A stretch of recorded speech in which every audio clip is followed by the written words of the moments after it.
To a flame burned by the fire, fire, fire, fire. My love is blind, can't you see my desire? That's the way love goes.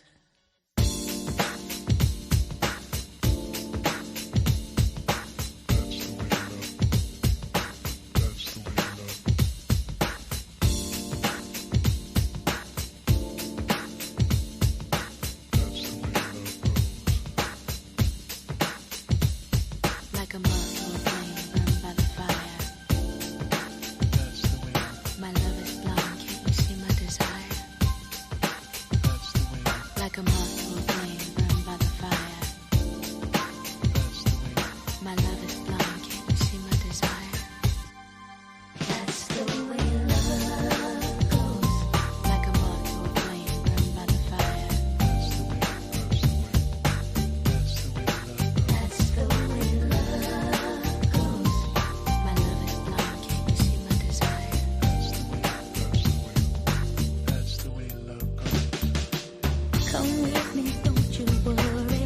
I'm gonna make it crazy. I'll give you the time of your life. I'm gonna take you places you've never been before, and you'll be so happy that you came. Oh, I'm gonna take you there. Oh, that's the way love goes. That's the way love goes. That's the way love goes. Desire. That's the way love goes. Desire. That's the way love goes. Don't mind if I light candles. I like to watch us playing. Baby, I've got on what you like. Come closer, baby, closer. Reach out and feel my body. I'm gonna give you all my love. Oh, sugar, don't you hurry. You got me here all night. Just close your eyes and hold on tight. Oh, baby, don't stop, don't stop. Go deeper, baby, deeper. You feel so good, I'm gonna cry. Oh, I'm gonna take you there.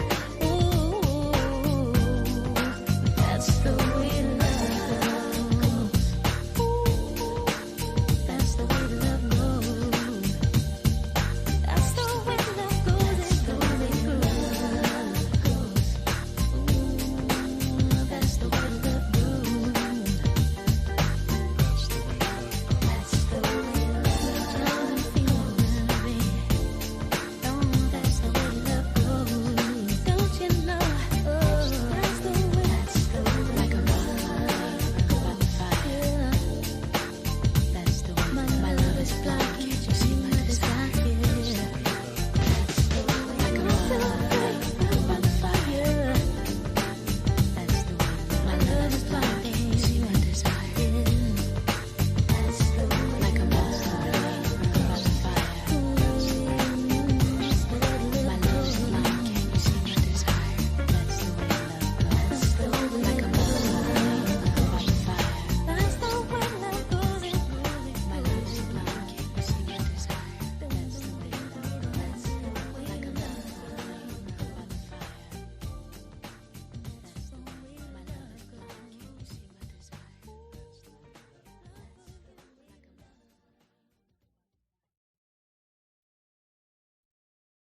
Like a moth to a flame burned by the fire, fire, fire.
All right, I got the mute button right this time. I done did about 7 shows in a row where I started off with the mute button on. So I'm gonna rectify myself this time. Sharon, I see you back there, man. I'm gonna bring you up in a little bit. Let me see. I'm gonna shout out some people before I get it going. I'm gonna shout out some people. Then I'll bring Sharon up too. We'll do a little warm ups into certain topics, and I want to get on the main topics after a little bit of the warm ups that we do. But I want to shout out my brother Arnold Allen. Family, thanks for coming through. You always supporting wherever I'm going. I always see you shouting me out, man. I really thank you for that. Shout out to my brother Truth. Always respect to see you, brother. I see you still trying to work hard, man, to be a righteous brother. Mr. Love Calls. That ain't your name. That ain't your name. When you coming back into space, man. When you coming back on the Lapeef. When you coming back on something. Stop hiding, bruiser. I hope you coming through today, man. Come on, come on, come on through. Drop some gems for us a little bit. Big Dog Hawkins, how you doing, my brother? How you doing, my brother? It's good to see you too. I'm gonna learn how to finesse these buttons like Fatty does. He can shot people out at the same time, hit these little horns and stuff like this. So I'm gonna try to I'm gonna try to work that too. DJ Witch Doctor, man, we gotta get up, man. There's a lot of beats you got that I want to get my hands on. I gotta go through it a little bit more, man. Let you take over my production a little bit. Much respect to you always. Miss Doris, I got your super chat. I'm very thankful for your super chat. The system corrected itself and the money came right through. I was extremely happy. And anybody who want to show some love to your brother, hit the super chat, or hit the cash app, whichever one is convenient for you. If you ain't got it, I understand. But if you send it to your brother, I respect you greatly for spending money when you work hard for your money. Um, let's see who else. Crown Prince. I saw you earlier in somewhere, man. I can't remember where I saw you earlier, man. Thank you for always coming through, man. I always see you shout me out as well too. Miss Angie. Angie, you in the building? I don't see you in the back yet. I know you about to come up here. I know you about to come up here. I need to if you can, drop your YouTube, put your YouTube in the chat and put your Instagram in the chat too. If I can find, you know what? Nah, hold on. Maybe I can find you. I'll put it in there for you when I get the time. Um, my brother Jordan, shout out to you, brother. You always shouting me out too. You shout out everybody actually. I gotta figure you out if you support your brother for the right reasons. Marcus Evans, always good to see you too, family. Always good to see you. What's going on, everyone? Let's have a great show tonight. Hopefully, it's a great show. It better be a great show. Sugar Bomb, one of the biggest trolls in the universe, but we love you. You make us work hard. You make us become intentional. You make us dedicated to this. If there's no sugar bombs, there's no none of us. Keep the hard work up. You're pushing us to be the best we can be, and one day we'll give you an award or something for one. I think you're the best troll. You might be the biggest troll in the building, but I love you, sugar bomb. One day we're gonna get it together. One day we're gonna help you be a better person. I don't know who you are behind that cam. Sometimes I don't be talking to people behind that cam. I don't trust nobody if they ain't cammed up yet, but I'm gonna pretend like you exist in real life. Mr. Charles, thank you, my brother. Thank you, my brother. I'm trying to I'm gonna get the entertainment down part two, get the content right too as well too. I gotta get these buttons right. I gotta start shouting out people and hitting this button. I keep forgetting about this little button right here. Miss Lucky Marie, Miss Lucky Marie, one of the most intentional content creators. That's a lady in the building. There's only a few ladies that I can put a stamp of approval on that's intentional, intuitive, and actually like shares some insight that people can apply to their lives. I see you, Lucky. I always see you, and I always thank you for your support as well. Treehouse, you always in the building. You always showing love, man. Shout out to you, brother. Um, who is this? Lip Plastic Spoon. I hope you. That's how I say your name. You ever apologize for Jay Z for pushing up on? When did I push up on? Oh, I know what you talking about. You talk about at the was it the BET Awards? When Ghost try to kiss, no, Ghost kissed Beyonce. I think that's what you talking about. Ashton, stop acting like you cooking me, man. Stop acting like you cooking me. I hope you come up today and I get to press some buttons on you, man. Stop acting like you push you cooking somebody. I got to get checkmate up here. You ain't check me. You ain't checkmate me. Stop tripping. But I love you, brother. Let me see who else I missed.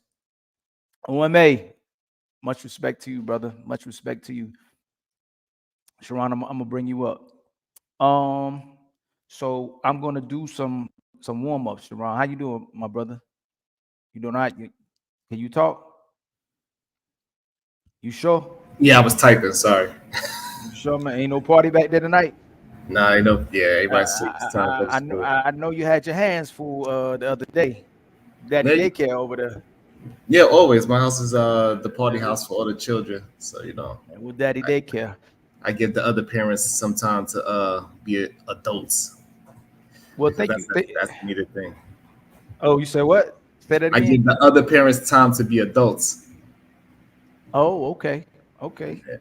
So Are they everybody put? can. Are they giving away their kids to you, or you volunteering to watch their kids? A lot of times, I try to watch other people's kids, and they don't even come up to the door. Old school wise, people used to come up to the door, ring the bell, get to know who you are, see who in the house. Now they just be like, drop the kids off and bounce. You be having that happen at your house? But most of the kids they usually hang out with my daughter, like for an extended What's period of going on, time, and family? then they get to know my wife. Then they come by to the crib. We invite them over for dinner, and we get to hang out. And they see what we got going on in the house. And then they feel like the house is legit. So they see you and trust you. They trust you, the man of the house. Yeah. They be Mm, ready. Okay, you good to go. Oh, that's what it seems it be sounding like this over there, don't it? like. Yeah, like every other hour, they play good for an hour, then they cry for an hour. Like that's just how it goes when you deal with the children. No, I see you. You had that face, man. You trying to make it work. But that's a good job, man. I can't hate on you, man. You trying to be a good father. Um, Unc, I hope you pop up too. Marcellus, I see you, family. Taylor Bell, I see you in the building as well too. Salute to you, salute to you, salute to you. Well, the video I played originally, and the thing that I wanted to shed light on is the fact when I say she isn't yours, is addressing the fact that if a woman, if you have to fight for a woman, if you have to fight for some kids, if you have to fight for your family, it's not yours, and it's by nature. I think I can again. I've turn a new leaf to where I'm starting to accept the reality of what's going on in our society. A lot of women don't belong to men, and a lot of the men don't belong to the women in today's day and time. So that video clip that I played in the beginning when he was saying there's people that's renters and there's people that's owners. And I think you can resonate with that, Sharon. A lot of us have rented people, have had temporary relationships that truly didn't fulfill you and didn't have any purpose to it. But then you had people that assumed your ownership. They own you and you own them.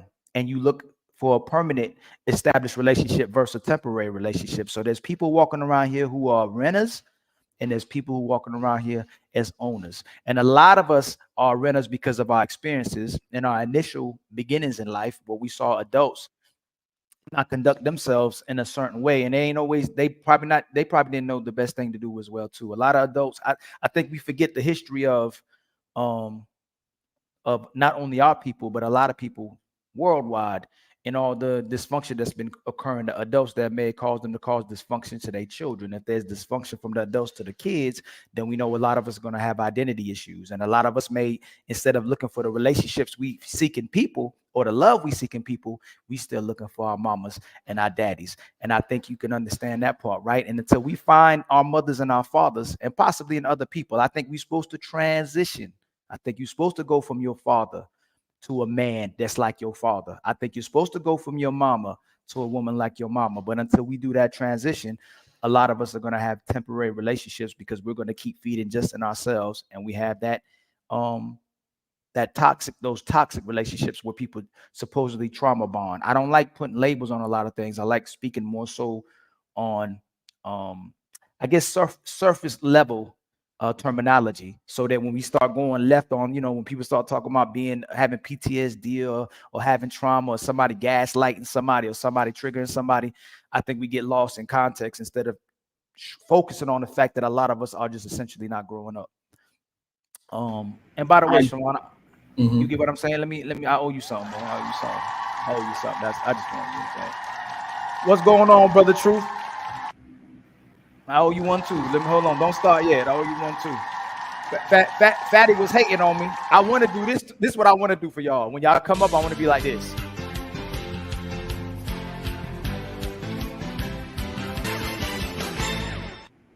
and then I hit you with the clap. What y'all think? That's pretty old school. That's what the old school Madden or something like that. What was that? That ain't no Madden. That's the NBA. NBA. That's what that. That's when Michael Jordan was balling. That was the real the 90s NBA. Mm. Brother Truth, how you doing, my family? I'm doing well this evening. How you doing? You guys doing? I'm doing all right, man. I'm trying to be a good brother. You know what I'm saying? I'm trying to not hate men and women, and I'm trying to be solution based. I'm trying to be intentional. I'm trying to come in good faith. I'm trying to, get a good word. I think the statement that you were saying, the only thing I disagree, I think people need to let go of their parents. I think a lot of times people have issues growing up because they try to hold on to their parents way too long. They need to leave that goddamn nest and go and fly away.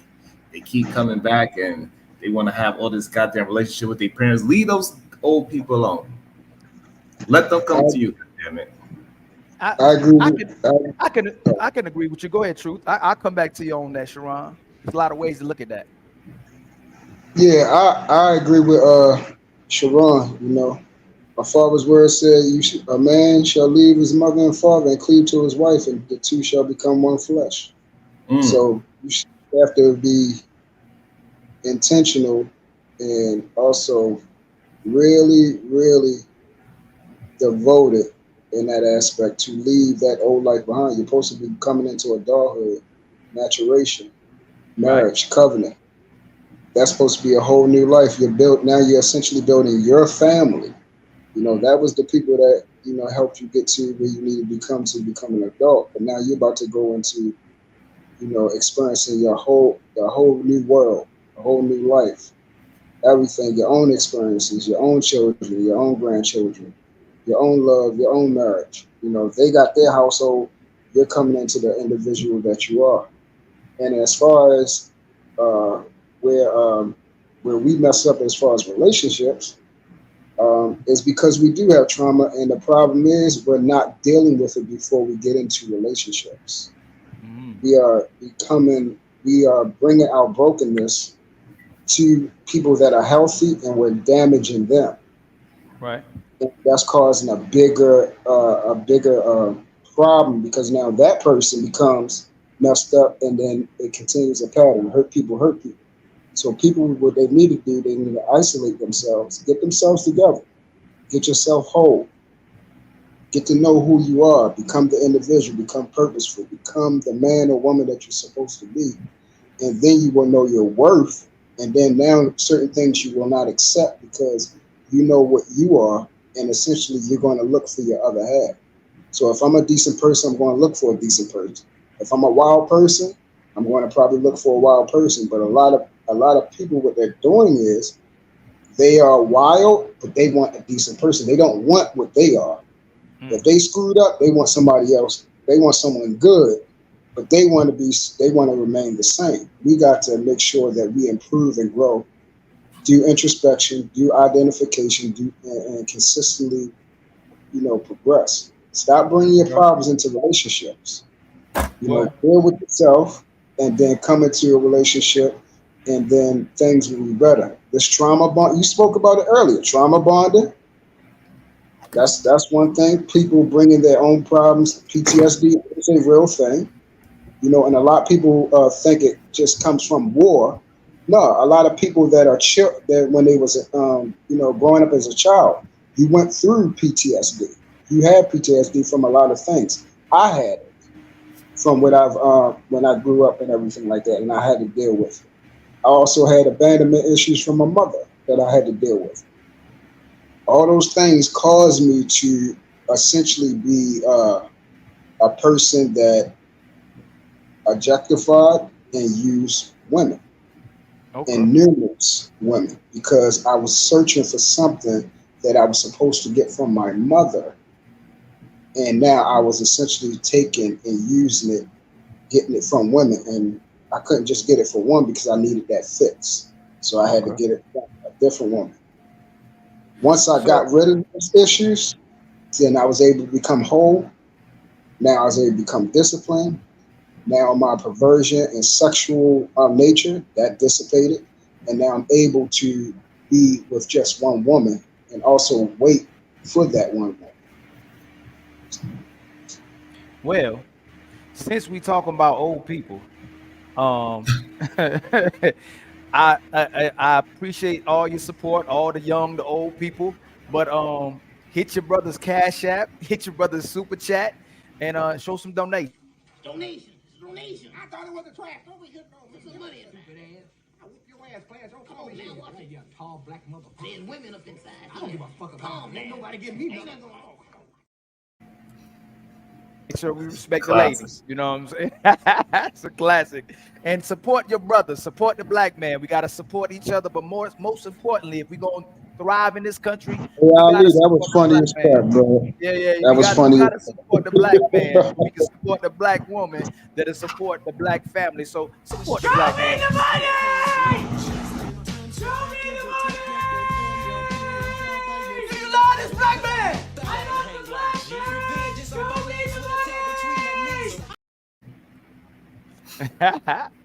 And so y'all know me and Fatty, I'm trying to go every day.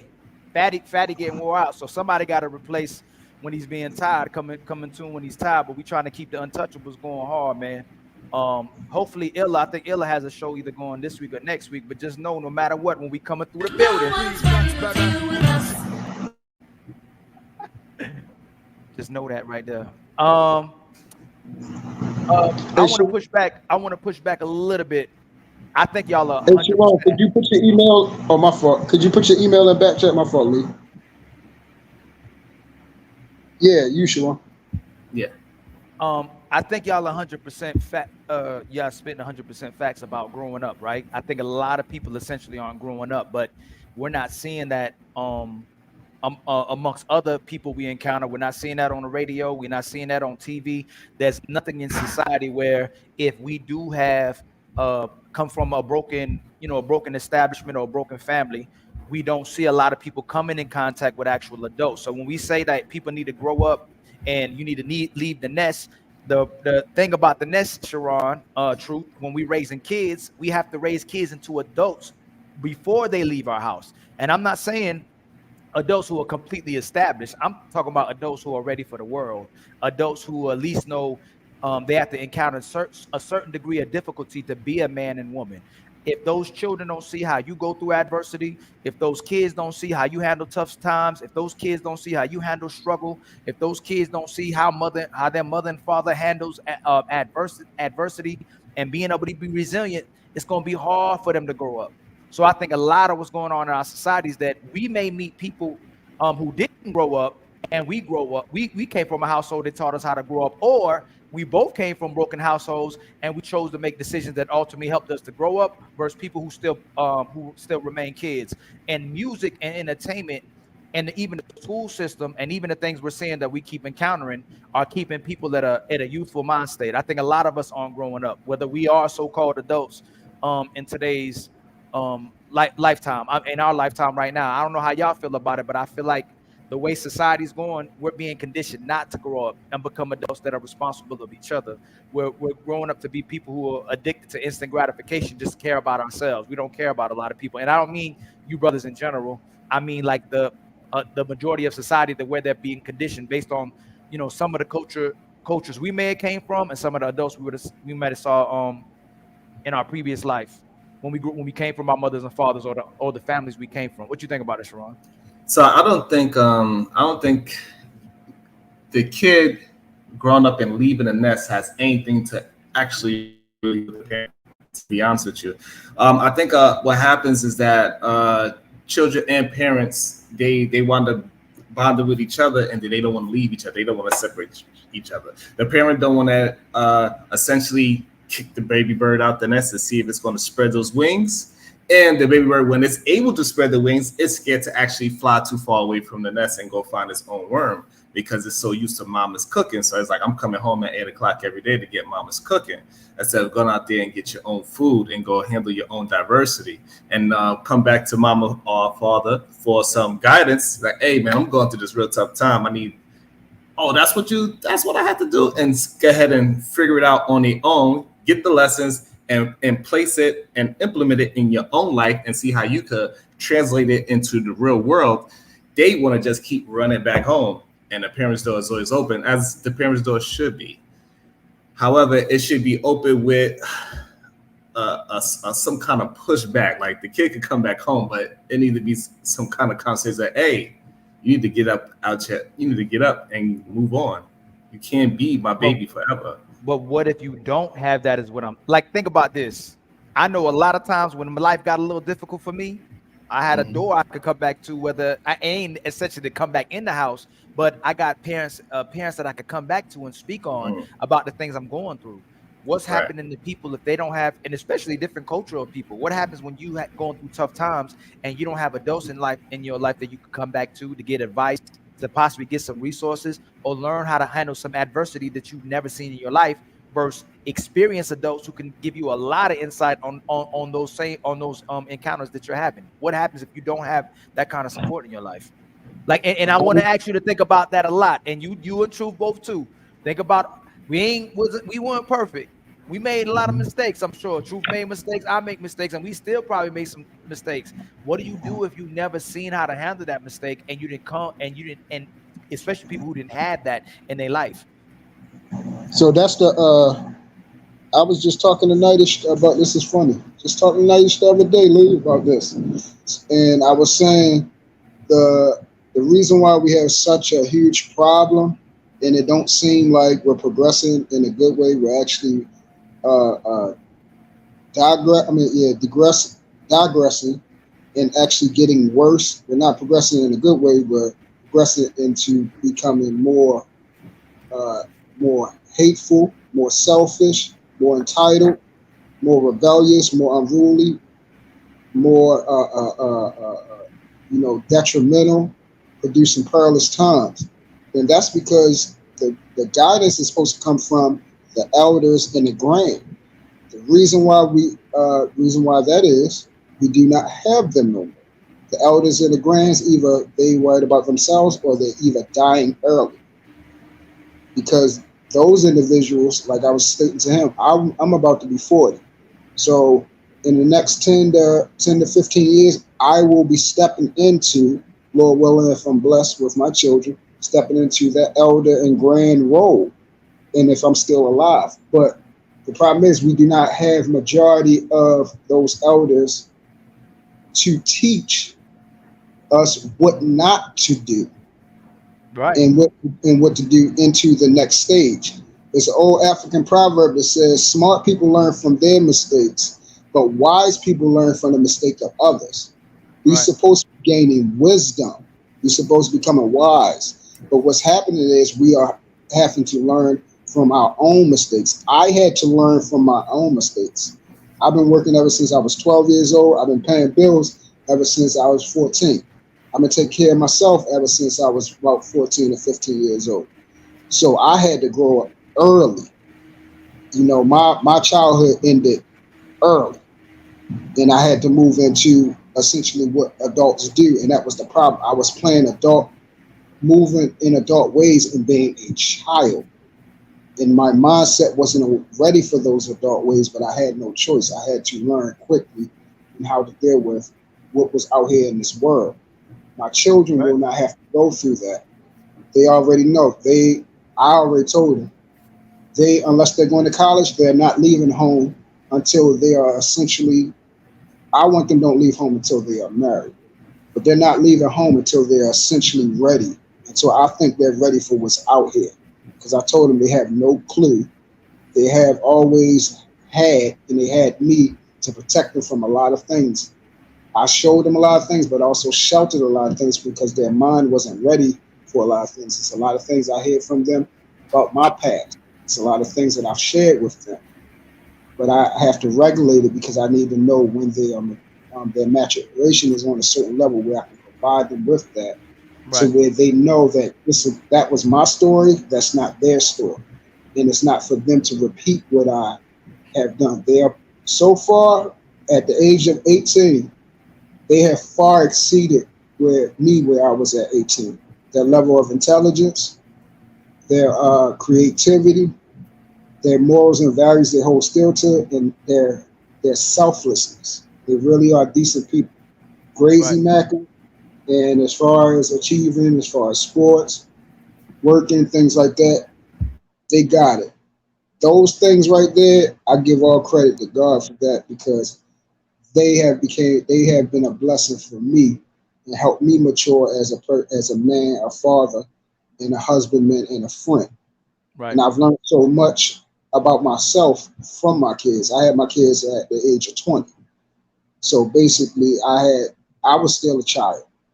I wasn't yet fully grown. I tell people I didn't become a man until I was 28.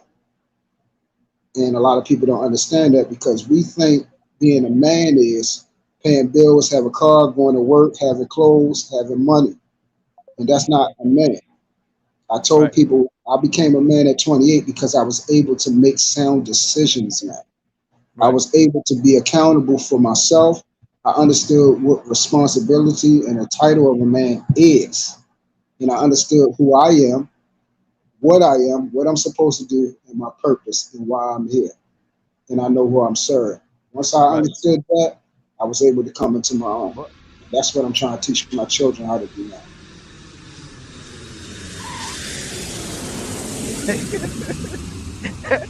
True, you about to I'm about to give you my sticks, family. But you're absolutely right.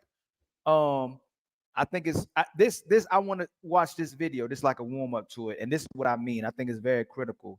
I think everything you say is speaking precisely what I'm talking about. You're like very um meticulous with your children, and you want to make sure you're there every step of the way and watching what they're doing. So I'm gonna play this, and then I'm gonna get to exactly what I mean by having the having the proper guidance and proper support in your life every step of the way.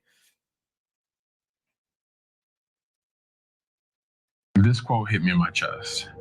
Usain Bolt said, I trained 4 years to run 9 seconds.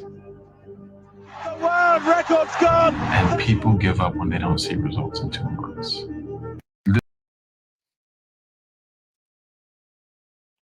Who that? Oh man, hold on, cuz. Hold on. Hold on real quick. I gotta get something for you too.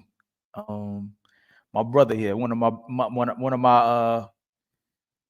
who I see him as a legend. He a legend to me. It's an icon to me. So it's one of my favorite brothers in the building. Real quick, I got to get back to the sound so I can do him right. He gonna get the. He gonna get.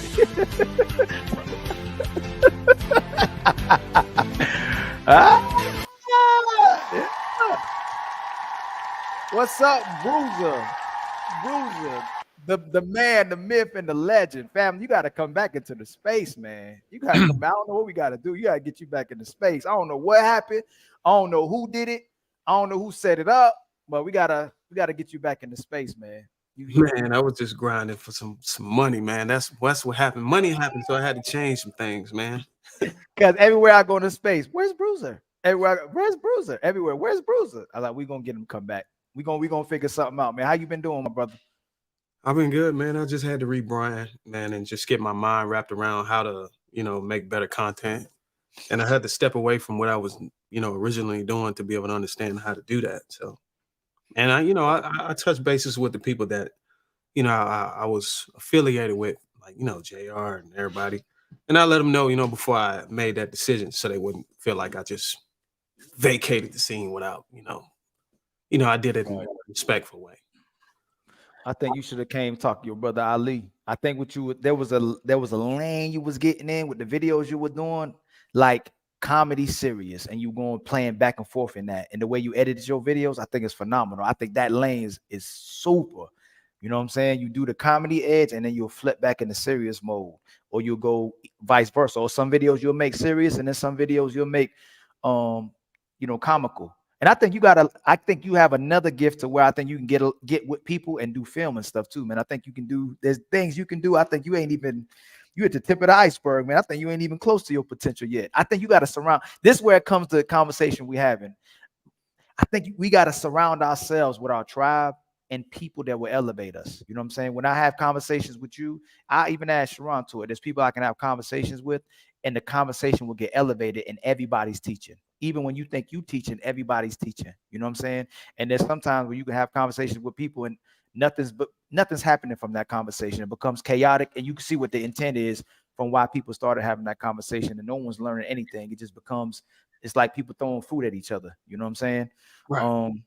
But like, I believe everybody that's on here is trying to do the same thing for their children. I think that's what I'm giving insight on. Whereas, how are a lot of the adults we come in encounter what they had versus what we had, or versus what we didn't have or what they didn't have. You know, a lot of times I think I think why you possibly rebranded too, Bruiser, is that I wanted to start being more intentional in regardless to not pointing fingers at people, more so trying to look at perspectives and then come back to the table and go, hey man, we got to be more solution based and go, all right, maybe what we saying may be too, the critique, maybe we may be too passionate with it. We might sound like we down on people, but we really trying to do is get to the solution and to the root of what's happening. You know what I'm saying? All of us want to be like this, right?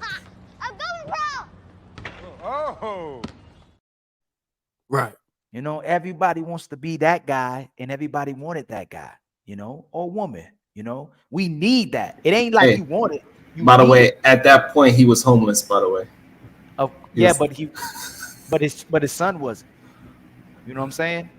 Like, what we view as homeless is two different. The way I view homeless, you got a family, you'll never be homeless. You got somebody that love you, you'll never be homeless. You know, you may actually not have a home. You may get kicked out of a home, might be get foreclosed on a home and get evicted from a house.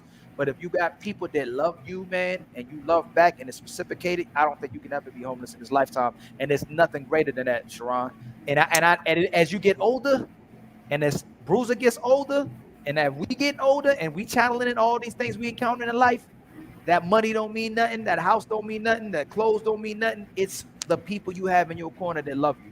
You know. I think the homeless thing. I think that's what you said is true for a single human being, or maybe a single human being and a kid. Once you have a family and a dog, or it's like at least 4 of you, you could be homeless because there ain't too many people could even give up their space to accommodate for human beings.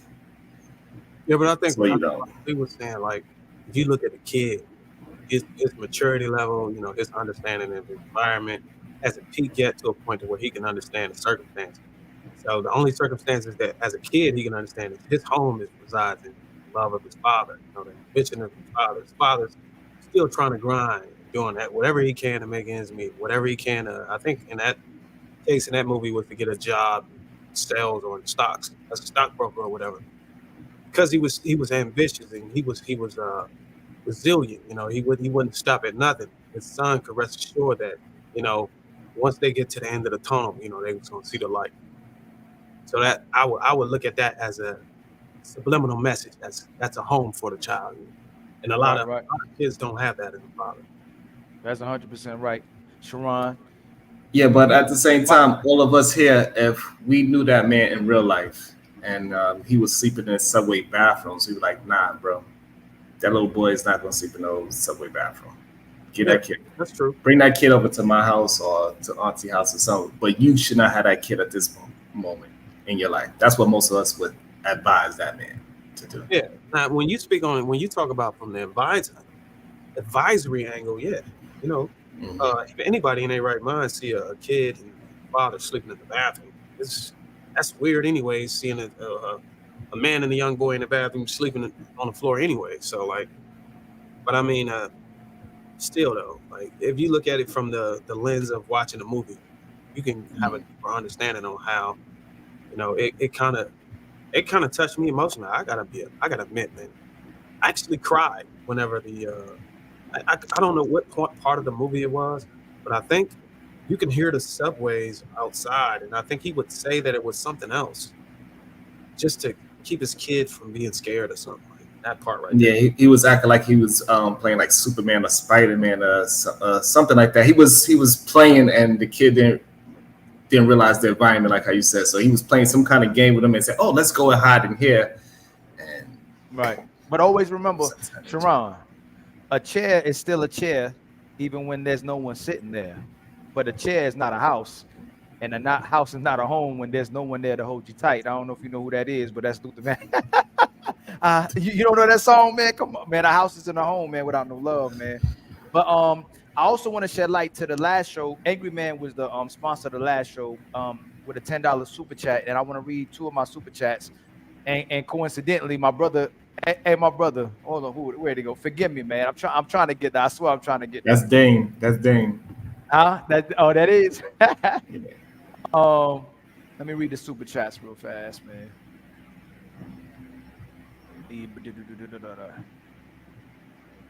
My brother says, salute to the good brothers, Ali and Sharon, even though Sharon be hating sometimes. And then I'm just joking, Sharon. And then my brother Marcellus Davis says, Ilkan Ali, keep doing your thing. Shout out to you, my brother. Shout out to you, man. I appreciate it. But also with the whole kid thing, getting your kids to get out of the house, it's also a very nuanced thing. You got to just be able to pay attention to your kid, because some kids are able to leave the house a little earlier than other children.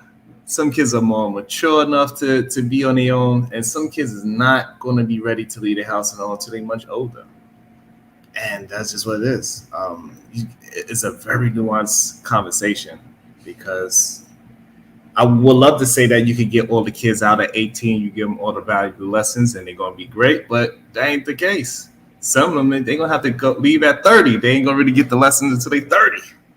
Would you agree, if you had 10 kids and you were their father and your wife was their mother, do you think hopefully 6 out of 7 out of the kids will be all right? Yeah, I would. Yeah, that's a good. Now replace you with the worst position you can be as a father, or the worst man you can be as a father, and your wife in the same capacity. Do you think it'll be that high, or do you think it'll be a lower chance there'll be good kids? You know, for me, that's a very difficult question, because I want to say it's going to be lower. However, I've seen evidence of the opposite of my answer that I would give. So it's a difficult question. But what we got to get my brother Sharon to do, if he ever can do it, is to acknowledge that you can make it out in the worst predicaments. But for the most part, if you don't come from a house with a foundation, and a house that has an adequate mother and father in the household, man, you possibly gonna struggle with what kind of person you are before you can ever even get into an adult or into being a career-driven person with resilience and perseverance. So I just want you to say that, can it simultaneously be happening? Hey, this man could make it out. It's a chance he can make it out in this worst in a hellhole. But for the most part, most people who grew up in a hellhole possibly ain't gonna make it. Yeah, because most roses do not grow out of the concrete, right? It is a possibility. Right. However, I gotta it's going mostly be weeds coming out that concrete. I got another man, myth and legend in the building, man. I got another brother pulling up, man. Here we go. Hold on now. Hold on. Oh no, not that one. Hold on. This one, Trick Mike.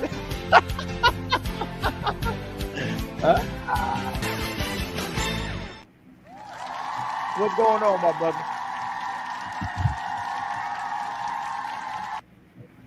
We can't hear you, Trigger. You on mute. What's the name of that movie? Jay and Silent Bob. Not Jay and Silent Bob. The man that was like, dang, man, the Chris Rock movie. Pootie Tang? Pootie Tang. Remember he did an album? Now you on mute. Hold on. Yeah, when you unplugged it, you put yourself on mute. So now you got to take it off of mute. No. You muted yourself. Okay. Okay. All right, go ahead, Trick.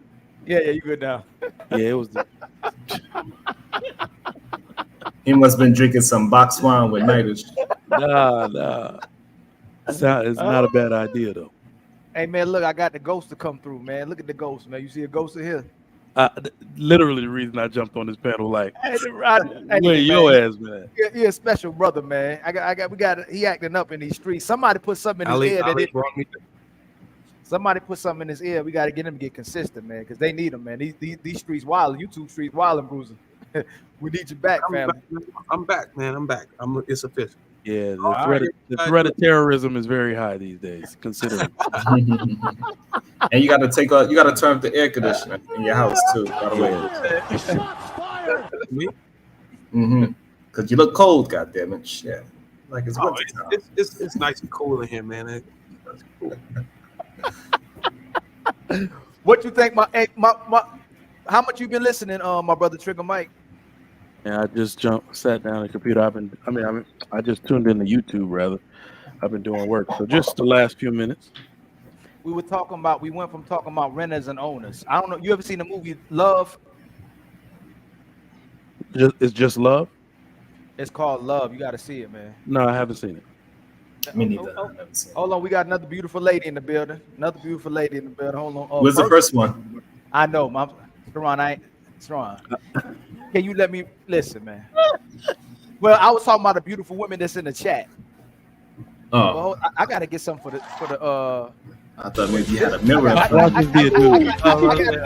gotta get some for the sisters. That's what I do. I gotta get. Yeah, why would you play like that? That didn't go. WNBA? That was funny. WNBA? Can't do that. How you doing, sister? I'm doing good. How you doing, It's Eileen? great to see you. She's one of the good ones in the streets too, man. Oh She yeah, be what's getting- going on? Hey Whitey? guys. Trying to give her pushback too. Man. That's cool. I like pushback. That's fine. But we were talking about renters and owners, and then we got to speaking about adults and the mothers and fathers. I think if we're living in households that you come from a household that there's temporary interactions, and you have a mother and father that's not solidified in your household, even though there's a man and woman in there, it ain't about ownership. And when I said she isn't yours, I'm talking about a society in a way that people are creating relationships where they're not even coming there for ownership and to solidify a legacy. They're coming there just for temporary reasons, and they don't even belong to each other. They never intended on belonging to each other because they don't even know themselves. And most of the times it's because we didn't see the proper men or women or adults in our household that assume ownership over each other and responsibility over each other, rather than living in their feelings. And at any moment they can quit on each other based on how they were feeling. So what do y'all feel about that? I kind of wanted to chime in on something. I think somebody said something about it's good to have your kids out of the house at 18. I don't know who said it. Who said that? Sharon trying to get his kids out by 12. Like my kids gonna be able to stay where the world we going. This ain't the old world. My kids gonna be able to stay with me as long as they want.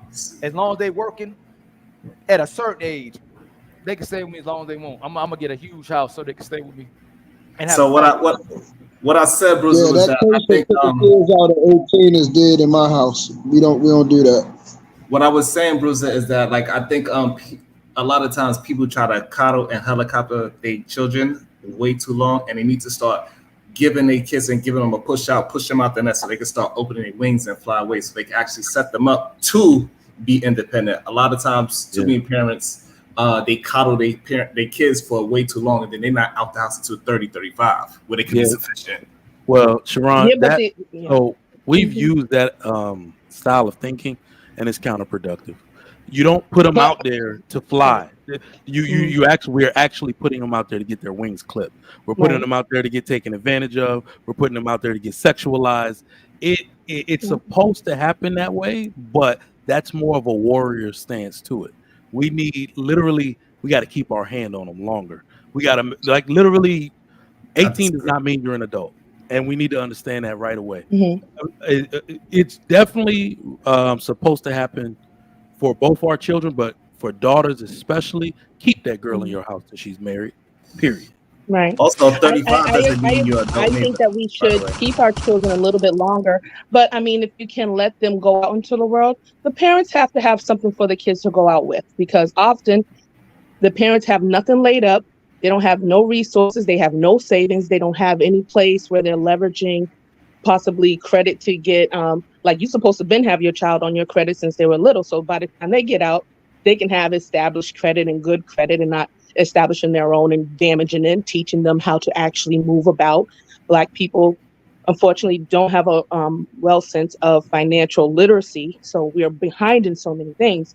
But with other cultures, they have businesses. They have their kids like, okay, if you want to get out, okay, look, have a business for me to work in so that I can take on that business and be sustainable. So there's a lot of things that the parent has to put in place, I think, that would give the child a better footing to operate in the world.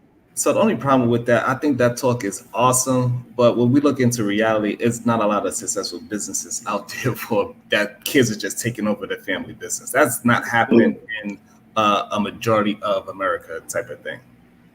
You don't think People so? are not, no, that's not the majority of human beings is just taking over their daddy's business. No, that's not the majority. I think Even still, But at go least ahead. have something for your children. I mean, just don't have them like coming from the ground zero. Like you definitely teach them Most, I how believe it's to like, operate. I but believe still.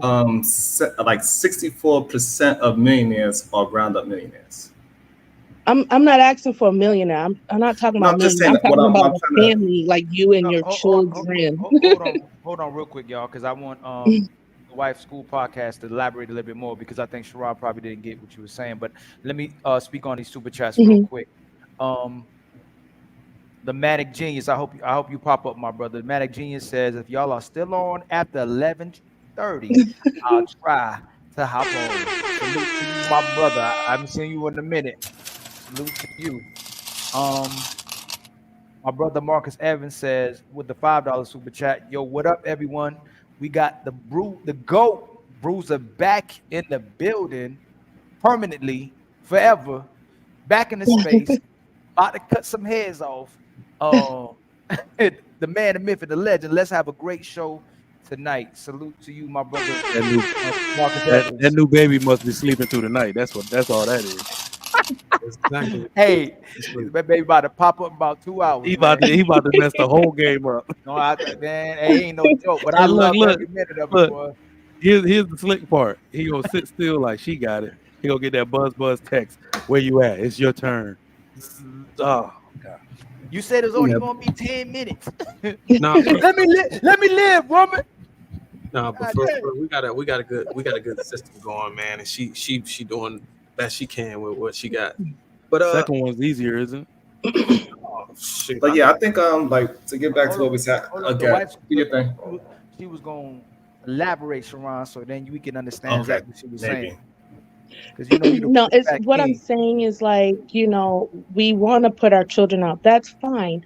But what have we done in the meantime to teach them about how to live out in the world? We're just like throwing them out like, oh, you're going to learn from that 9 to 5 by your boss telling you what to do, how to earn a paycheck. Well, that's cool too, but you can still teach them financial literacy. There's so many things and tools that unfortunately we don't learn until we, get out in the world that our parents aren't telling us because they don't really have any knowledge about anything. They're like working all their lives to just get a pension at the end of the day, which is not even that you can survive on.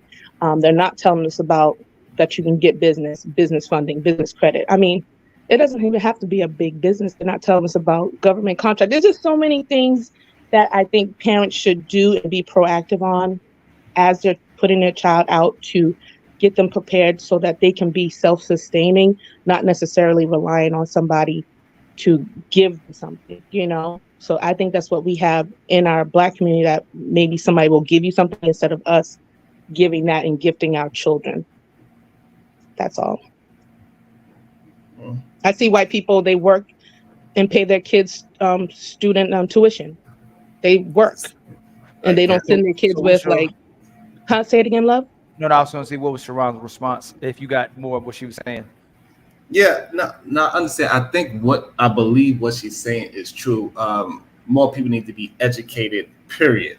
Right? So this way, if they educated, then they can teach their kids how to be educated. Not actually, I believe that you shouldn't really put your kids on your credit. You should actually teach them about their credit so they can actually physically do it and they can understand how to build their own credit instead of just taking what you get, because then they have a sense of entitlement instead of actually building their own thing. So that's what I mean by pushing their children out. It's giving them things to do so that you can see that they are actually moving through steps to increment things that you taught them in their life, not just give them things. Because if you give them credit, they're going to go out there and just get the best thing they can get with their credit. But if you teach them how to just make them an authorized user, so by the time they are getting older, they would have an established long history of credit, because we know that part of credit is of having good credit is having a good line of Yeah, it, but it's based but on you. also we gotta also explain to you that part of the credit is useless. That authorized user shit, all these credit card companies is up on Hmm. it. That's number one. Number two, you need money to actually get real credit, right? So just because you have an 800 credit score, but you don't,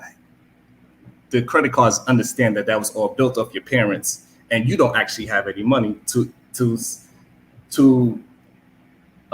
to be responsible for a certain amount of credit. So you're still not going to be able to do anything with an 800 credit score if you're not making any money anyway. So this is another thing, and this is why you got Hmm. to teach your kids how to get out there and do it themselves, so they can actually really understand how this shit is moving. Because me just giving them credit, they're not actually learning what the credit institutions are actually looking for. And so that's how come my daughter have But her you own still can credit score. explain that to them through She through has an you. over 700 credit score because I made sure she built it herself. I didn't give it to her. Hmm. She was begging me to give it to her. I said, no, this is what you need to do to build up yourself. Because at the end of the day, I'm going to be okay. You better figure it out because I gave Wow. you the tools. So you cannot come back to me and say you didn't learn because I gave you the tools. We sat down, we talked about finances. I told you Hmm. how to build up your credit.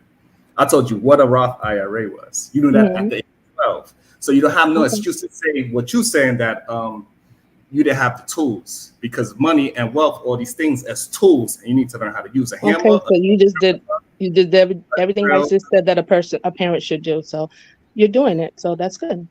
So what if you lost everything? Should your kids help you, or should they say, "Hey, daddy, you better figure it out"?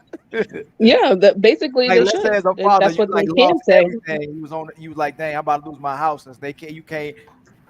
Hey y'all, I taught y'all money management. Taught y'all how to be men and women. Can y'all give me anything? Nah, daddy, sorry, you got to go. Like, you taught us, like, we on our own.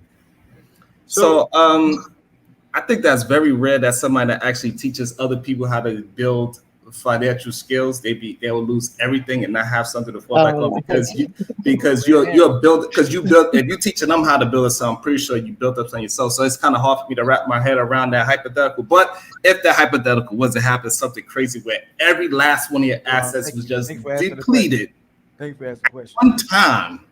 Well, let me chime in a little bit. So I think that holding on to your kids has a direct correlation to your affordability, and the parents' situation. Like, are y'all even where y'all want to be at financially? Do y'all have any businesses rolling? What is your cash flow? Do you have any even inheritance to pass down to the kids? So a lot of times these parents don't have nothing to give these kids, so they're more compelled to want to push the kids out so they can go fly on their own. Right. Versus I agree. That's what I think. Right. I agree with you, Bruce, 100%. There used to be a time where we weren't so compelled to push kids out because we had our own family business, and they would fare better working within the family. And you know how many families, that don't even have a lot of kids, some can't even have kids. They have so much business and they have to hire employees. They wish they could hire their children. I think it's the circumstances, the parents, if they don't have their shit together, they don't have things rolling so the kids can step in and work for the business, because that's how it's supposed to be. We're not supposed to send our children. Basically, we're sending our children to go be a part of another family's business. If you want to think about it, you can call it a major corporation or whatever. It's a family-owned business, and our kids are working in that business instead of our corporations, instead of our family-owned business. So this grow wings and fly is a way to cover up. Hey, look, I wasn't able to do it. I had 18 years to get my shit together to provide this outlet for you, but it didn't work. So you're just gonna have to grow your own wings and fly. So Do you this is think? why. Oh, go ahead, Sharon. The reason why I don't like, I think the kumbaya talk is great, but only about like 16% of all Americans own a business. So like, this talk is it sounds beautiful, but is not a reality. Well, I'm not even. You haven't heard me say own a business.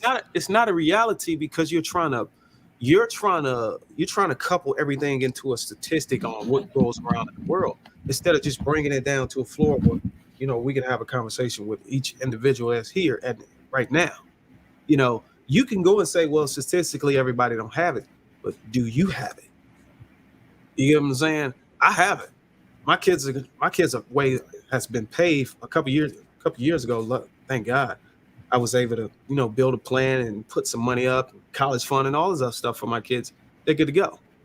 So I can sit here and say, well, statistically, all parents aren't able to put their kids in school.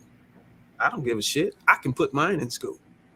So that's what I think the conversation needs to lean towards that direction. So I will say this, because the one thing we have to stop doing, we do need to stop talking about businesses as if everybody can scale a business, everybody has business acumen. One of the reasons you see immigrants flooding to this country is so they can get a good paying, benefited job. Y'all don't even understand that is most people's lifeblood. I work, despite having multiple streams of income, I work just to supplement healthcare costs because I got a family.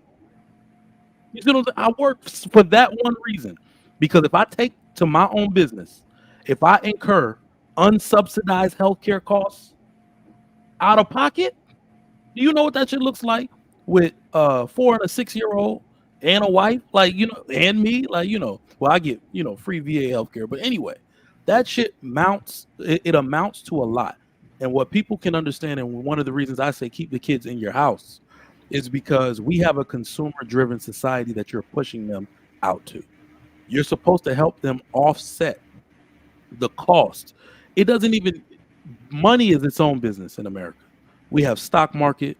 We got little loan systems. They got apps now where you can loan people $500 and get back $600, right? Teach them the business of money.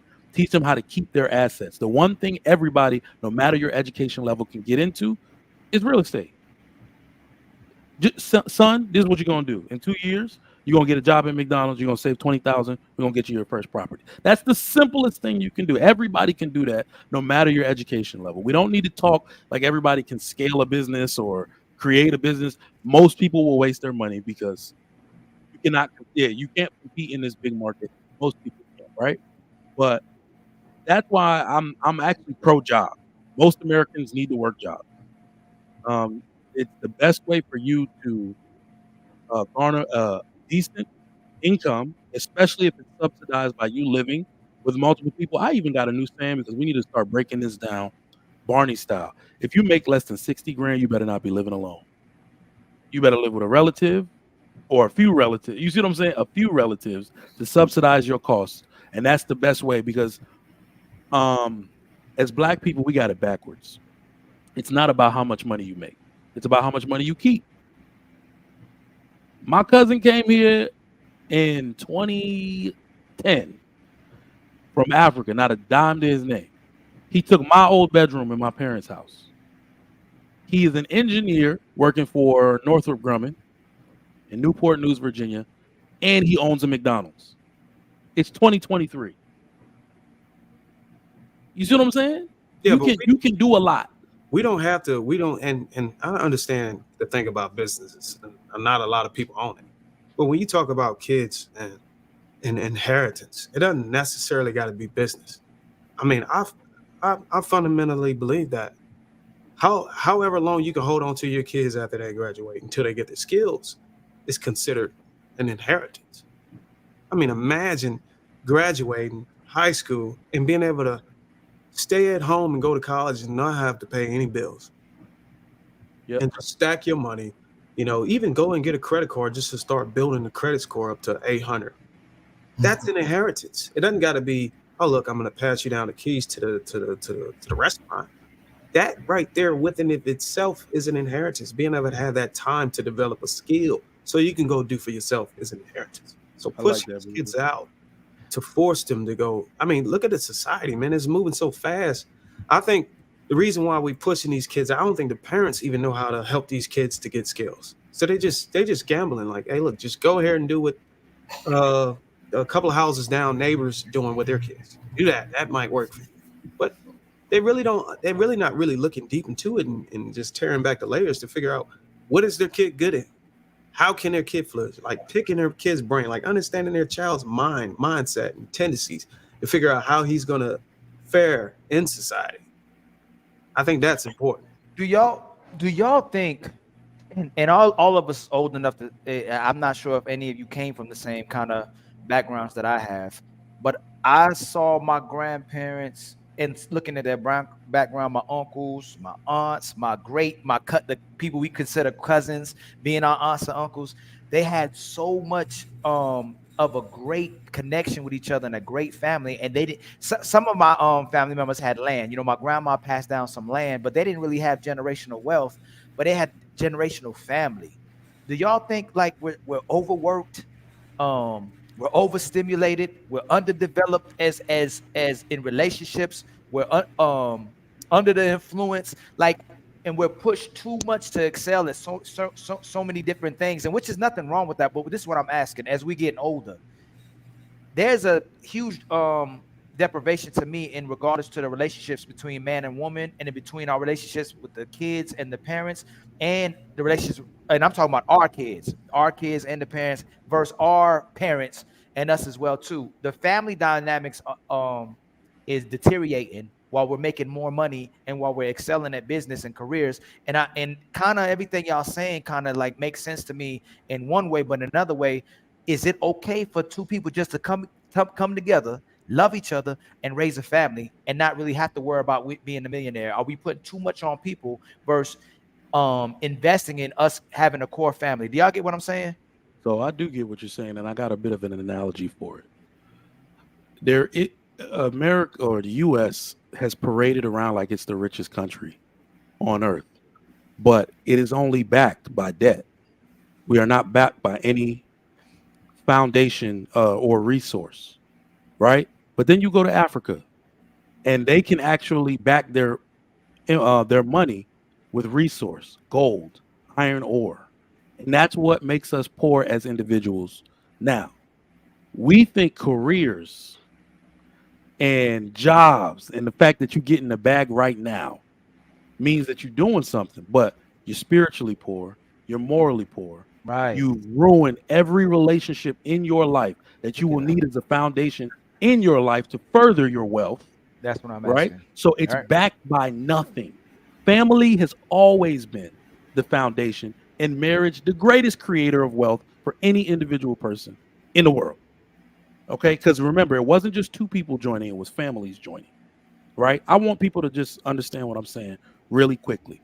Do you know what it could be like? Do you know a black person that knows what it could be like to never shell a dollar out for childcare? Because I don't.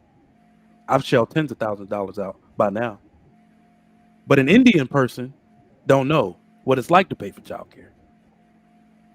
Grandma lives in the house with them. The dad lives in the house with them.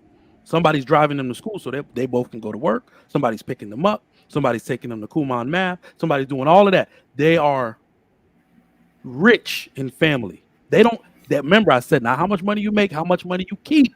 They're keeping all that bread in their house. You right. It's crazy. You right. Do y'all hear that noise though?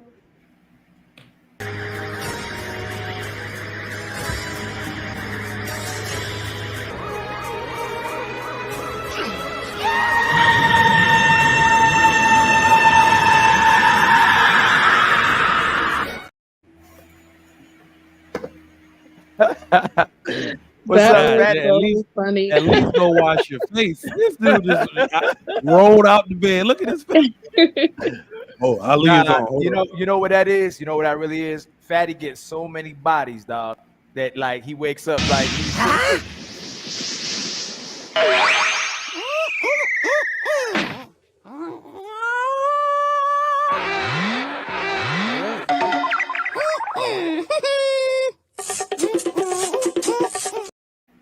Pause.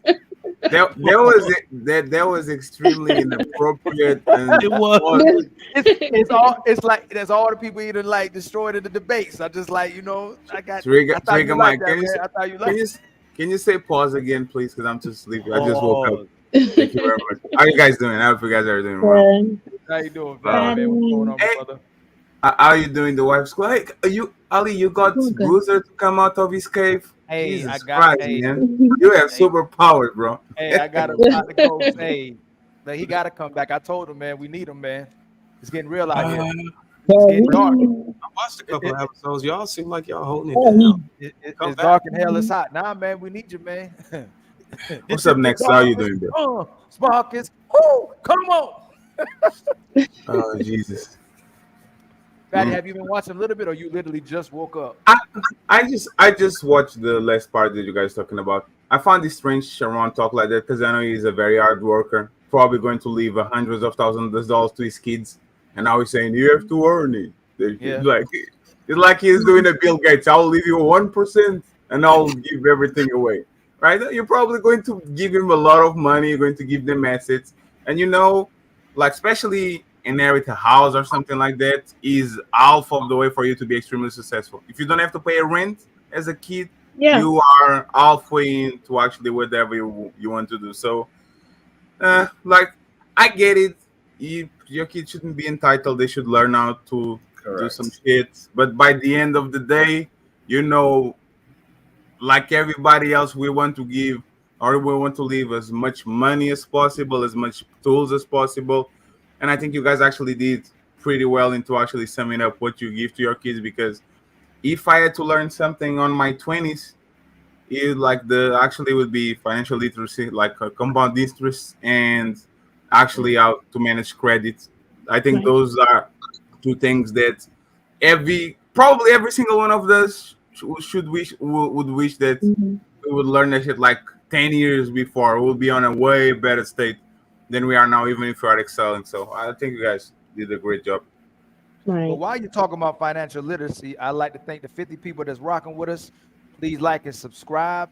And while we talk about again financial literacy, man, please donate to your brother if you have it. If you don't, I love that you just in here. But if you have it, to spare a little bit to some of the broke people in the building, I know you work hard for your money. Donations would be drastically. Donation. Donation. I thought it was a trash. Over here, no. Put some money in there. I whoop your ass, players. Don't come over here. Watch it, you tall black motherfucker. There's women up inside. I don't give a fuck about them. Ain't nobody give me nothing. Congratulations for being monetized, by the way. I'm waiting for the party. Can we send PayPals? Yeah, we can send PayPals. Okay. Who is the sponsor of the show? Right now it's can I get some podcasts? He was like, man, if you don't read my super chat, Yeah. I'm not Trigger Mike, but I'll try to I know we contribute trying to for get the on show. Trigger Mike level. Funny. We gonna get that Trigger. Come on, Trigger Mike. You know, man, you doing good out these YouTube streets, man. So what's up with this "she isn't yours" thing? So that's the part that's the thing we was addressing in regards to what's yours, you don't have to fight for. If it's yours, you ain't got to fight for your woman, you ain't got to fight for your kids, and you ain't got to fight for your family. And there was a three episode. That's a lot. Yo. You do gotta fight for them motherfuckers. Not if they're yours, man. Not if you. So there was another episode that we had on here where Comrade. We had a brother named Comrade that was talking about how men are raised. If men are already taking ownership of being leaders, and women are already taking ownership of submitting to those leaders, then we would come into the agreement of ownership versus renting each other instead of temporarily dealing with each other and basing our relationships off feelings and off what's in our best interest. We coming into it knowing when we encounter people, it's already about ownership and legacy. It's not temporary. We're not renting people. We're owning each other, rightfully so. So if women are already being raised, if we went back, and that's what I'll say about in this conversation, it seems like we're pushing again us more towards careers and ownership and being successful rather than gender roles that teaches men and women how to create healthy relationships and families with each other. And I think that's what's hurting us in society. The man, and this video I was going to play, which is with Sweeney, I feel like we're teaching men to still be responsible and traditional, and we're teaching women to do what's in their best interest. Even as stay-at-home mothers, there's ways that women still find ways to complain and still not give credit to men for what they do as well. So, too, it's just like hey, that's what you're supposed to do, versus women is making all these sacrifices. So let me play this video real fast. And this is my brother Sweeney and Paris. Has more access to any and everybody She does. than that man ever does. The only majority of his access is dealing with people he don't really give a damn to be around at work. Taking That's away time from his family. That's majority of his So access. he's taking away time from his family to take care of his family. Right. A woman will have access to everybody and she would give herself to everybody. In her mind, she lost herself. Correct. When in reality, if you look at the opposite end and you look at a man and he like, shit, I gave my entire life to a job. And I done lost relationship. That's why when men and women get when people get divorced, women tend to be more happy early on in the divorce, whereas men are unhappy because they like, damn, I did the work. I did all of this and I lost my family, but also he lost those connections with his family because he spent so much time at work. Whereas she has all those connections with the family. And she don't feel as guilty about breaking up the family because she's still going to be with the family because Yes. she was always with the family. Exactly. Stay-at-home mom has more access to any and everybody than She does. than that man ever does. The only majority of What? So he lost his family because of his job? I think that's BS. Nah, I think you need to start. We need to start giving. We need to start shedding a little light on this because that's actually true. Is it the most common thing? No. So this is probably best described where it says there's no way to please a woman. This is what the OGs used to say. There's no way to please. She's never happy. She's never satisfied. They tell you to go to work, get the bag, be a man, bring home the bacon. You go do that. Like most of our fathers, my dad worked 16 hours a day at least. Trigger. At least. For the, Hold on. For the Hold big on. piece of chicken. Exactly. You work like that so you can. He had 4 kids. You get them all the stuff they need for school. He he's paying the rent, and he bought a house, paid them all of that. Then you're like, okay, you're not spending enough time with the kids. How can I maintain everything that we've built if I'm here more? You see what I'm saying? Then you stay home. Then I think he got injured. My father got injured and was home. Now it's we need money for. They're never satisfied, bro. It's literally a continuous cycle of complaint from women. They're never satisfied with anything a man does. If a man starts to work 8 hours and she agrees to go to work, now she don't respect him because she's making the same amount of money. They're never satisfied, bro. I promise you. This is not true. That's Listen, not it's necessarily true. it's a thing called leg day. You cannot just keep fucking pumping your chest, working out your shoulders and your chest, and never do your legs. You gotta be a well-balanced man. You cannot just work and think that your house is just gonna still have a foundation. No, you have to do legs as well. Right. I'm sorry to tell you, but you as a man, you gotta pump your fucking legs as well. You cannot just bring in money and think that you the fucking best man in the goddamn world. That does not make the best father. That does not make the best husband. It do not make you That's not what I was implying. Bro. That's not what he. Hey, That's not what I was implying. Sharon, you be doing that a lot. That's not what. Ron, we triple Hold on. interrupted you because you Let me deserve kill it. that with one phrase. Do Leg you day. know that the average man in 1960 on a regular ass salary could buy a home? He could. But now salaries have gone up probably at the slowest rate in history, but housing prices have gone up almost 200% since then or more. So it's not that men are working because they think that's all they have to do. They literally are working harder just to keep their head above water, and they have to do so. But that's the balancing act of. This is how actually why men are afraid of. Some men are afraid of actually getting into a long-term relationship with a woman, and woman never understand.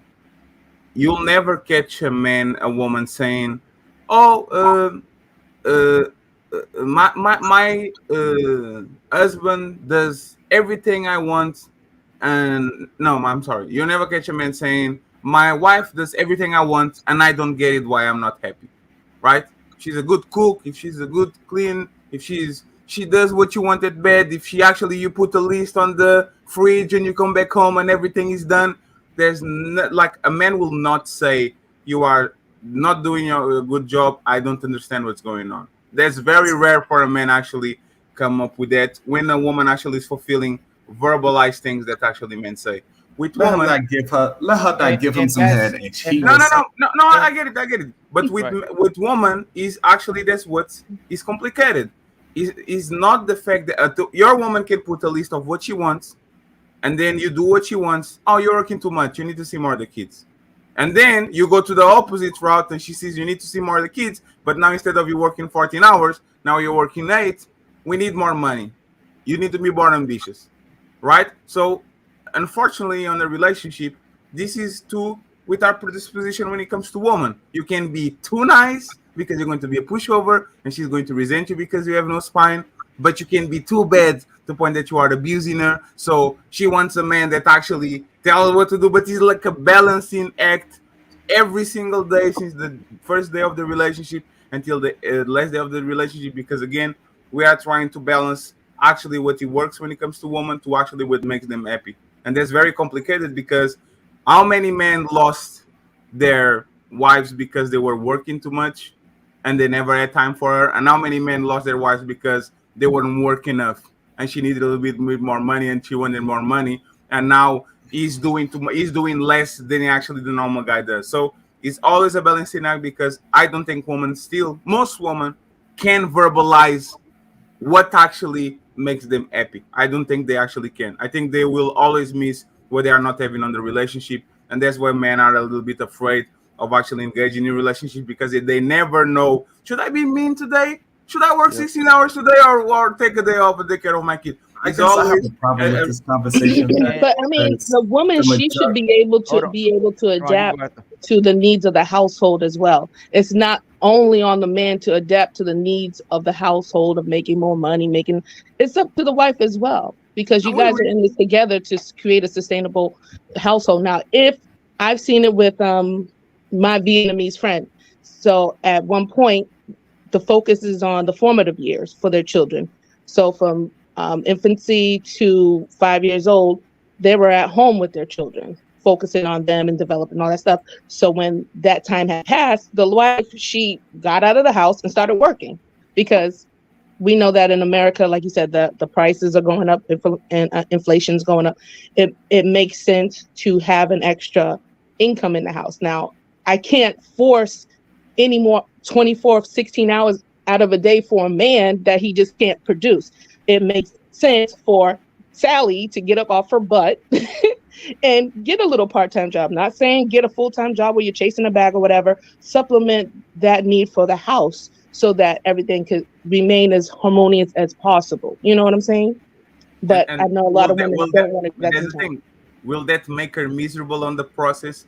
With women, we never know the roll of the dice. It's not that women are not doing what they need to do. It's that a lot of women either resent their husbands because why are you not putting me in a position for me to work more? Why are you not putting me in a position to actually stay at home more? And it's always a balancing of the dice, because even though it might seem logical decision for everybody to actually do what they want to do, with women, we never know because we are used to the, is everything okay, baby? Yes. And the woman actually is not okay with it for a while. So it's a little bit difficult to actually pinpoint like the buttons that she actually, what no means no, yes means yes, maybe it means what. Like for you to actually decipher what your woman actually feels without her verbalizing, it takes a lot of years, a lot of patience, and a lot of awareness that most men I think don't have. Well, you have to iron that out when you're dating her to see what type of female she is, if she going to on game or not. So that would help you help men a lot as well. Yes, women are crazy, but definitely asking those questions and in the dating stage would help and give that man a sense of what her intentions are or how she moves as a female. Now, you would want a woman that would, the end goal is to have a marriage. The end goal is to the death do us part, right? So if she's willing to do whatever for the marriage, that's the woman you want, because she's going to do what she needs to do to keep everything in the family going and to be there for the kids, be there for her husband. And that's the type of woman you want.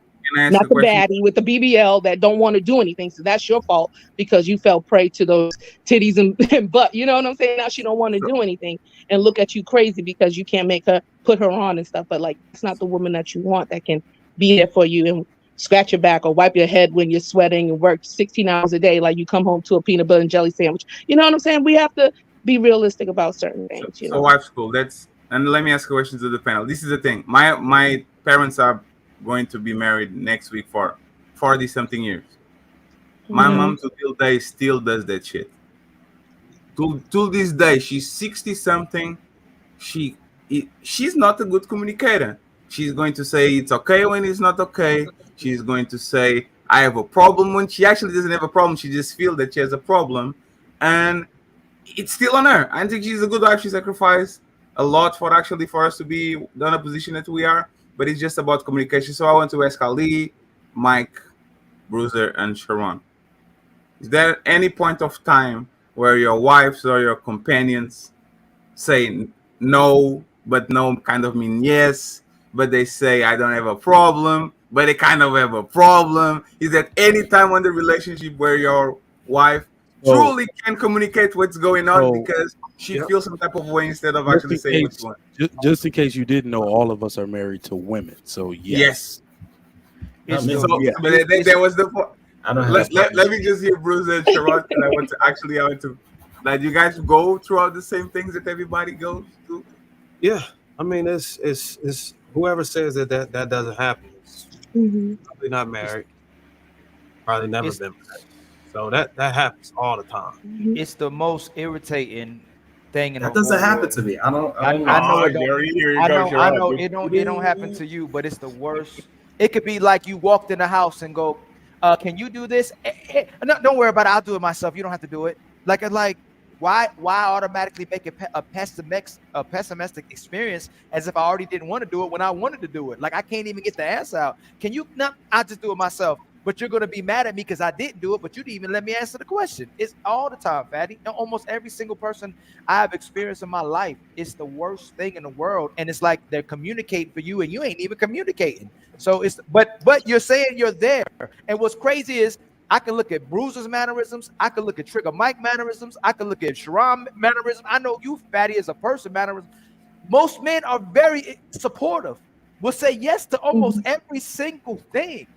It's the women who struggle with yes every single time and find reasons for why they might not be able to do something for you. By some, they just create it out of thin air. I would have did that for you, but you didn't take that out because about 30 minutes ago when I asked you to, like, what? Like, how are you counting what I'm doing wrong when I didn't even do nothing wrong? I didn't even know if I did something wrong. But that's the main thing, Bruiser. When you ask me, if she's yours, men take on relationships and households as duties.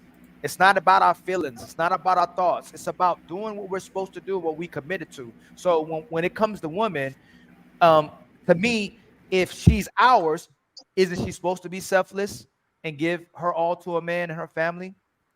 Aren't you supposed to ultimately give and make sacrifices for the betterment of the community, each other, and your children? You know, we're not saying lose your core to us. We're saying lose your selfishness, and your desire to make everything just about you. It's not my money, my house, my cars, my family. It should be our money, our house, our kids, our family till death do us part. So when a man works for the family, what's so special about that? That's what he's supposed to do. He's supposed to work, pay bills, sacrifice, live and die, provide and protect. He's supposed to do all that and doesn't even get all of us want is appreciation and value. But when a woman is even just a stay-at-home house, a stay-at-home wife, or a woman who's single as well too. She's single, she's strong and independent, she makes sacrifices, and she's giving all herself, and she's losing herself to everyone. No, that's being a woman. But if she acts like that, that's my main point. What Fatty's asking. If your wife says certain things and she acts a certain way in her feelings, she still carries out her responsibilities as a wife, Mhm. and then she's yours. If she's complaining, if she's making grievances all the time, and eventually she leaves over her feelings and picks her feelings over her family, she's not yours. But if she goes through those things and those emotional roller coasters they have, sometimes being bipolar, Mhm. um, you don't know who she is Monday, who she is Friday, but she still shows up and cooks, cleans, washes the clothes, then that's your woman. She still has that part of her that's emotional, but that's yours. That's what I meant, Bruiser. If she can't do those things and she'll sacrifice her family over that instead of her duty to the family, she isn't yours. That's what I was my implication was. Okay, yeah. So yeah, if she can't do what she's supposed to do, you know, Mhm. make She isn't yours. the marriage no. I mean, you're gonna have women that have to fight to remain in their femininity. Like society is, and the way people are raising these kids, these women, these young girls. I mean, they have to go and they have to go and discover their femininity within themselves. It's not already embedded in them. Like coming out like lost and out of order. So it's like whenever they meet a man now, the man has to pretty much teach them how to be a woman or a wife for him specifically. So Right. Let me shout out some of these Cash App and PayPal as well too. Shout out to my brother Fatty for the $10 PayPal. Thank you, my brother. Thank you, my brother. Hey, Fatty, try to get better with these buttons too. Are you? I'm getting a little better. Shout out to my brother EG for the fire $5 Cash App.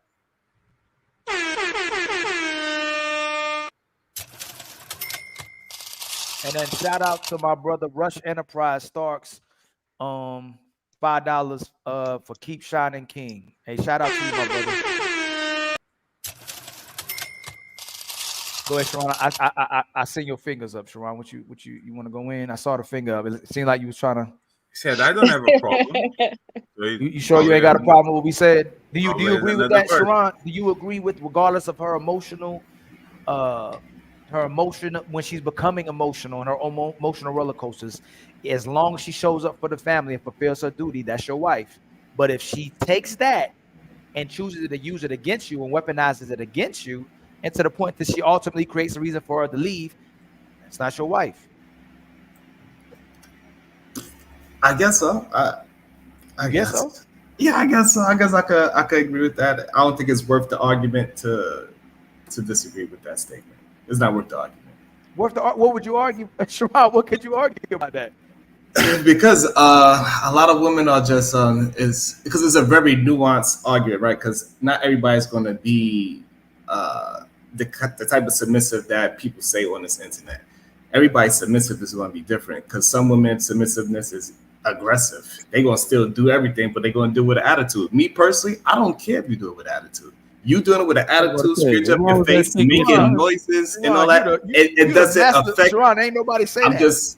I'm just saying, for me personally, like if I ask somebody to do something and they doing it with an attitude, I don't care. It's not going to bother me. But other people, like, they want you to do something for them and they want you to do it with grace and prettiness and all that. But I'm saying that's how most men look at it. If you ask a woman to cook and she making a bunch of noise, like, damn, why you? Is Barbie to cook for me? Instead of just saying, shut the fuck up and just let her bang on the pot she wants to. As long as my food tastes good, I don't care. But most men want you to not only cook the food, but they want you to cook it pretty and they want you to cook it nice with a smile. I make my food. Well, I would say it wouldn't matter until you have kids. It wouldn't matter until you have kids. Then you don't want her to pass that nasty ass attitude. You want people to do things graciously. Like Chris Rock had that special, Tambourine? He said, look, man, being married is like being in a band. Sometimes you sing lead, sometimes you're on tambourine. And nobody likes a mad tambourine player. When you play that shit, play it like you mean it. Play it with a fucking smile on your face, like I have to do, right? The world is looking. You need to do this graciously. And thank God that you even got a man in your life that's helping you out, paying the bills as a father to your children. So I would say I'm not accepting that shit. Mike, our brother, hold on real quick. My brother got to go, tend to some.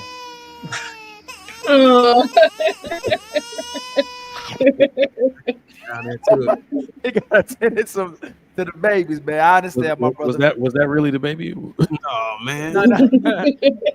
No, I had my son. I had my son from 5 o'clock, 9 o'clock. Well, right before I came on here. So I'm gonna go back in a little bit, but I understand, my brother. All right, I'll chop it up with y'all on another one, man. Y'all boys be easy. Bruiser. Hey, Bruiser, happy to see. Hey, yo, Bruiser, I'm really happy to see you, family. I think everybody will be happy to see you too. Yes, we are. All right, I'll be back. Yeah, you need anything from us? Especially me and Fatty, man, just let us know, man. Anything, man. Let us know. All of y'all send me like $100. No, just all right. All right, y'all. All right, You meant for this stuff. But that's what you guys were saying about. It's going to wear out on you every time you tell your kids to do the dishes or to do something. They don't like that shit is going to like. Imagine if it's your wife. I don't agree with the like you actually. I get it that sometimes you're not going to like what you have to do, but if every single time a man had to go to work and he woke up and said, "Oh shit, here we go again," and he was pouting around the house and that shit will. I'm sorry for the cursing, that will wear out on the wife. And we as men, we say, man, don't do that. Like even if you have to do it, if you don't like what you do, don't do that. That's actually a little bit foul to her because it seems like you are not, like you're not even trying to pretend that you this is a sacrifice. You have to do a lot of things that you don't want. But every time you pout, every time you have like a dark cloud over your head, even if you're doing the chores, that dark cloud actually is going to spread to your partner. So I think women should actually at least pretend that they want to enjoy the shit, that they want to actually do that. I think actually that they would not be asking too much. I think it's the bare minimum. When Kevin Samuel say, "You guys don't even smile for us," remember like that show, Yeah. and everybody was Right. there. We shouldn't smile for nobody. Like Right. that's the bare minimum. Just smile a little bit. It's fine. Right. It is what it is. So maybe you this would make a little bit more sense for you, Sharon. What we trying to say, okay? And that is one of the worst situations to be in with a woman who only moves on her feelings. If she's not moving on duty, respect, responsibility, something higher than just how you feel, her emotions, it is going to be a chaotic ride. That means the words she says mean nothing. And that is one of the worst situations. Right. He's saying what I'm saying. Like, I don't care if you do it with an attitude. You go That's ahead not and what make he sure said. my clothes. Yes, he did. He said what he you got to said, do Sharon. it You off of dangerous. duty, not off of because of your feelings. He's saying don't do whatever's needed in the house off your feelings, but you need to do it off of duty. I don't Nope. give a fuck about your feelings. Nope, you making a false. That's he didn't allude to none of the shit you just said, Ron. I mean, Play if it I again, had 'cause an maybe you attitude, that's misheard it. Sharon, he came in the house that day, his sneakers were funky. And he was like, Stephanie, I just need you to go in there and do and I'm like, what? Maybe I wouldn't stomp off and have an attitude then, but you know how like kids when they they get mad when their parents tell them to do something, they do all the huffing and puffing in the room. I'll probably do that. I'll probably like slamming the clothes into the dryer, but I wouldn't do that in front of him. You know what I'm saying? So sometimes you can be upset but not show it and disrespect your man, but still do the thing. You know what I'm saying? So sometimes you don't have to be. I think both of you are right. I think you're just arguing different things. Sharon is saying that he doesn't care about the two, like Kevin Samuel said, duty over feelings. That's what Sharon actually said. Yeah. But there's a second component about how are you going to carry those duties? Like even if you feel some type of way, are you going to express them and be pouty, or are you going to just say, I have to wake up to go to the kitchen to prepare the meal, Hey, but Fatty, I'm not going to do it on a not passive aggressive way, but on I'm going to show you like by my body language that actually this bothers me and I don't want to do it like that. Because you don't have to talk a lot of times to show your partner that you don't want to do something. You And know that's what? the A part lot that of usually people, runs the people the wrong way. Fatty, a lot of people they talk about the Oriental women, how nice they are. It's two different types of Oriental women. They got the sweet Chinese type women, and they also got the Oriental women that be like, "Oh, I hate your dirty feet. Here, let me wash it. I hate your dirty feet." And they talk to you like that, really aggressive. You know and they they don't like "Oh, being you called always Oriental. you or whatever." Because I don't know if it's a Japanese or a Japanese, whichever culture is. But one of the cultures, they love language is very aggressive. They be cursing you out while they doing it. Oh, you get on my nerve, you stink motherfucker. I gotta feed you all the time. Here. That's right? fair. But they actually love you when they do it. No, you know that's what I'm saying? So that should be kind of cute, though. I ain't gonna lie. that's okay. So look at you. No, Sharon, look how I win them over. You feel what I'm saying, wife? That's actually perfect. But there's the thing, Sharon. That's the type of woman that you want. Is the woman that will actually do it herself. One thing is her doing herself. That's a proof of love. I'm not feeling like do it, but you need it, and I'm going to do it. And the thing is, you say, "Hey, can you take care of my feet?" But like go to the fucking like get a tub, and then put like pouting and scratching. It's not the same. If she does it, that's perfect. If you ask, it's like asking for oral pleasure. If she says, "Man, you are so grumpy. Let me take care of you," you'll be like, "Oh shit, this is a good thing." But if you actually ask it, and she's like, like you said, "Come on, man, what the hell are we doing here?" When you ask So them, would like, you guys accept that sass and a little bit of attitude is acceptable from a woman, even though she is in a relationship? You guys accept that? All right, so we all on the same page, and so that's what I'm saying. But I think a lot of times, what I hear, at least from what I hear, a lot of men don't just want them to do the duty; they also want them to do the duty like they are beauty pageants. Like, no, that's not how real life works. I'm not, because I'm gonna be on the side of men here. I don't think right now. I think dudes will settle for the grumpy chick that actually does something. I think what men are going through now is women literally refusing. So this is my criticism of women. I think women won't be satisfied until the gender roles are completely switched. They have a problem. Like all of this stuff they come on YouTube saying about men, it's not really about us. They have a problem in their own skin. They're mad that they were born women, right? They are envious of us and our swinging dicks. They hate to see us sitting on the couch enjoying ourselves with a beer, right? Like they just wish that domestic roles weren't associated with them, right? So all the like we act like women who have babies are automatically good moms. Most of these women aren't even good moms. They're not even attentive moms. They hate the fact that the children pull on them more than they pull on the dad. So that's what they're going through now. It's a complete resentment for the role of woman and wife. So it's not that they're not doing it with a smile on their face. They don't want to fucking do it at all.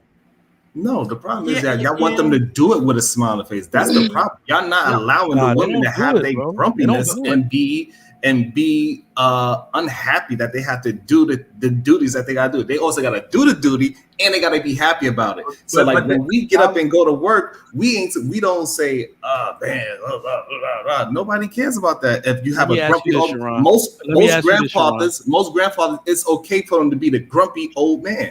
It's not okay for a woman to be the grumpy old woman. When women decided to go to work and get degrees in math, what's the first thing they did after that?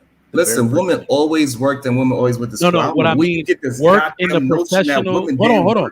Women didn't get education at this level, though. Get education for the means of getting careers. They didn't do that up until the last 60 years.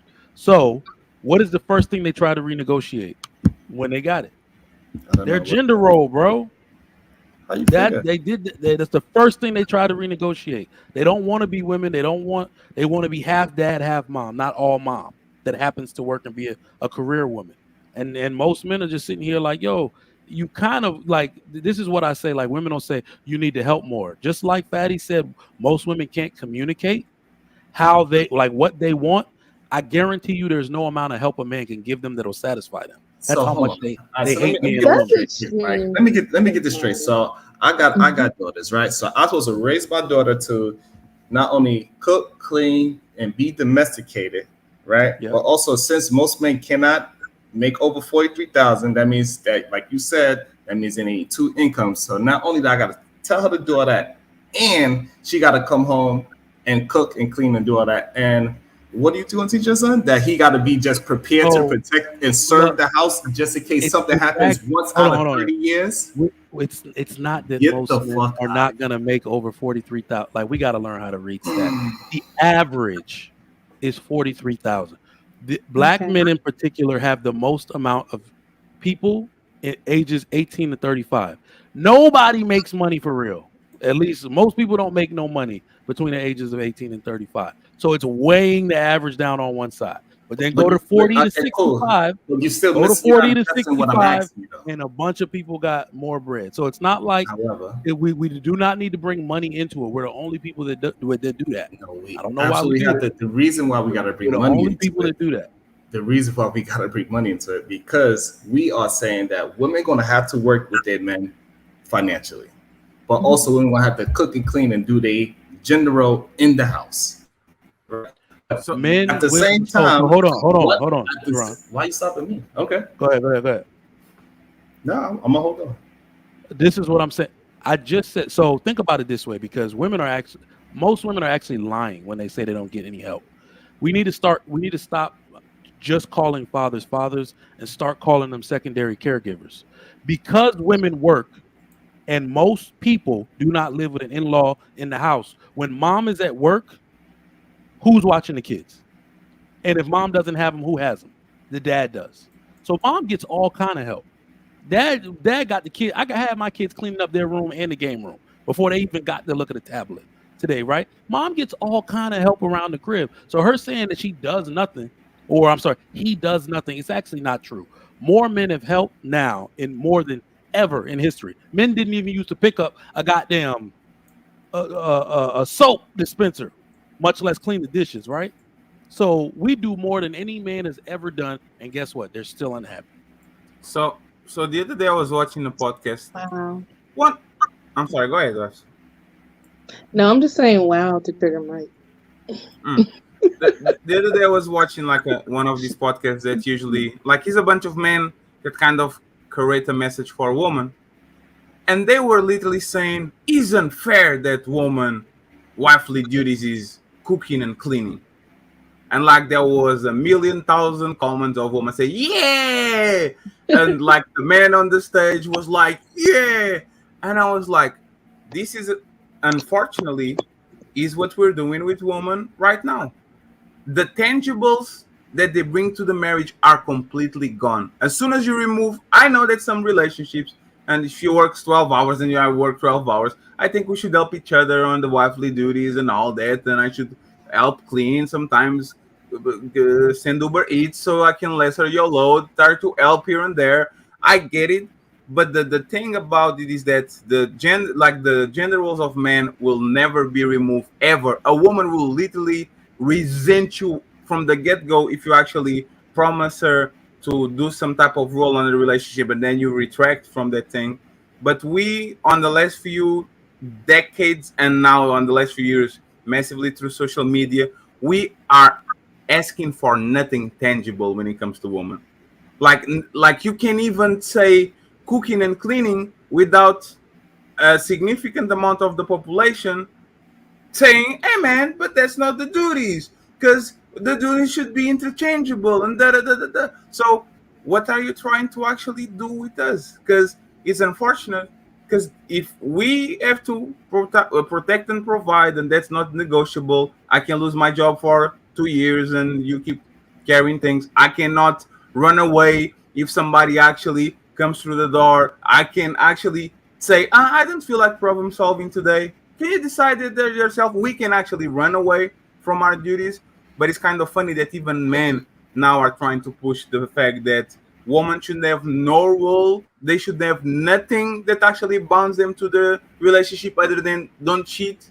And then after that, all of it is negotiable. All of it is negotiable. We are getting to the point where men are actually accepting nothing. They are accepting, I will love you, I will be submissive, I will cherish, I will whatever like we can measure.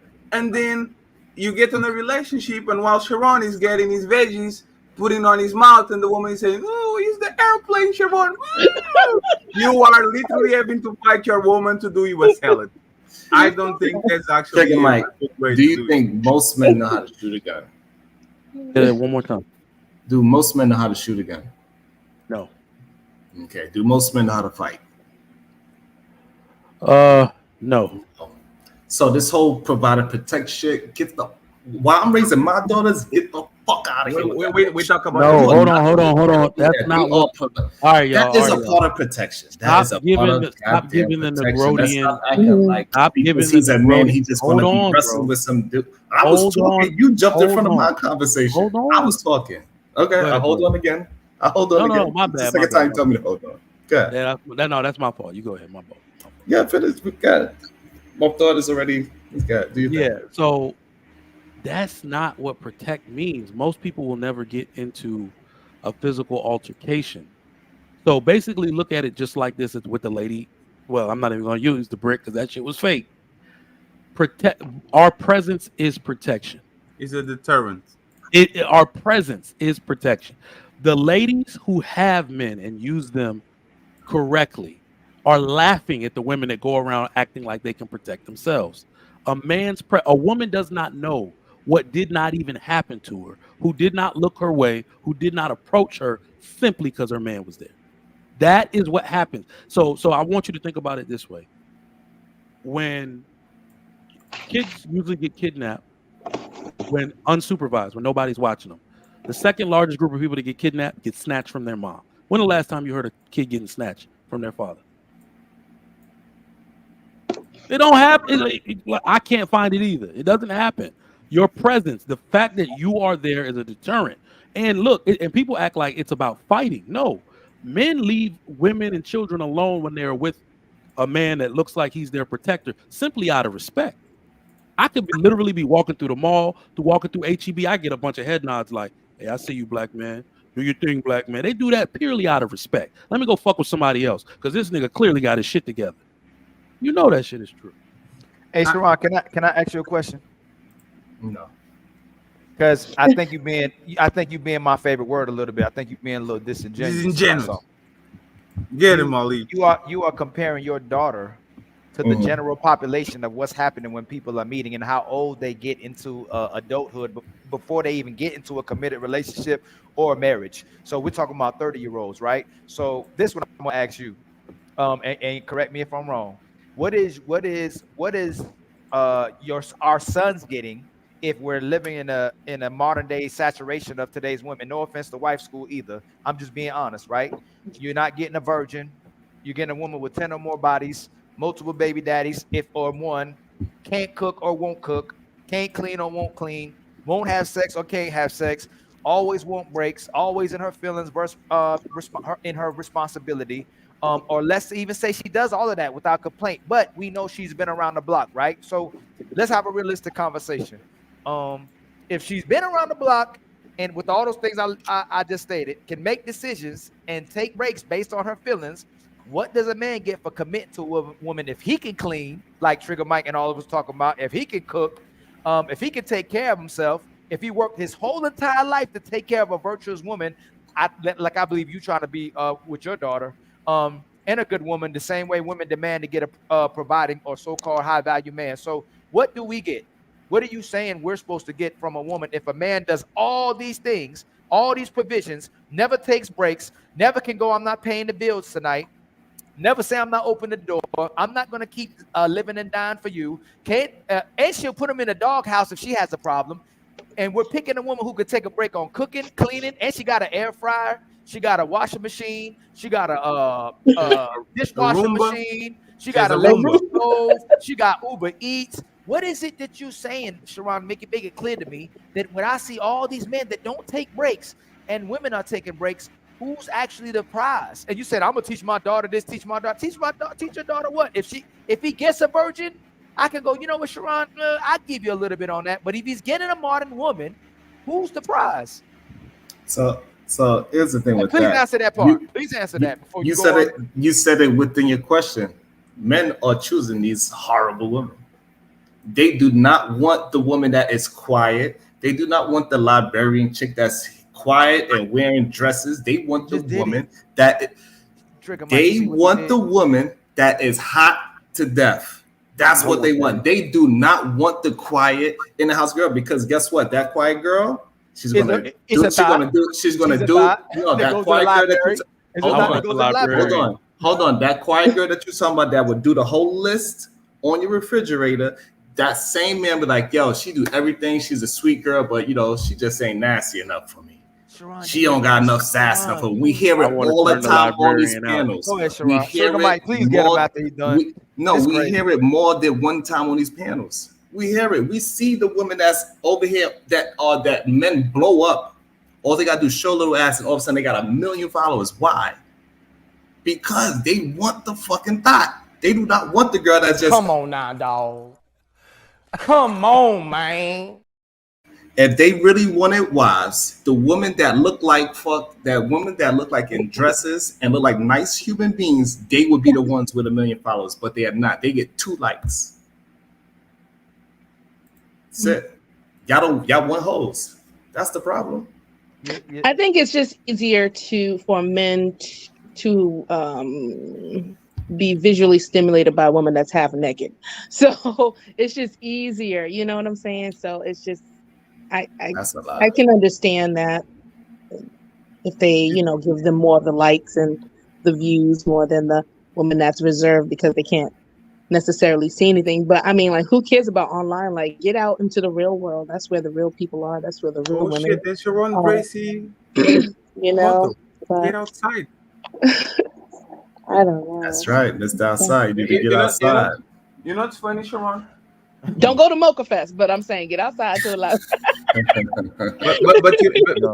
But you know what's funny, Sharon? Like, I actually use I think when people say, "Hey, Fetty, you don't know because you're not in a relationship," I use my parents as actually a good like sounding board because my mom is actually the definition of like she's a woman, right? Feelings, feelings, feelings, feelings, feelings.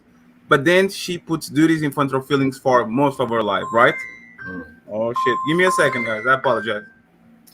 That's your So mom. like She heard what you I would talking say about it. what I would say to this too, Ali, if we was to have a party, we throw a party, we say it's no alcohol, it's no music with curses in it. We're gonna be playing Christian hip hop and Christian R&B. That club is not gonna be popping like that. I would be there. But as soon as we say we got Glorilla in there and then that club is Right. gonna be popping. I'm sorry. I apologize. I just wanted to say, like, He's out of I don't control. know. He I don't know said, what you guys. I just wanted to make sure, like, when my dad protected my mom for 40 years, not physically, but protected from doing some stupid BS, Yeah. taking stupid decisions, putting their feelings over logic, being the like calm before the storm type of situation. Let me handle like a deterrent. Listen to a trigger mic. Oh, you're not going to do something? Wait until daddy comes home. Done. I don't have to, like, a man is a lot, like, you do that. I see you do that. A man is layers upon layers upon layers upon layers of protection.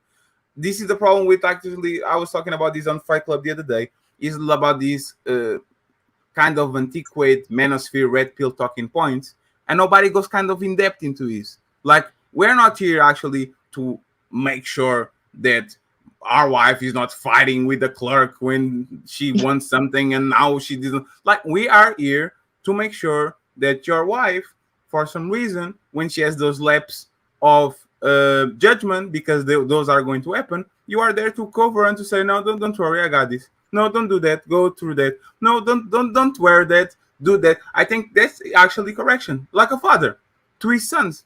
Like Mr. Let Go says, women are children. I don't agree because it takes accountability out of them. But for most part, the job of a husband is make your life easier, which is like more a teenager. You treat him like a teenager. It's not that you don't give him no power. They are a full-blown adult teenager, an 18-year-old, a 19-year-old that actually has the power to do whatever they want, but you have to nudge them here and there so they can actually do what they need to do instead of doing what their feelings want them to do. I think that's the best definition, because by the end of the day, I don't think women are fighting like that or being assaulted and all that. I think it's actually the fact that a lot of times a woman needs to call. Like, remember when you're younger, I gave this example. When your best friend or one of your girlfriends, oh my God, he's abusing me, he's cheated on me. What should I do, Sharon? Should I leave and should I stay? That's you protecting your girlfriend. Hey, don't go back. He's going to beat the out of you again.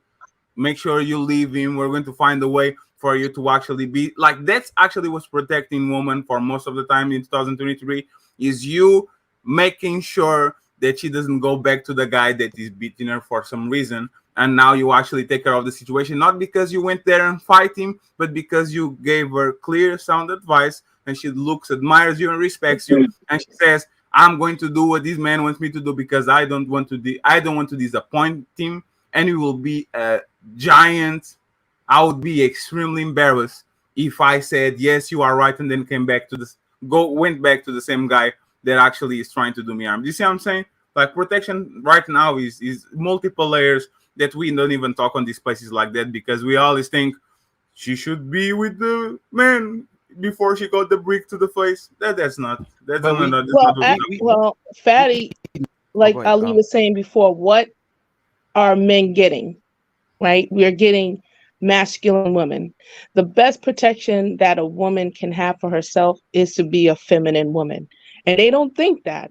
They don't think that being soft, demure, knowing, assessing when situations aren't ideal for them, that they should probably go the other way, that they should probably get Uber and go home, or that they should probably call somebody else, like somebody that's covering over them to handle affairs. They want to be men. They want to stand toe to toe with men. They want to say, go ahead and hit me. Find out, like, they are not acting like women.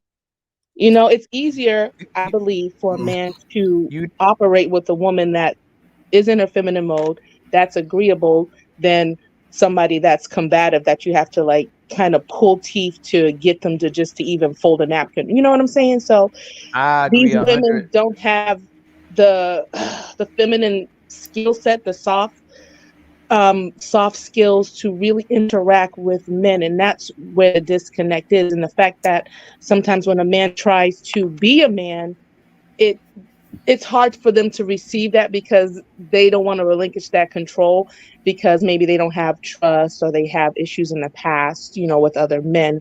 But that's something that female has to fix. That's something that female has to address. That is something that she has to overcome, so that she can have better results in interacting with men. I don't think most men want feminine women. I don't believe that. No. In 2023? Most of the grand and ever, most of the Okay. grandmas that I know, they were not feminine. They was strong. They was rough. It was I was causing the family. Now they was so disciplined. They was the ones that said, "Motherfucker, don't come in my house and touch this goddamn little boy again before I bust a cap in your ass." That's the You know grandmas what? I grew around. That's a So cultural, the that's a whole thing, cultural thing. the men that want feminine women, those are like the masculine men, and I don't think most men are as masculine as they I think they actually are. agree with Sharon, kind of. Yeah, I was gonna say, but it's cultural though, Yeah. because it's cultural. Because I definitely agree with what you're saying, but feminine is not all just about attitude and all of that. Because have y'all ever met Russian? Like Russian women are just kind of the same way. They're kind of like rough and like that, but to their That is husband. not true. My Russian woman is not rough. Oh damn, I forgot. Oh, no. But in Russia, like ask your wife about Russian moms. I had 2 Russian instructors that just talked away. I got so many complaints, but then a Russian man had to come say that's just the way the women are. They're extremely nurturing, but it's like nurturing with a slap upside your head. You see what I'm saying? So, but they get that just from years of being in a country at war, yeah, right? So, there's different ways, but still, when you look at how they engage with men and other men in ways of respect and basically letting them Black know, Thought, you give a peace sign, brother. what I mean, I think that's really what we're talking about, more so feminine, not the dainty. Because when people, What's going on, my brother? I want to say 2 things. One thing is this. It's extremely disingenuous. Again, I'm gonna say it again, to pretend as if black men don't protect black women. Like it's the most disingenuous thing. I'm gonna play this video too. There's nobody still protected more than anyone on this earth than black women. Ain't nobody gonna fight faster than you talking about somebody's mama, somebody's sister, somebody's auntie, somebody's grandma. That's the fastest butt whooping that's coming. Just talking about still a woman. Like it's nothing faster than that. And I'm gonna say it again. The second thing I want to say is the same exact thing. Ain't nobody more protected than black women. But the third thing I want to say, because I had to emphasize on that, is that there's nobody more in danger than men. Like we keep saying this, and it's disingenuous to keep saying that women in all this danger. I'm not gonna take away from the fact that there's things happening to the women, and that women don't go through certain things. There aren't women that get raped. There aren't women who get assaulted. Let me finish, Sharon. I didn't cut you off. But for the most part, men are far more in danger than women are. We're always in danger to protect our women, and we will put ourselves in front of women still to this day. People may go oh, I'm not going to protect nobody. People may go, oh, I'm not going to give this woman grace or give her a second chance. But what me and Fatty, and I'm sure Trigger Mike see, is that no matter what men say, they still can't stop coming to women, giving women second, third chances, giving them grace, still marrying women, still committing to women, and still protecting women. Men still have not stopped doing those things. It's women who are not fulfilling their duties. So, but let me play this video, Sharon, and then you got it. Now, I just want to ask you one question before you play. Oh, go ahead. I know, you want to ask me the question. You said men are in danger. Who they in danger from? What do you mean who they in danger from? You said men are in danger, correct? Yes. Before I even talk about men, just life in general.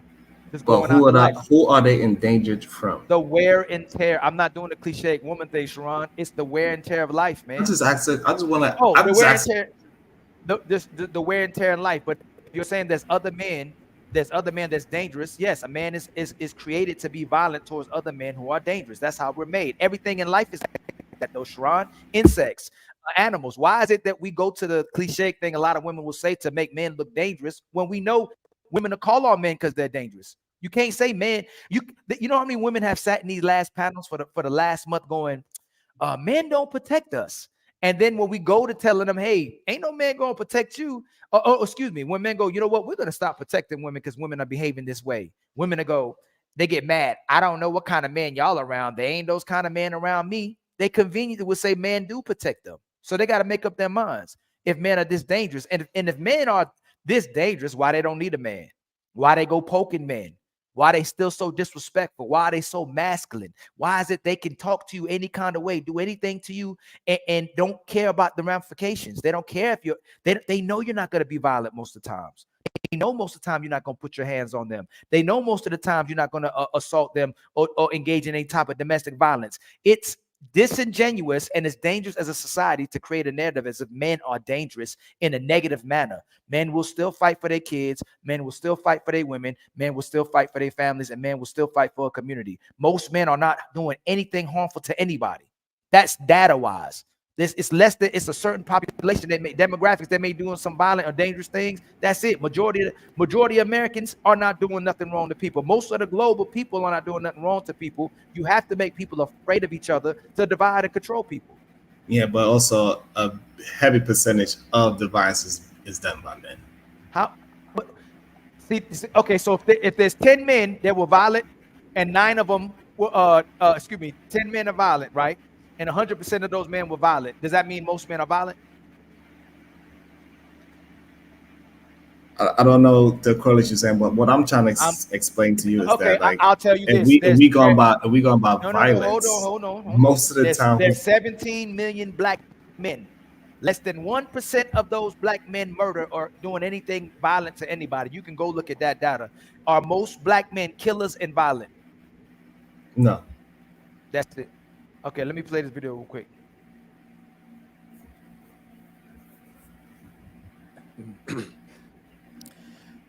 I said, you know why you know this happening? Because you're seeking out that to watch. I said, I'm on the internet too, right? And none of that comes up. None of that comes up in my feed. And then, the other thing that's crazy is when I heard it, before I even decided to make this discussion, I asked black women, and I say, I understand that you're going to try to disregard the black women that I asked, but I asked on the radio. And I told the callers, we got millions of listeners. I told the call in if you feel that black men don't provide for black women. And I say, just note this. Is this black woman a stranger? Or is this who is this? Because I know it's the easiest way to get your ass kicked with me is my sister, my children, my mama, my wife, my aunt, you know what I'm saying, my cousins, you know what I'm saying, my nieces, you know what I'm saying, a girl that I like, Just a random girl that I like.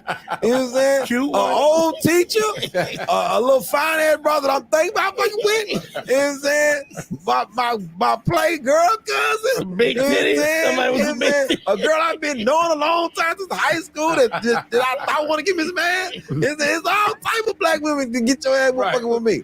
Right. You know what I'm saying? My partner's ex-girlfriend that I was cool with. Yeah. You know what I'm saying? You know what I'm saying? His ex-wife, his first baby mama that I'm her godfather's son. His mama. You know what I'm saying? His mama. His aunt. But his aunt for sure that raised me. You know what I'm saying? His sisters, his two cousins that I always humped on a little bit. His god brother's friend. It's a lot of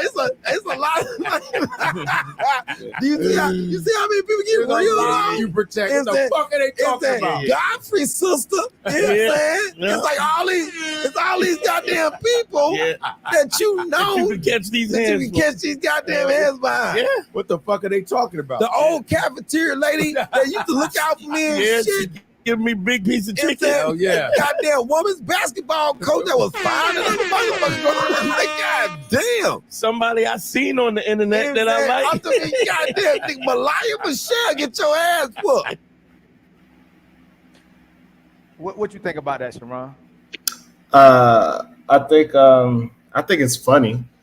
However, he's talking about women. He's talking about women that he actually know. When women talking about they're not protected, they're talking about strangers. That's what they're really talking about. They talking about they're not protected. They don't feel protected in the street when they're walking down outside. They feel like they can't go to places by themselves. Hold on. What's going on, my brother? What's going on with you? I wanted to put an emphasis on the fact that most women don't either. Most men and women are not violent towards each other. I wanted to put an emphasis on that as well too. But go ahead. So you're saying men only protect who in personal relationships? Is that what you're saying? You're saying men don't protect women that's not theirs? What I'm saying is that when women say they're not protected, they say they're not protected in the public, meaning that they cannot go outside without packs. When they're not outside in packs, they feel like they're in danger. That's what they're talking about. So should women protect us? What do you mean? I'm not just asked you. Should women said they're equal to men now. Women said they're strong and independent now. Women said they don't need men now. Women said they don't need marriage now. They can give themselves security. So hold on, let me finish, brother.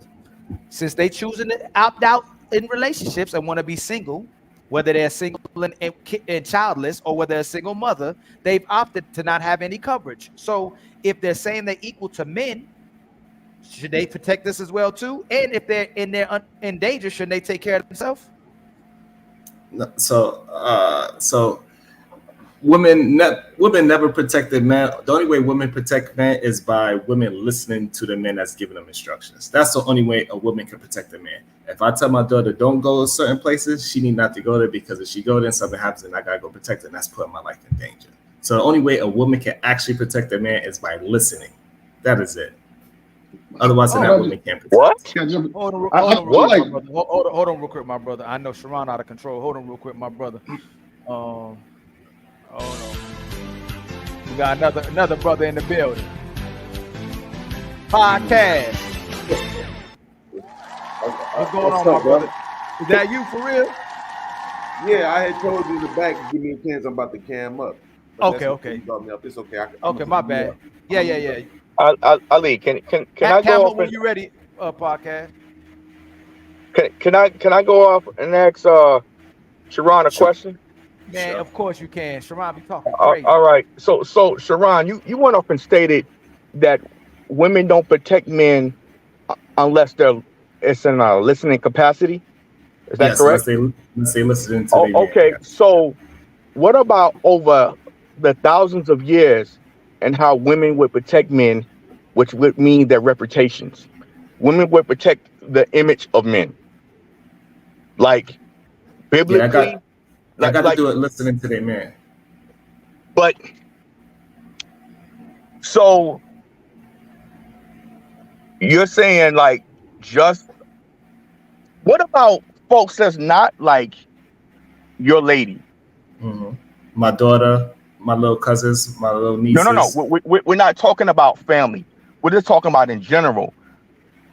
All right. So yeah, like if I have a female friend and she calls me and she said, "Hey man, such and such," and I said, "Hey, don't go to that party because such and such, this, that, and the third." She Okay. needs to listen. That's how she protects me because she's my friend. I just got to cook up. I feel like this. I feel like the only expectation a man should have for protection from a woman is protect my legacy, protect my children, protect Yeah, my home, things like that. that's what I'm Protect my trying to say. legacy. Yeah. Physically protect me. I don't. That should not be an expectation of a woman. If it happens, great. But I'm just, no man should be walking around thinking like, oh my I God, agree. women need to protect me. I agree with that too. Yep. My wife protects my legacy. That's her job, is to like make sure my kids are good and safe and productive and stuff like that. I will physically and protect the household and their physical being if we're out somewhere and something happens. My wife and I, we already understand it. If some shit jump off, she knows what to do. She knows I'm gonna protect. She knows just get the kids and what you call it. I'll take whatever I gotta take to make sure y'all get the safety. That's it. It shouldn't be like, okay, we're gonna stand there and fight together or what have you. Because usually what happens is, anytime I've ever seen where a woman has jumped in to try to help her man, the woman get knocked out, not a dude concerned about his woman, and it ends up worse for both of them. It's just like it never ends up so. I think every man would profess that, and we should do that, right? Especially in a society where women are conducting themselves in a certain type of way. In today's time that we living in, do you believe that a lot of men should just go out of their way to protect women who not only not asking for coverage, but putting themselves in harm's way with not only other women, but with men as well too? Are you going to protect those women as well too?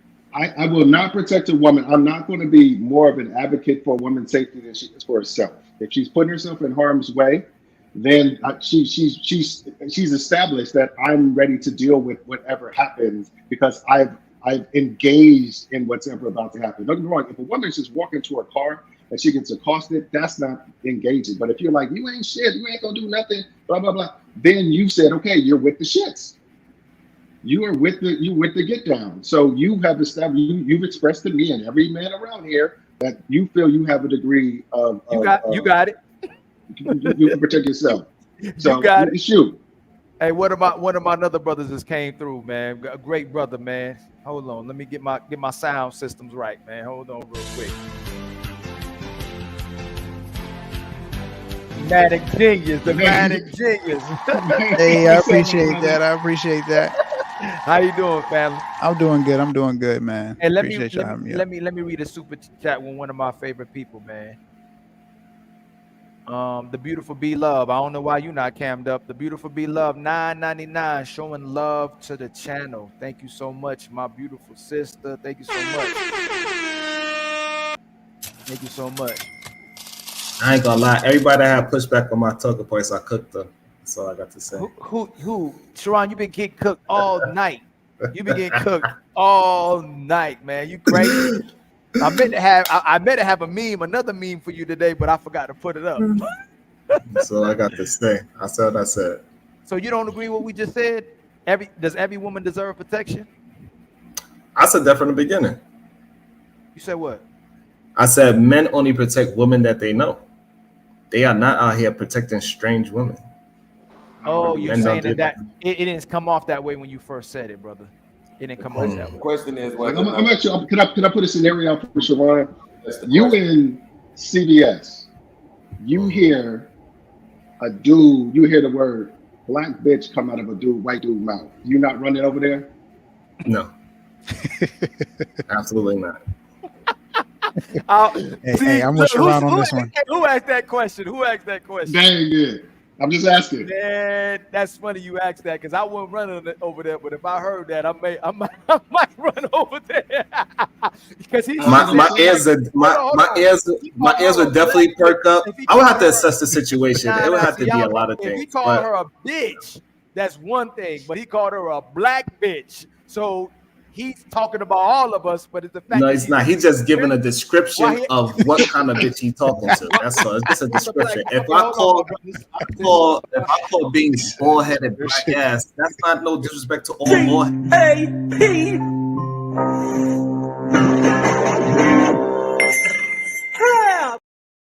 I'm just saying that's not a disrespect to all bald-headed black men if I say something about being bald-headed. and him being a black ass. What is a black that's not the bitch? truth. What's a black bitch? That means that's her skin color, and she might be acting a certain way. It's a description. Who's saying it? Who's saying it? It doesn't matter who's saying it. That's her description. If I call somebody fat, all fat people's not gonna be like, oh, let me come over there. You talking about fat people? I like my burgers too. That's not gonna happen. But for some reason, when race get thrown in there, all of a sudden now it's a race issue. Nah, that's just a description. Okay, so on that, like, say if she wasn't like, you know, she was just minding her business and somebody was trying to instigate something with her, you know what I'm saying? Sort of like the riverboat incident. The guy was trying to do his job, and then the other, you know, race brought the heat. Are you guys okay if the black woman throws up her black cap? Are you guys gonna come? You gotta come with y'all folding chairs to help her out, even though she wasn't doing anything. I think the boat incident was very nuanced, and they was able to see the whole situation, so they was able to make a decision whether to help that man or not. So to see the whole thing and assess it, and then I think most people would help somebody that's in distress. But somebody that, like how we were saying earlier, that is popping off and acting like they got it and they got a knife, gun in their pocket, because that must be the only reason why you talking crazy to a grown ass man and you only 5'2". It depends on the situation. Right. Let me ask a couple questions real quick. Damon, let me ask you a question, right? What's up, I got a video, but it ain't my channel, so I ain't gonna try to play it. Of this woman walking this man down. I'm talking about all he doing is just trying to walk away, and she is walking him down. She hit him about 47 times. The video is about 3 minutes long of her just speaking, walking him down. She knocking kids down, trying to get to this dude to keep hitting him. Norbert is ass like Rasputin did Norbert. So who's supposed to protect him in that setting? Right. He protect himself. Really? He like okay, if a woman like beating you up, you can do what you need to do to stop the beating. I'm not saying you're supposed to just like, oh my God, man, please stop striking me. I'm going to keep walking. No. If she's acting like a dude, and to that extent, hey, what's up, dude? It's going down. That's just the way it kind of is. So y'all telling me, hold on, Rook. I got two great another MVP brothers in the building coming through real quick, man. Hold on real quick. Hold on. Lock-hold and sophisticated in the building, man. Thank you so much. Thank you so much for coming through. So let me ask y'all something. Y'all telling me, hold on real quick. Hold on. I think we capping a little bit. If this happens, okay, here we go real quick. Hold on. Oh, I finished my paper and I don't have anything to do. Chris, what's the matter? Why are you crying? Oh, God, what have you been drinking? Chris, what's wrong?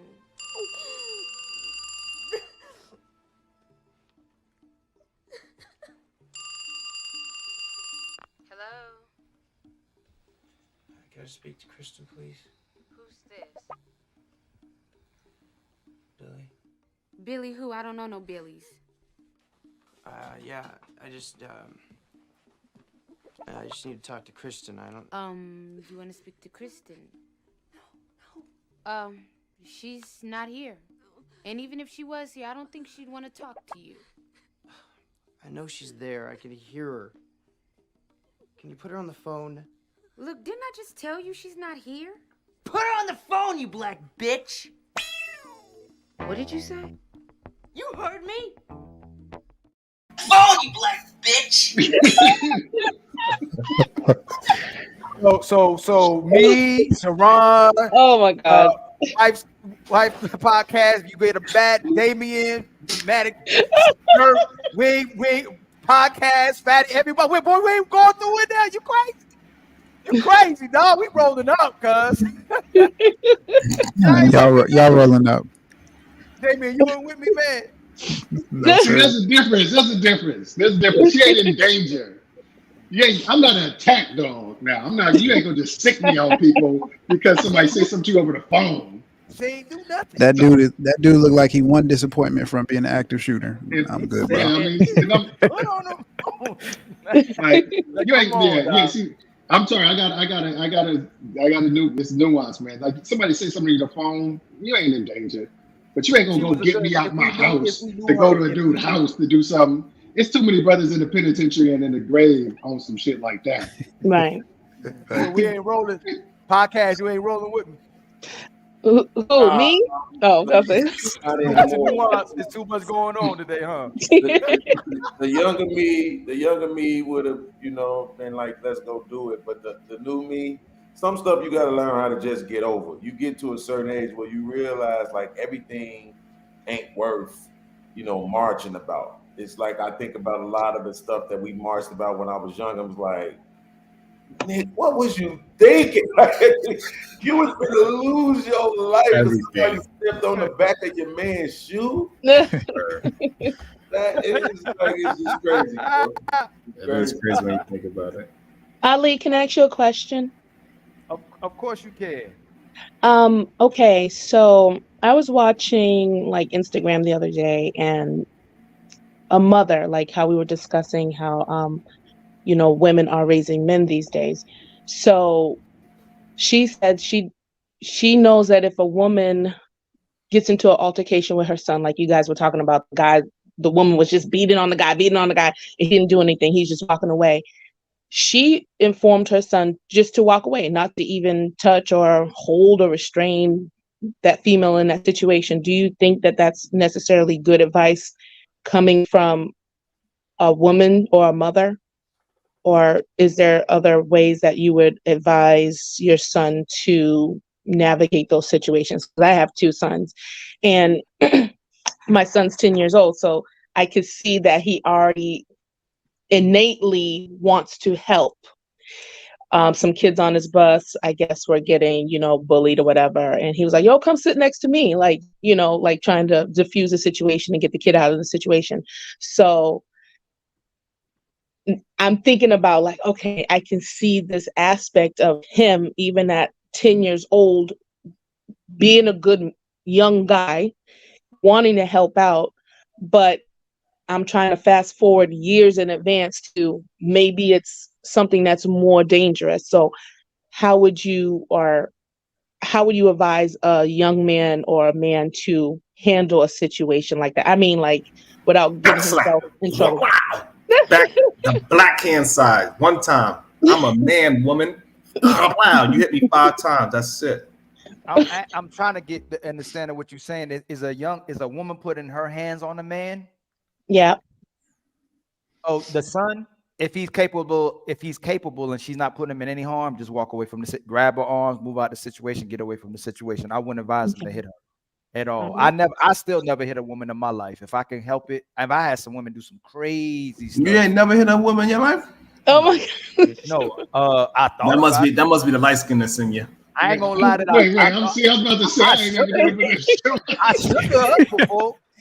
I'm like, what's wrong with you?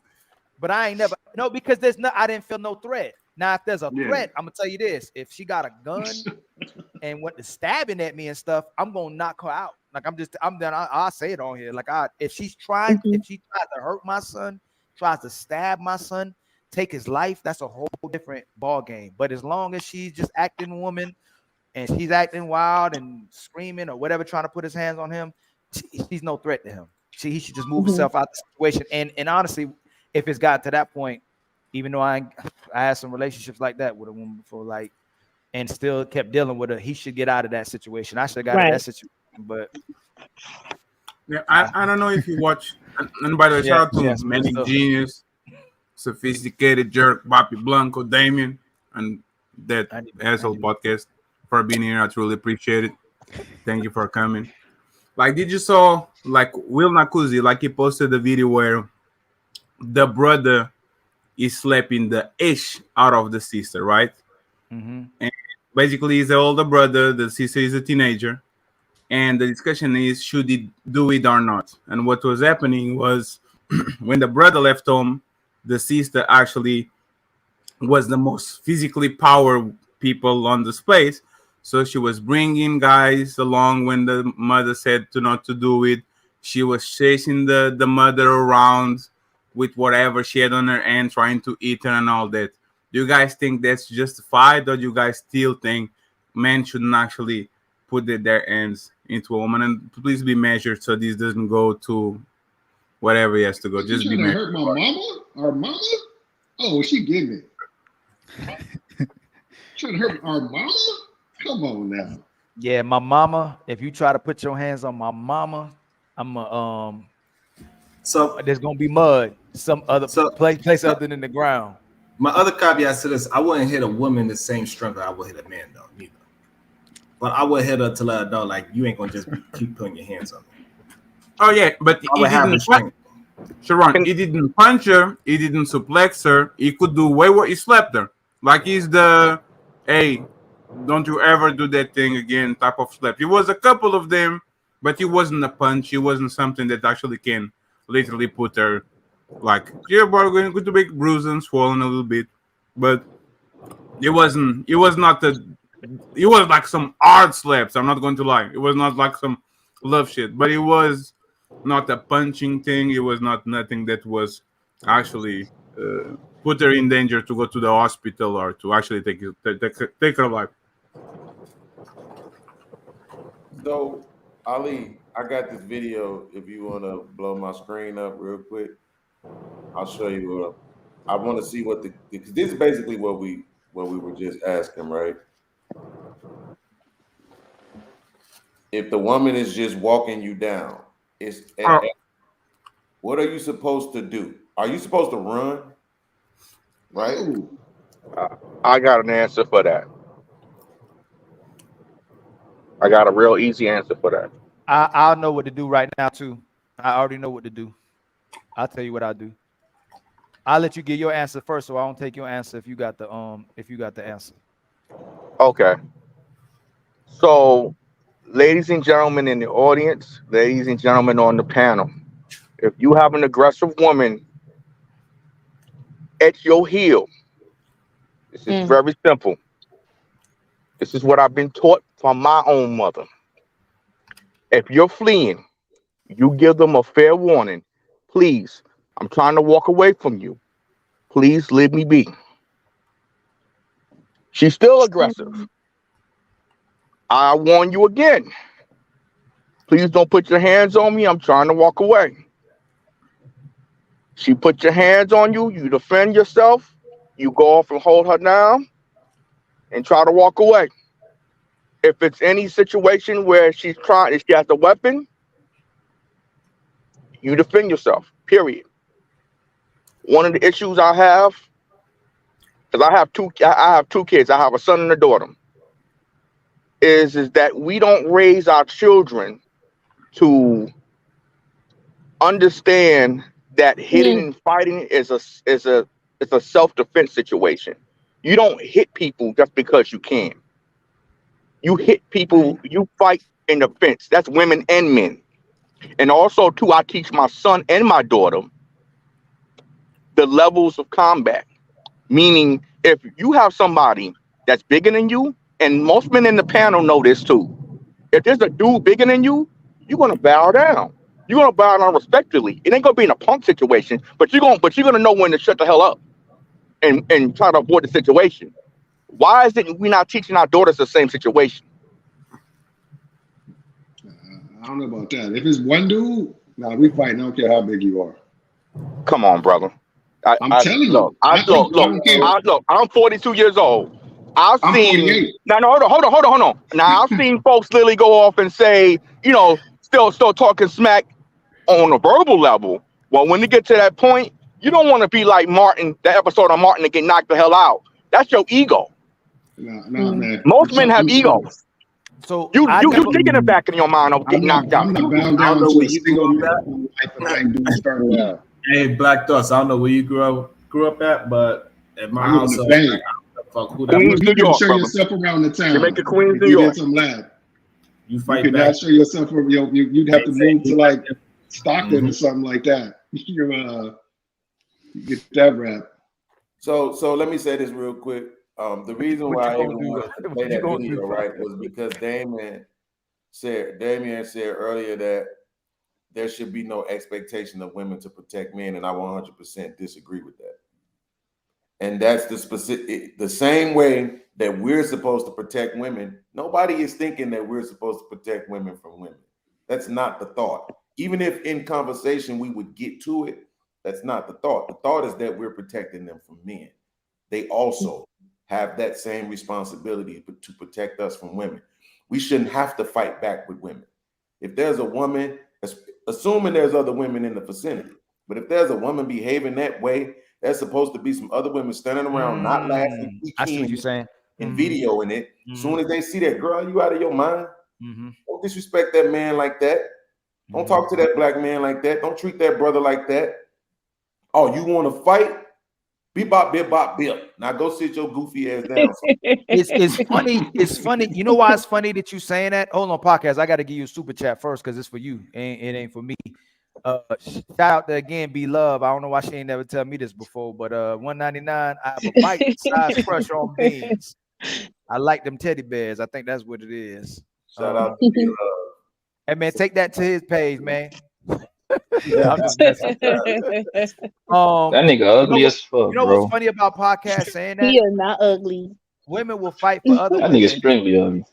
Women will fight for other women. Women will fight women over their kids, but most of them ain't gonna fight over no man if in a situation like that. That's crazy. Some will, but for the most part, they see something like that. He right, like ain't no women about to jump in that.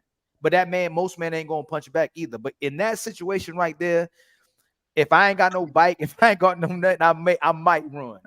I know she ain't gonna catch me. That's probably her man, though. That looks like that's probably like her man. Now if that's my woman and she's checking, where is she? But a lot of times, but ain't no woman should help you fight your woman. But most of the times when I see dudes walking away, when I see dudes, and I ain't gonna lie, I've done it before. Though I don't know if y'all done it before.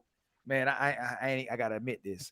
I kind of like at when I was younger, that little toxic behavior a little bit. Like I was there before, right? Woman chasing me, mad, and I wanted to walk away so she would chase me and do that. I ain't gonna lie. So I just walked away. I could have gotten in my car, drove. I ain't gonna lie, I was young. Oh my god! Every time I want to fold it. I ain't never been like y'all telling me. She's showing you she love you, she hitting on you. Why you love? I'm like, I really don't want to go, but I like to be a little like. I ain't gonna lie, I've been there before. I ain't gonna lie. That's a fact, Ali. That's a fact. So I decided to walk away so she chased me and hit on me. And then I say, babe, why you doing this? And I walked back and she said she saw. Hey, listen. Hey, I wasn't a pookie, but I was half pookie. I told you it's a lot of men out there that like a masculine woman. I told you. No, that ain't masculine. Is it because at the end of it they know that they can soften her up and get her in the bed for makeup stuff? Look, it's not masculine. We gotta stop this, man. I heard somebody say this tonight, bro. I'm really thanking YouTube for putting a lot more of these white podcasts in my algorithm, right? Because they keep more logical. But the brother said, look, he said, are we gonna just try to say that women aren't violent? That women aren't aggressive? They have aggression too. So what are they doing? Are we just trying to make it seem like they just hold it all in and poot it all out? Like, stop playing. It's not that they're being masculine, they're just being aggressive and they're being violent because they have the capacity to do it, right? They have lungs to breathe with, blood running through their veins, thoughts, feelings like everybody else, tear ducts. They have the capacity to be violent and aggressive. So even like earlier, and another thing really quickly, when Sharon said that when black women are saying that they feel unprotected, that they're talking about strangers, Sharon. Come on with this super simping narrative, bro. You gotta stop this. This is not what they mean. What are black women dealing with on a daily basis that they need protection from strangers? Stop it, bro.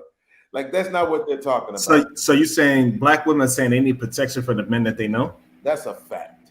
That is 100% absolute. Who do you 100%. think? Who do you think commits the violence towards black women the most? Strangers or men they know? The reason why I say you gotta answer the question. You gotta answer the question, Shamar. Me and podcast like that. You know, we both like. You gotta answer the question. You can't. You just see how do you that. don't want to answer the question because you know if you God answer the question, it's going to undermine what you're trying to say. No, go ahead. Answer the Okay, question. so who do black women endure violence from the most? Strangers or men they know? I would believe people that you know. Usually, violence is from people that you know. Right. So then it doesn't even make logical sense that when they say they feel unprotected, that they would be talking about strangers. No, because most people are not saying that they need protection from the people that they know. Most people do not talk about they need protection from things that they know. They talk about things outside of them. That's what they need protection from. Because most people are not calling police on the people that they know. They call police when they get robbed from some stranger. That's not true. But there's most violence is against people. Like most violence, especially violent crimes, are committed by people that you know. Is your neighbor, is your uncle, is your sister, whatever. So for most part, you actually should protect people that you know instead of going around and protect people that you don't know. Again, I'm a little bit of a sucker. And I live on a country that doesn't have weapons like that to the point where I feel I can intervene without getting my life taken. So I am on a privileged position. That's why every time they say, "Would you do it?" I say, "Yeah, I'll do it." They probably get 2 punches on the face. They'll go to the hospital, get some bruises, and go back home.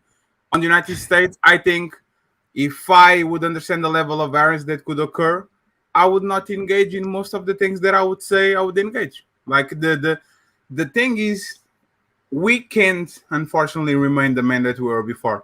Like we were talking about this the other day. If Titanic went down today, the casualties will be completely different. We know that most women survive, most kids survive, and most men, either the men on the I class, actually they perished. If Titanic was today, I will guarantee you that number will be completely different. I will guarantee you, because men will put the kids on the boats, they'll put their wives on the boats. And as soon as is everyone from the south. Is my wife, is not any woman. I will give this elderly lady, okay, you go ahead. But for most part, I think most men are started to accept the shift that woman actually wanted. So you can complain about the results that you actually asked. It is a part of the game now. Let me get I want to get sophisticated and genius in there too. But I want to say one thing. I don't know if y'all like this, but when I was younger, I guess because the household I came from, man, I used to literally break fights, like intimidate to be like, yo, y'all gonna fight each other, y'all gonna fight me. Like I used to break fights up. And then I used to defend other women that I didn't know. And I think y'all probably looking at y'all, I feel like y'all might have did that once upon a time in y'all lives too. Y'all see a woman getting hit or somebody was doing some type of violence to her that wasn't yours. I jumped in it. Like I'd be like, hey, oh bro, we can't do that. You gonna do this, you gonna do this somewhere else. But I was that dude. I break up fights and I was jumping in. I see a man touching a woman, yo. I was that dude. In 2023, all that is out the window. I don't know you. And I don't know you. What a sucker. Make sure we double back. I want to know why you looking at them. The light skin. This nigga had the light skin behavior. How you was breaking up fight, nigga? How the hell are you, nigga? Get out of here, I was like, yo, you gonna have to hit me now. Okay, yo, we just I used to actually believe that, like, it was two things that actually happened. But both of them were my neighbors. I'm sorry, what did you say, podcast? No, I was saying he said he wanted to get sophisticated and genius in the conversation. I'm sorry. Man, I got a question before you go to your. Hold on, Sharon. Hold on, Sharon. I want my brothers sit there like this. They just like this. I wanted to get them in here. Nah, we just listen, man. We let y'all cook. They doing my light. You know, we all the light skinned brothers be like this. And we That's how I started talking first. It's on me. That's right. So what y'all got on the subject, my brother?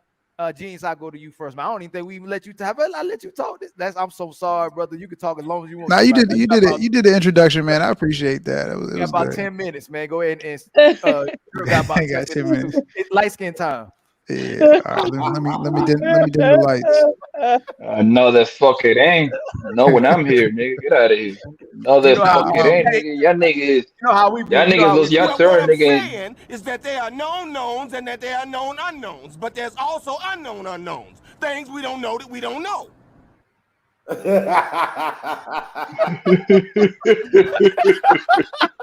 Okay, you got it, Cheese. Yeah. So what was the question? The No, I'm just fucking with you.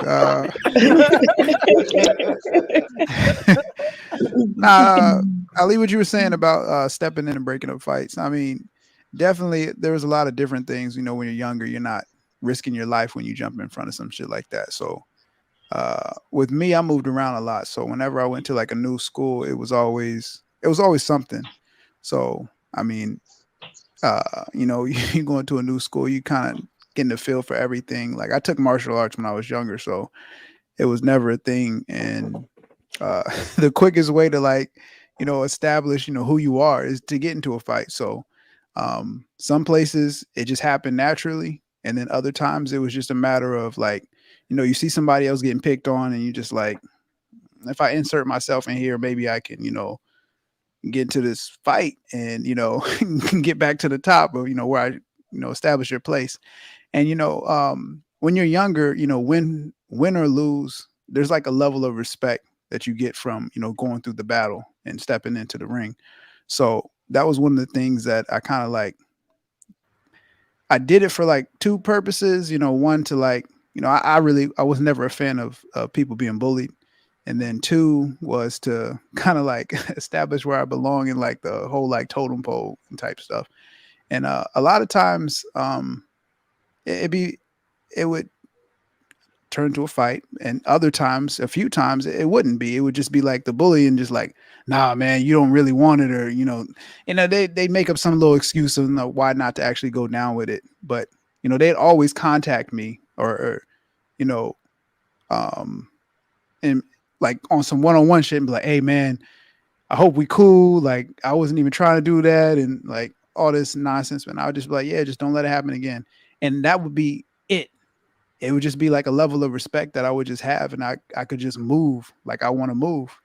And so I wouldn't do that shit now, like as a whole adult, because you know, dudes be so crazy, and when people don't have nothing to lose, man, I done been in situations, you know, and seen some like it's not worth it. You know, if you on your path and you see somebody else going through something, yeah, help if you can, but I ain't about to be jumping in the middle of something that I don't understand and don't see. And that's why he's supposed to be quiet right there. That's why he's supposed to be quiet. No, I'm surprised. I wasn't expecting that answer. You know what's crazy about guys that actually practice martial arts, though? The way that they say it, they're like, you know, I practiced martial arts, you know, when I was younger. And it's like this sort of confidence thing that comes along with it. That always gets me because I didn't ever practice martial arts. Unfortunately, I practiced gangbanging. But I do think for you to be a almost light-skinned brother, I'm surprised by you saying the way that you established yourself was through fighting. Because I thought all light-skinned guys established themselves by banging the best chick in the neighborhood. Hold on. And they first move in, right? You can do both. No, see, I'm gonna tell you, like, I got three brothers. My oldest brother was like the scary dude. He was like the dude that nobody wanted to fight because he was crazy. And then my brother right below him was mad soft.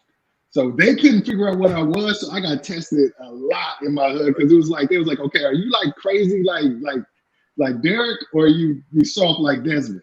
You know? And it was just like I had to fight, and it was like, okay, you closer to Derek, so I'm gonna like leave it alone. But like going into high school, that's exactly how it was. And you know what? I found out later that motherfucker Derek told them motherfuckers to fuck with me just to see how I got down.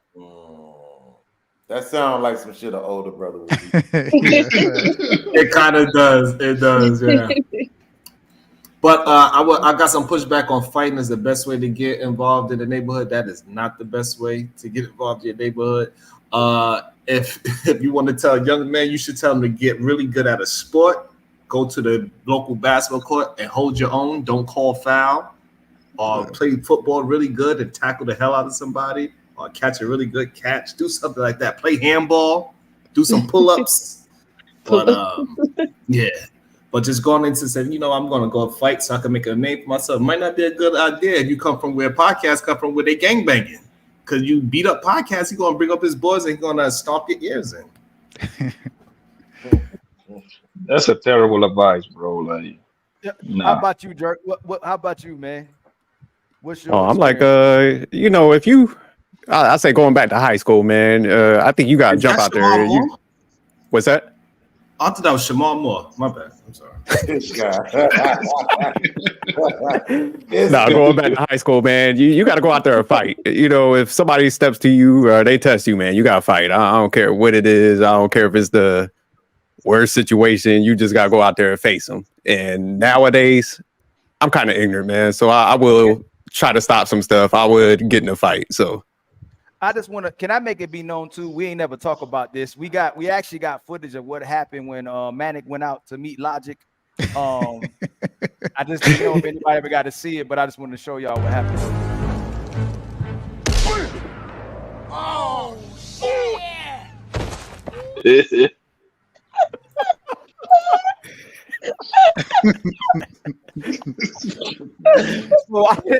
Yo, man, do you really invited what's his name, Logic, to the gym? Manic pulled up. Yeah. I mean, we live in the same area. You can't talk crazy and not be willing to, step into the ring. He said that he was 2 hours away or something like that. It's not the same area. We tried to. Yo, man, you.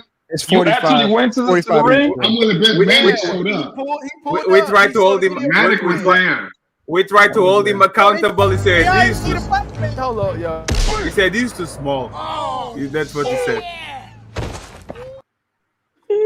That's why I fuck with this nigga Menu, man. I know this little nigga got a little hard, man. That's what's up, man. What Logic say? Manic pulled up. That's what I said. What Logic say? Here's the truth, though.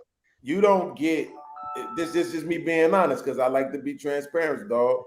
You don't get a fair fight. You don't deserve a fair fight. You've been taking martial arts since you was a kid.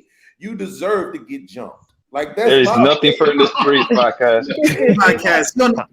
He only 5'2". I don't give a shit. He's not fighting fair. You deserve to get. Hey, I'm 4'11". Get it right. He's not fighting fair.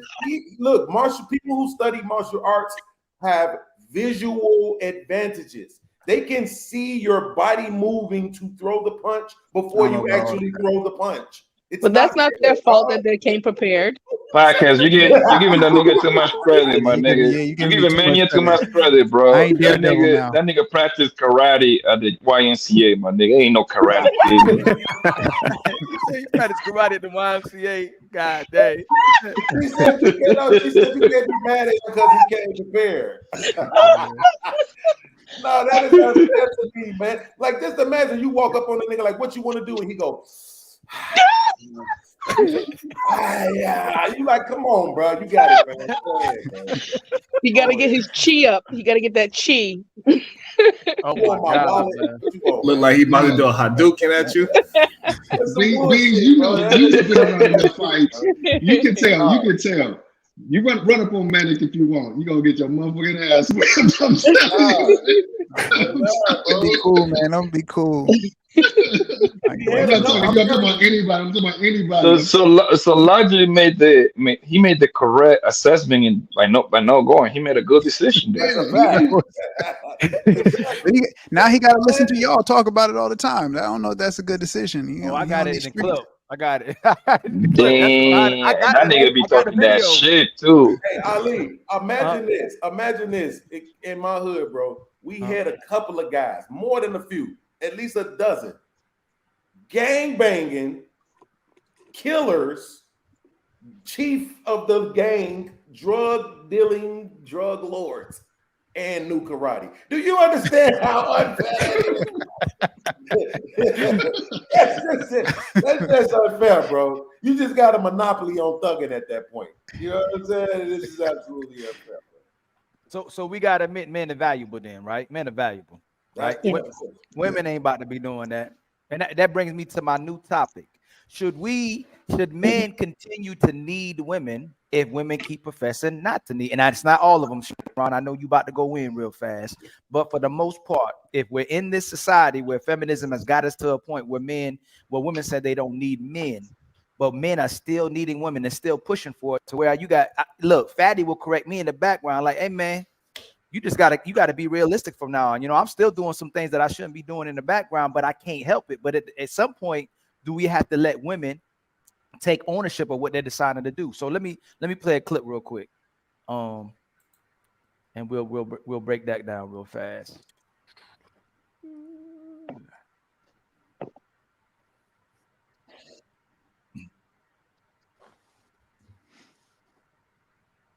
Wait, can I ask you a question? What is the problem with I don't need you to function in my life, but I do desire you. I do love you. I do want you, but I do not need you to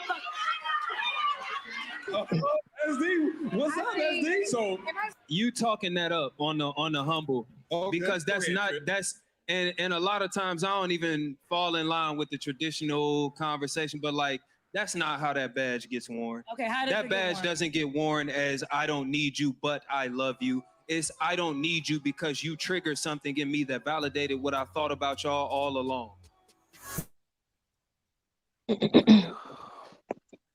Yeah, that's easy. What you think about that? And then we'll go to Sharon, because I know he tried to pull a little bit with the other brother. I was just blaming it out, but that's easy. What you think about that, Wife School? I think it's easy for women to say that when they have all these other things that are providing for them, that are protecting for them. If they have the government behind them, or if they have the sisterhood behind them, it's easier for a woman to say that.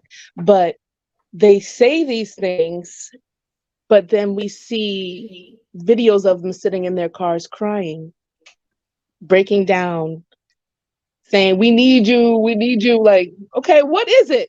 Do you need them or you don't? Because it's in our nature to need the opposite sex, but it's just so many distractions and things put in place that a woman feels that she has the right to say such things, even though she thinks it's okay. It could be received as demeaning for the man. Like, well, what do you mean? Because a man, but interaction with my father, things that he does for me, it makes him feel good to provide and to give. And for somebody to need that, they feel good doing that. You know what I'm saying? Somebody that's receptive and agreeable and says thank you. Women today, they're just ungrateful. They are entitled. They have everything. Like somebody said, they're the most protected. They're the most entitled. They have a lot of resources at their fingertips. So it seems it's an illusion that they don't need a man. But at the end of the day, they do need him. They do need that protection. And in how they're saying that men don't protect us, you do need it because you just said it. So sometimes they're just all over the place. They don't know what they want. It's a lot of BS, a lot of trauma. They're easily swayed, and they don't really sit back and really think about, like, okay, I do need a man for what? You know what I'm saying? For, to be a leader in my life and things like that, to cover me, be over my family, my children. And they waste all their good time trying to run the streets and everything. But at the end of the day, when they become older, they really see the reality of things that I do want companionship. So they make me sick. I'm sorry. I do get like a headache because women, they say all these things, but at the end of the day, they need a man. They want a man. Do you think they're this confident in their abilities to continue to speak like this, and for their abilities to continue to make mistakes and be able to depend on men? Because there's a lot of Sharons out there, if they do a man dirty, to come pick up the pieces. We know that there are always going to be men that will do that because maybe they're not interacting with women, or they're waiting in line to get their chance with that woman. So there are going to be men that do come to the rescue of that female they have interest in. Like, you really gonna do this? Hold that bitch. Go ahead, do what you do best, bro. Don't finish that bitch now. I got you. Save No me. sense. What you mean? That's Man, so you tripping. trippy. I'm I'm about to go in there, boy. boy. I'm gonna tell my daddy. He gonna Hello? pull his gun out Fuck too. your daddy, And I ain't boy. scared of you, boy. Girl, can you come get me? Because he didn't pull me out. Please don't fear. Captain Saverho is here. Yeah. You think that's why? Yeah, it makes it easier, but still that man's gonna get played at the end of the day. He's still gonna be in the friend zone, you know, and walked over and not appreciate for the efforts that he put in. But you know, some men can't help it. They just love women, you know, that's not a bad thing. I love men, so it's just, you know, just what it is. So hey, it's just easier from women. That's the double standard, and that's the advantage that women have. They always have somebody that will be there for them. Thanks, Sharon. That sound beautiful. Sound very beautiful. Oh, thank That's you. He touched my soul. That's good. But I touched your my soul. soul. Are you about to cut me down now? Sharon, what you think, man? What is What you think?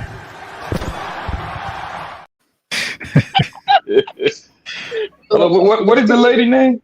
I never seen her before. Oh, my name is Stephanie, and I have the Wife School podcast. You never Nice seen to Wife meet School you. podcast?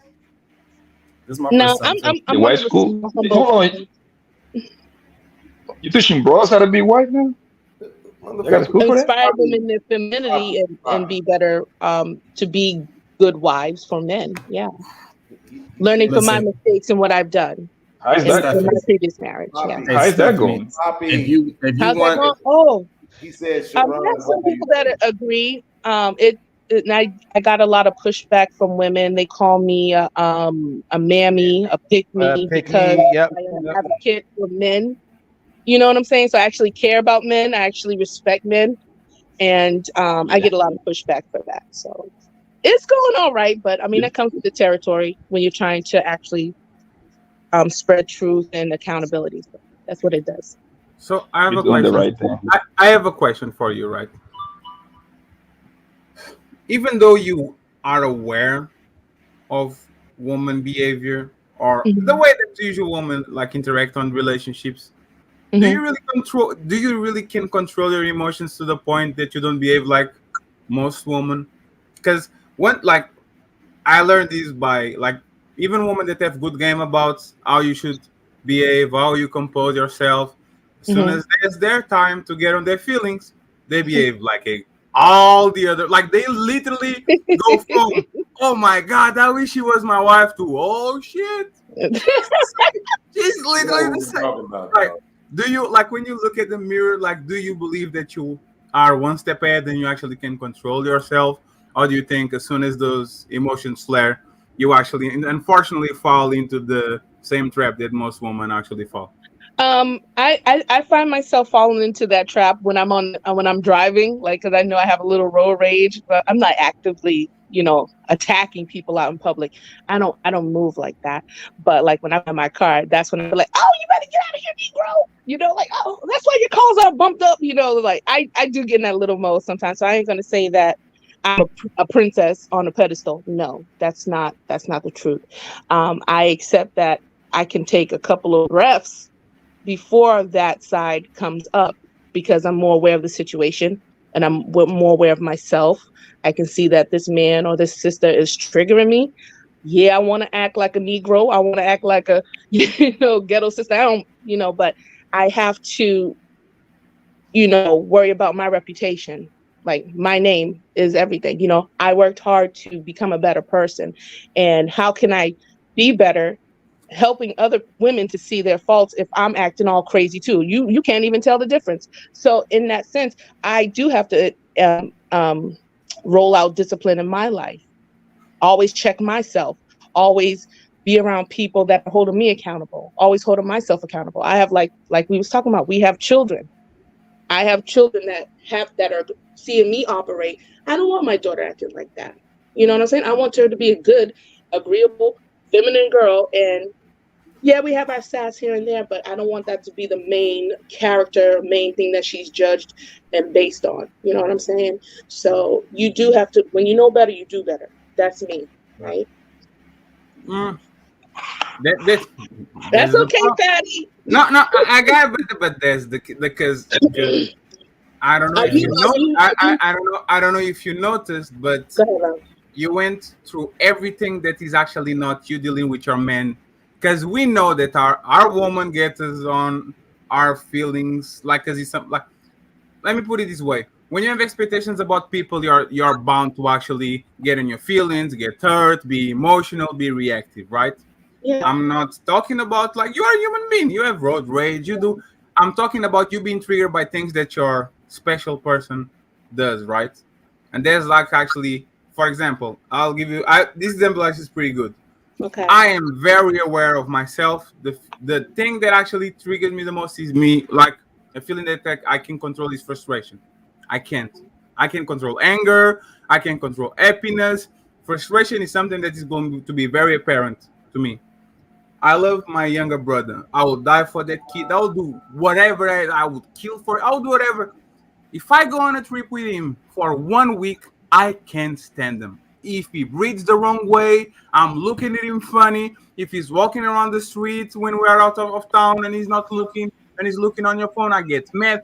I get angry at him. Like it's something that I love him, but from a distance. I can love him with it, like having with me every single day, all the time. And again, I understand that to me, his life is more important than mine, but I can't stand him next to me for multiple days in a row without trying to go upside his head. So even if I'm aware of that situation, it's something I can't control, unfortunately, because he annoys me, like for some reason. So when a woman is with the husband and she loves him to death and she will be willing to do everything for him and all that, is she actually prepared to condition herself to not resent that man, to not be frustrated at him, to not every time he does a, oh my God, look at this guy again, because he's texting the day-to-day operations of a relationship. A lot of times it actually makes you not liking that person. It's not that you don't love them. It's not that you don't care for them. It's not that you don't want to do what's right for them. But the erosion, 1 day, 7 days, 14 days, a month, 1 year. So I mean, what point do you like speak up for yourself or communicate in a way that you address that? Hey, you know, I want to bring this to your attention. That you know, no, it's not. It's not that. It's not that. What I'm asking you is that even if you are aware of the game and what you actually have to do or not do, yeah, how do you can you repress those feelings, right? Or you still going to engage in them? What's the problem? Why school? There's certain things that you do engage, and there's some battles that you do not fight because you know that it's going to cause the harmony to be disrupted in your home. So you have to know what's worth fighting for, what's worth letting go to the side, and there's just some things that you have to speak upon, and that's just it. Like, men aren't mind readers, so like if I'm sitting over here knowing that him picking at his feet is disturbing me, maybe I'll speak up and say, hey, can you not do that? Or I can leave, you know, get away from the situation. And when he's finished with his old feet picking session, I can come back. You know, there's so many ways to handle that. Just because it has to be anger or sass, that's not the only option that a woman or a man has to resort to.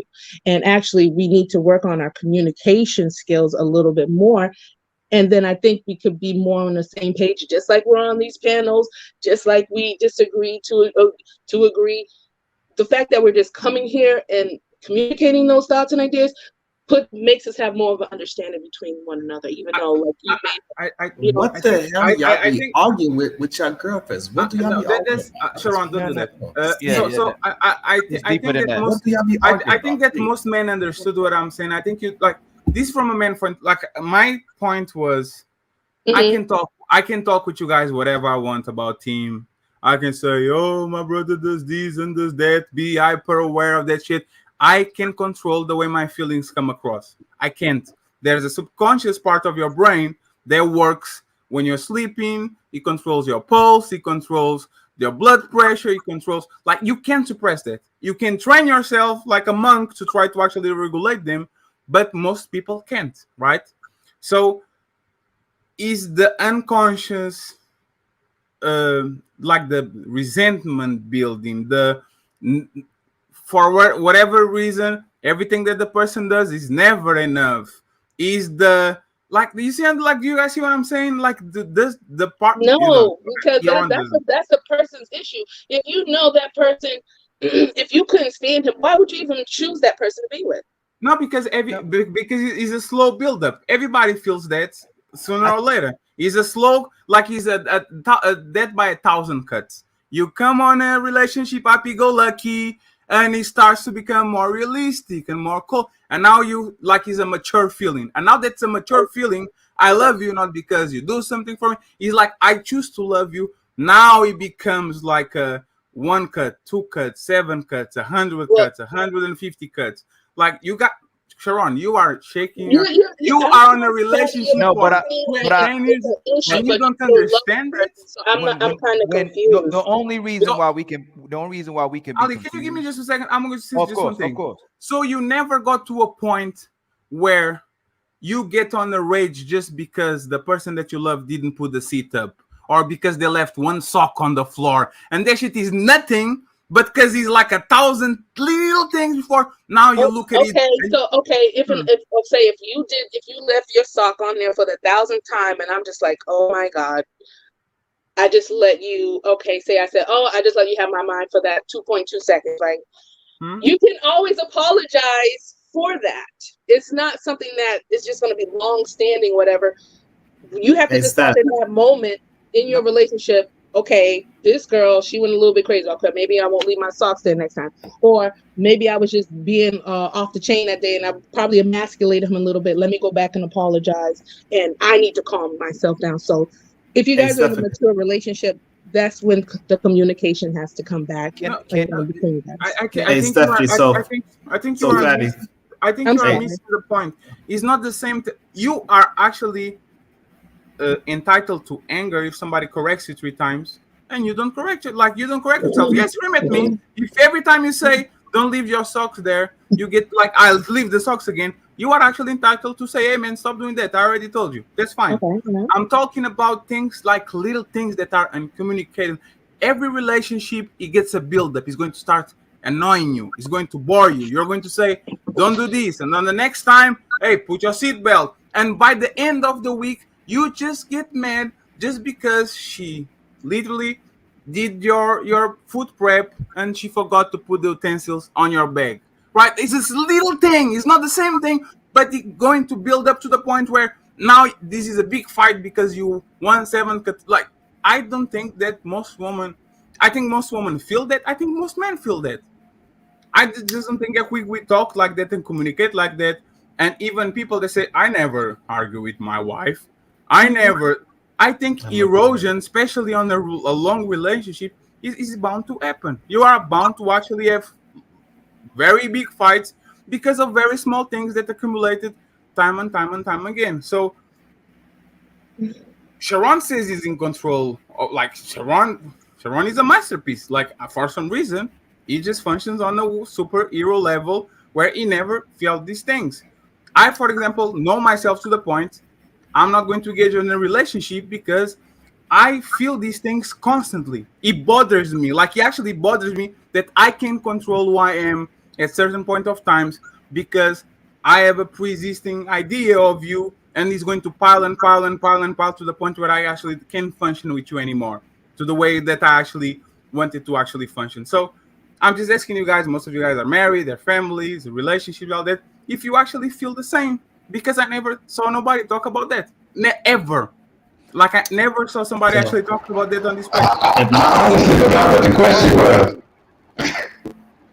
you bogus. You sound Damien, crazy you sound right like now, Damien, yo. You sound like Damien right now, man. I don't know. Maybe another man Hey, can Patty, talk how do you about that from a man's Patty, how do you perspective fix that? because Remember, I don't there's a know. button you can press. How do you fix that? You go to his mic settings and do auto adjust. Let me see. Mic settings and put the 3. check the 3 box. Check the 3 boxes. Yeah. Yeah, but hey, Steph. Hold So on, this. hold on, real quick. Hold on, Sharon. He was gonna talk real fast. He just mic was just messed up. Let's see if he can get it in real quick. Go ahead, brother. Try it one more time. I said, I honestly forgot what the question was. Yo, that's amazing. Go ahead. All right. The question is if that happens to you, even though you are aware of your problems, you can control your feelings. Like if that happens to you. I mean, yeah. I mean, yes. Is that the answer? Yes. Hey, listen. If I put my socks on the floor and Stephanie said, "Hey, babe, you keep leaving your socks on the floor," I'm like, "Well, pick it up there." Oh my God. I think. Oh, I don't even. And then what would you say after that, Stephanie? So go ahead. So now I say, "Well, pick it up." So, Sharon, you can't blame Sharon. I thought maybe this will be the last time I pick this sock up, but I might put a waistband over here so maybe I can. And then I'm gonna say this, hey babe, Okay. like this is one of my things that I'm about to do. You're gonna have to deal with it. You gotta let me know if you could deal with it or not. I'm gonna leave my socks on the floor. When I come home, I'm gonna kick my feet. My feet hurt. I'm gonna kick my sock off. I hope that you pick it up because that's something that I like to see you do. I like to see you take care of it. Oh God. Okay, I guess I can work with that, but I probably might be huffing and puffing at the same time. And you know I don't mind you huffing and puffing, so it's all good. I don't even know what's going on. See, that's how easy that works. That was a free class right there. Goddamn, I ain't gonna lie Right, you doing it on purpose. You doing it on purpose, ain't you? I think the problem is until we get into adulthood, maybe our 30s and 40s, we are programmed and we're brainwashed to accept that women can do no wrong, to give women unlimited grace, to allow women to talk to us and speak to us in any capacity they want to, and we still have to be providers and protectors of them. I believe if we truly taught the true value of men and how dangerous men were, this wouldn't even be a conversation. It wouldn't even be a negotiable. Women would know better than how to, since men know better than how to disrespect a man and talk crazy to a man, women would know better than how to talk crazy to a man. She wouldn't think she could just show up as a woman. So the fact that Sharon says that, we can't hold that against Sharon because Sharon's been brainwashed. Sharon's been conditioned. Sharon has been put this brother's starving in a chamber of say and do as women please, and regardless of what she does, she's right. And I think he has some kind of disease that we're gonna help him get through. We're gonna find a medicine and the cure for that disease. But I believe y'all really acknowledge it, y'all. We are mamas, we gave our mothers grace, we gave our grandmothers grace, we gave girls grace. Hey, watch, don't touch her, don't hit her. When she falls down, she's the baby. When you fall down, get up, suck it up. We always have to cater to them. Ali, and hold on, Sharon. I just said not too long ago, if a woman hit me, I'm a slapper. You said you're gonna run. How is it men like me? It's men like you. You're actually talking about yourself. No, because I said if a woman is attacking, you need to slap the shit out of her to let her know that you a goddamn man. On the black hand side, you said you will actually run. You turn to a track star. Those are two conflicted things. You're talking about yourself. Me personally, I would tell a man never date a baby mother. You dated a baby mother. We are two totally different people. You cannot one second. Oh, he taking shots. He's taking shots. And we can say, Sharon, that's where you want to go. This is exactly what I'm talking about. Right? Don't fight, guys. Don't fight. This is exactly what I'm talking about. This happens on panels all the time, and people don't extrapolate this to relationships. Two people that know each other, been hanging around on the same panels for 1,000 times, and it builds up slowly and slowly and slowly and slowly to the point where you have pre-existing conditions towards and views towards that person, and every single thing that somebody says, now it can become a big fight because your shit is piling and piling and piling. If this shit happens in panels, how the hell doesn't happen in your real relationship with your wives and your like this is what I was talking about. Like, how do you don't feel if you're on and Ali? Good one. If you feel this way, if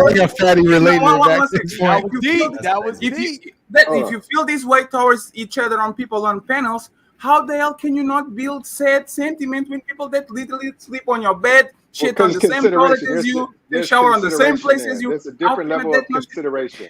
There's a totally different level of consideration. I said there's totally a different level of consideration for the person that sleeps on the bed. Tolerance. The word is tolerance. But there's the thing. But that was my question. The difference is with this situation that just happened, he lied on me. What? He said something. He said something that I completely didn't say. Something I completely didn't do. What did I say? He said Sharon is the type of man that said a woman you can't see no wrong with a woman. Well, I'm over here correcting a woman, say, hey, pick up my socks. If a woman hit me, I say hit her ass back. So you are actually lying on me saying that I'm doing these things and I'm being a simp towards women when I'm actually doing the opposite. So you saying don't create narratives about people. Okay, I got you. Correct. So Sharon, some of the stuff that I said was joking. Some of the stuff that I was saying was joking. The things that you said is that you would let your woman. Oh, hold on. You know I joke all the time. Don't say you don't know how. I quit school because of recess, Ali. Don't play with me. That's what I'm saying. Like you guys are trying to personalize something that is actually the level of tolerance. Like, what's your level of tolerance to the person that is sleeping next to you? Like, do you have it or do you don't? Did it happen to you or your level of tolerance is zero? You do. That?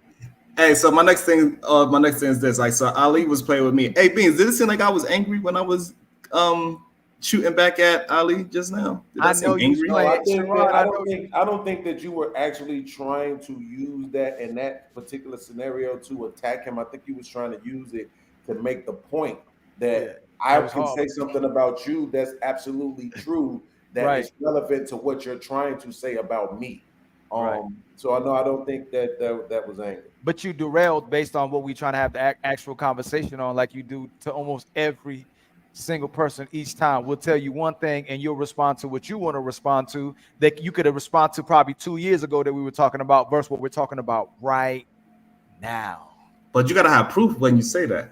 You know, you just did it. It was something you was holding on against me as a joke. No, you said it in real time. I addressed it in real time. What does me? Okay, watch. What does me having a baby or a baby mama have to do with this conversation at all? I didn't say nothing about you. I said you date baby mothers. I said don't. You said I date baby mamas. What that got to do with this conversation? What I got to do with the conversation is that I'm not a simp. I do not believe that. I do not go save women. You tried to save a woman by dating a baby mother. You tried to save that woman from her mistakes. Me, I do not save women from their mistakes. That is what I'm talking about. I think Sharon is a white knight. He's not. I think Sharon is a white knight. He's not the simp. Oh no, I know what this is. I know what this is. He the mad. Truth. That's what it is. Oh no, he mad that I play a song, so I play a song. I got you.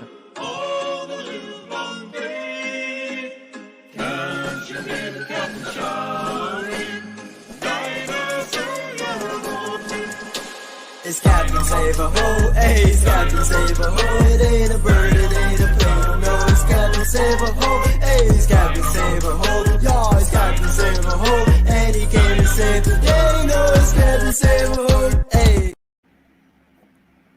My bad, Sharon. My bad.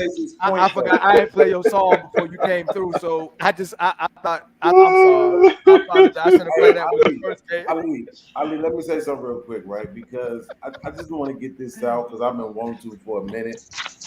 Yo, y'all got to stop this with this. You're saving the woman from her choices and all. Right, this. exactly, man. Yo, this is the dumbest shit I have ever heard in my life, bro. I'm not saving her. I'm not saving her from nothing. I'm picking the woman I want. Not to mention that second divorces, they end just as fast as the first ones. So you're not really saving her from nothing, okay? Like, this narrative is look, red pill, manosphere. I got a lot of respect for what you all have done, but you all are stupid.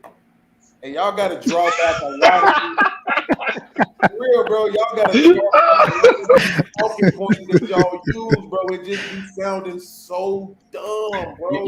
Hey, podcast, you know what's fucked up? You tried to save women of bad business decisions and bad shit on your show 1 year ago. All the fucking time.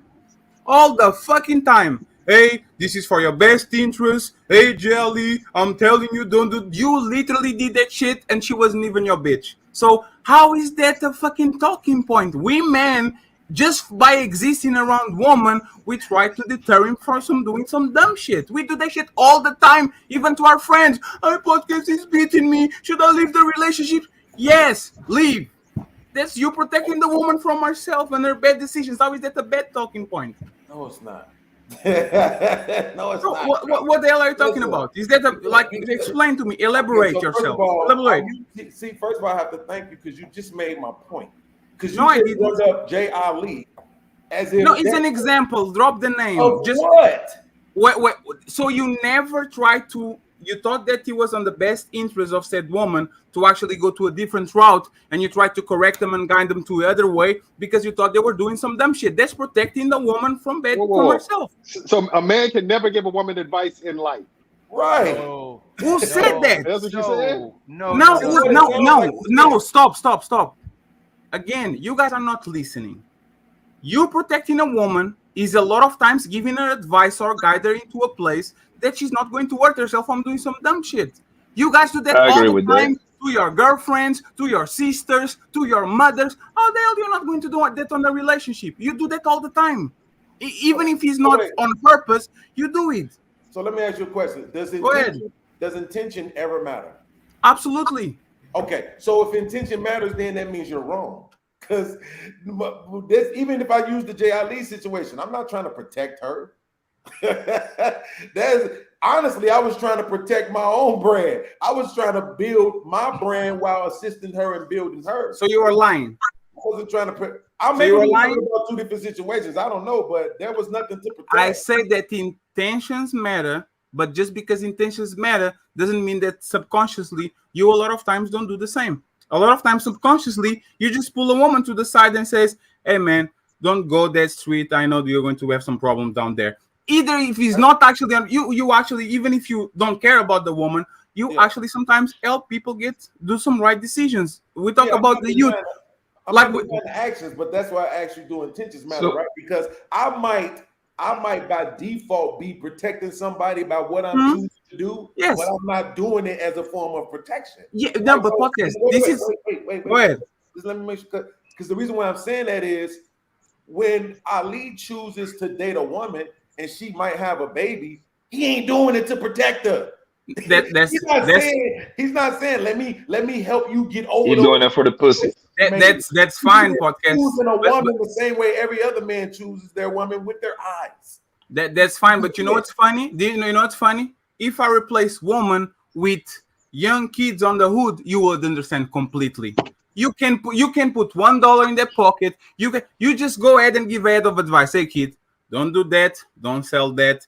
Don't walk like that. Don't try to rap your you actually. That's a level of protection by you giving advices. You're protecting some young people from doing some dumb shit, and you actually understand that. So if you understand that, I'm not saying that you're wrong. That it can be. I think we're missing the point. I think we're missing the point of your presence, though. Even if that wasn't your intent, that's what she gets with your presence, though. Is your protection. Ooh, that's okay, but that's why you get what I'm saying. Does intention matter? That's why. So why did you call that a dumb talking point when you actually do that actively for most part in your life if you're actually around people? Because why? That's not the point, right? What's the point?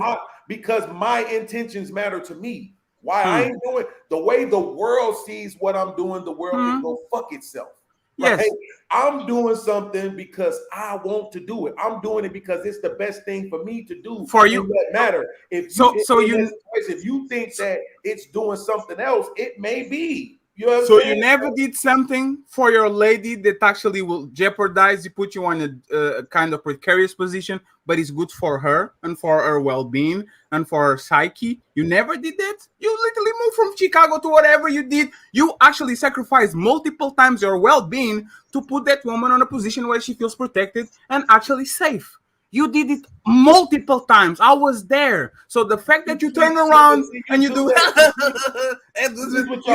y'all take people's personal stories. Okay, so I'm sorry. I apologize. No personal anymore. No. It's okay because I'm the reason why people know my stories is because I told it. So obviously I don't have a problem talking about it. How can it be a red pill talking point if a brother's presence in a woman's life does give her grace and does save her? How can it, even if that's what you were trying to do, how is that a talking point? Because that same thing would apply if she was your friend. What do you mean? No. Now we dumbing ourselves down? No. What would apply? What do you mean that what would apply? The protection. Right, but we're just still trying to say that you still saved her, regardless if you didn't want to save her or not. I'm not. I've already conceded to that. But what's the Several red? How times. is it? How is it if it's telling the truth? How is it a red pill talking point? Because you don't get to tell me not to do it because it's a default of my own choice, my own personal choice. That's dumb as fuck. If I put, hold on, Ali, if I put my money. No. I want to know what you mean. The red. Okay, what is the red pill talking point that they say not to do? Ali, I got you. Listen to what I'm saying. If I take my money and I say, you know what? This bank is literally right across the street from my house, right? I don't got to go nowhere but across the street to bank. I'm going to pick this bank because this is the best bank for me to bank at. It's the most convenient bank for me to bank at. And I put my money in that bank. And it just so happens to be a black bank. And people like, man, bro, you real dope for supporting that black bank. No, I'm not. Because I wasn't trying to support no black bank. I was just banking where it was convenient for me. Now, if right, my actions leads to me supporting the black bank, then, and that's a good thing, it's okay. But if it leads to me supporting the black bank and that's a bad thing, it's also okay because that wasn't my intention.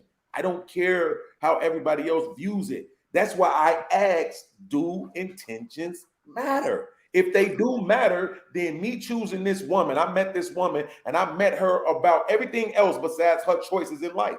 I just met her. I saw her. She looked like what I liked. I talked. I realized she was a good woman, and it don't matter to me that she got it. Okay, but what if that's your intentions and that's not her intentions? She was getting with you to finesse and the bait and switch. That wasn't your intentions. But what if that was her intentions? That's the point of that.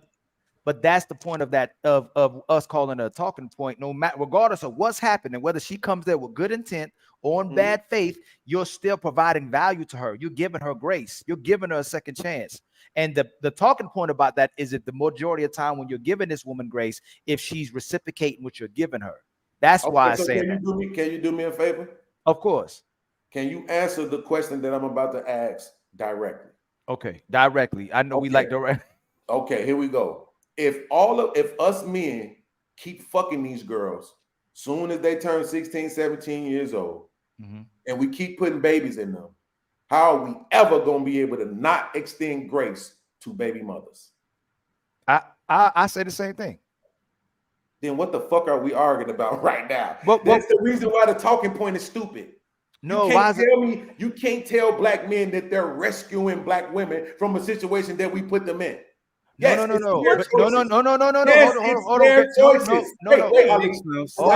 on. You say you gonna let me? This is not about black woman or fucking black man. This is not about black woman and black man. This is about people in general. We're supposed to be able to compartmentalize.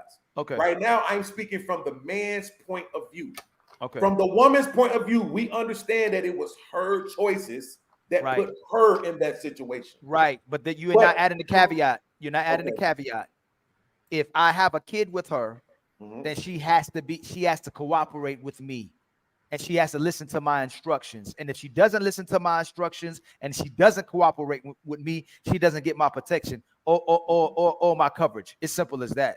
That's why that red pill point is there, because what's happening in today's society is women aren't valuing that from brothers. So they'll have that baby and then they make the worst decisions possible to make it hard for herself, to make it hard for that child, and make it hard for that man for them to both even have some type of family. That's the problem when you live in a society where you have to fight for a child podcast, and you have to fight for her to listen to what's in the best, and you have to fight with it for what's in the best interest of that child. That's the red pill talking point, family. It ain't about the fact that she don't get. Let me use one. Let me use something that me and you do in life. What percentage of black mothers who have babies by black men have their fathers on child support? What percentage of women do have their men on child support? Yeah, that I don't know. I don't know that. You're as smart as I think you are. You should understand that the question is rhetorical because it's a very minute percent.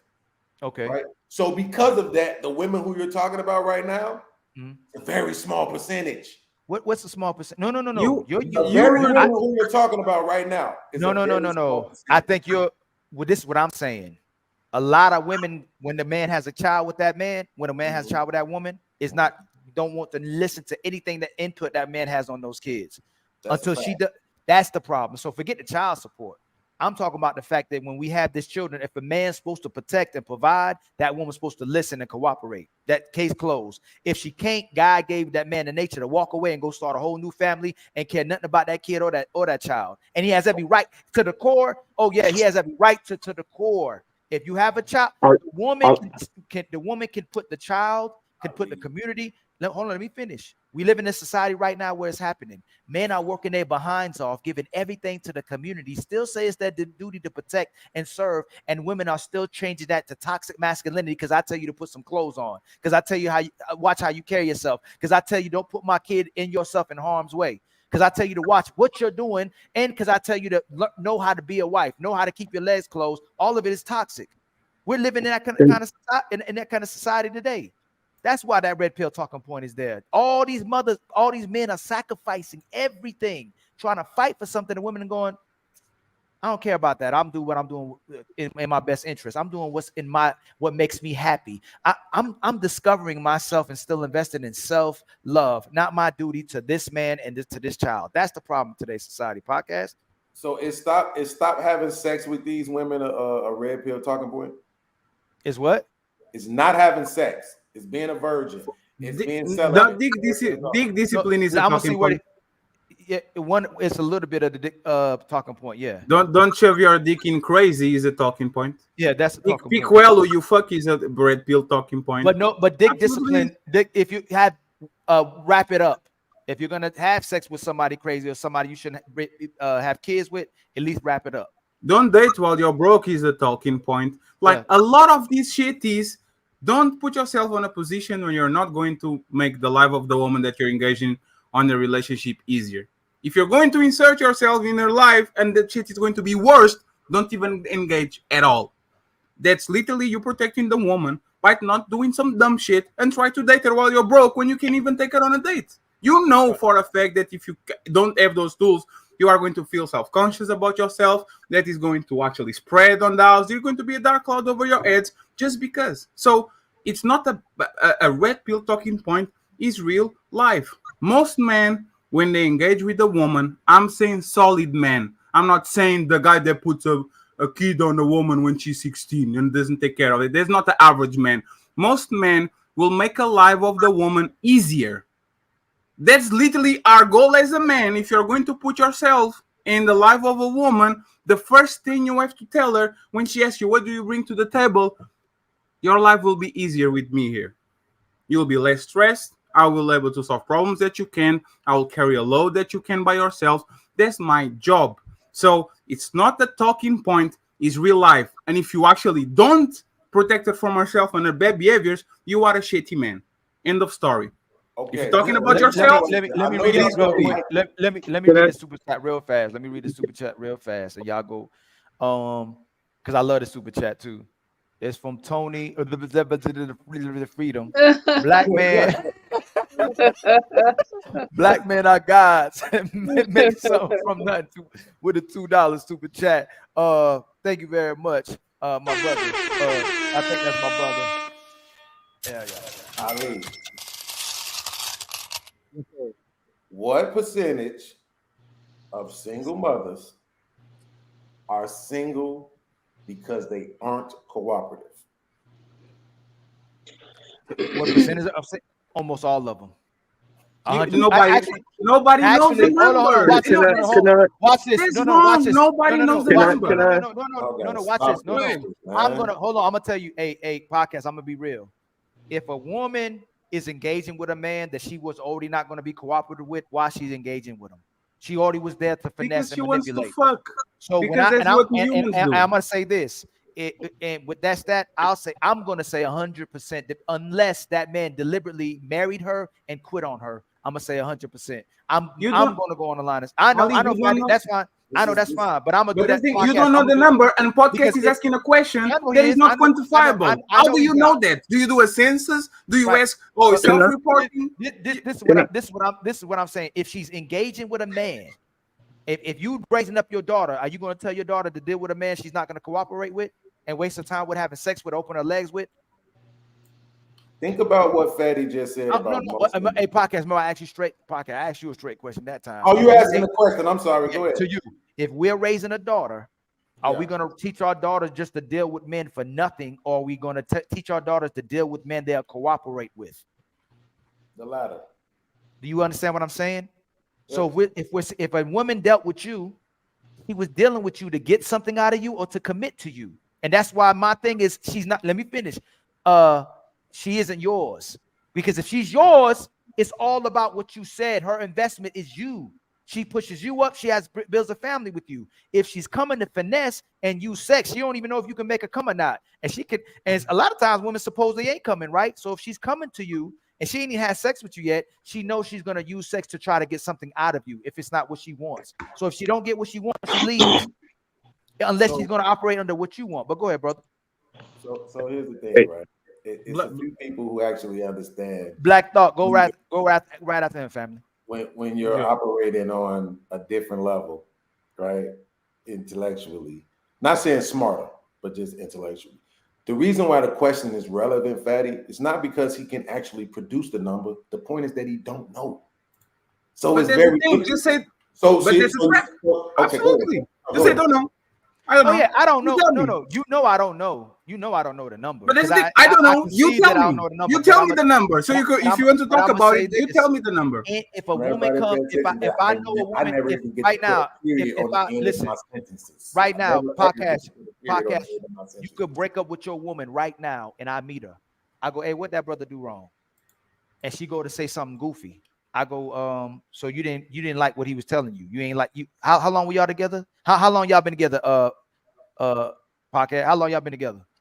13 years. 13 years. You figured out today that you don't want to be on his page. So you was with this man 13 years to finally get him to do what you want him to do. Nah, go back to him. I'm gonna send her back. That's how I am today. Like there's a lot of women I get with. And you can do that, Sharon. Fatty knows me. He's my witness.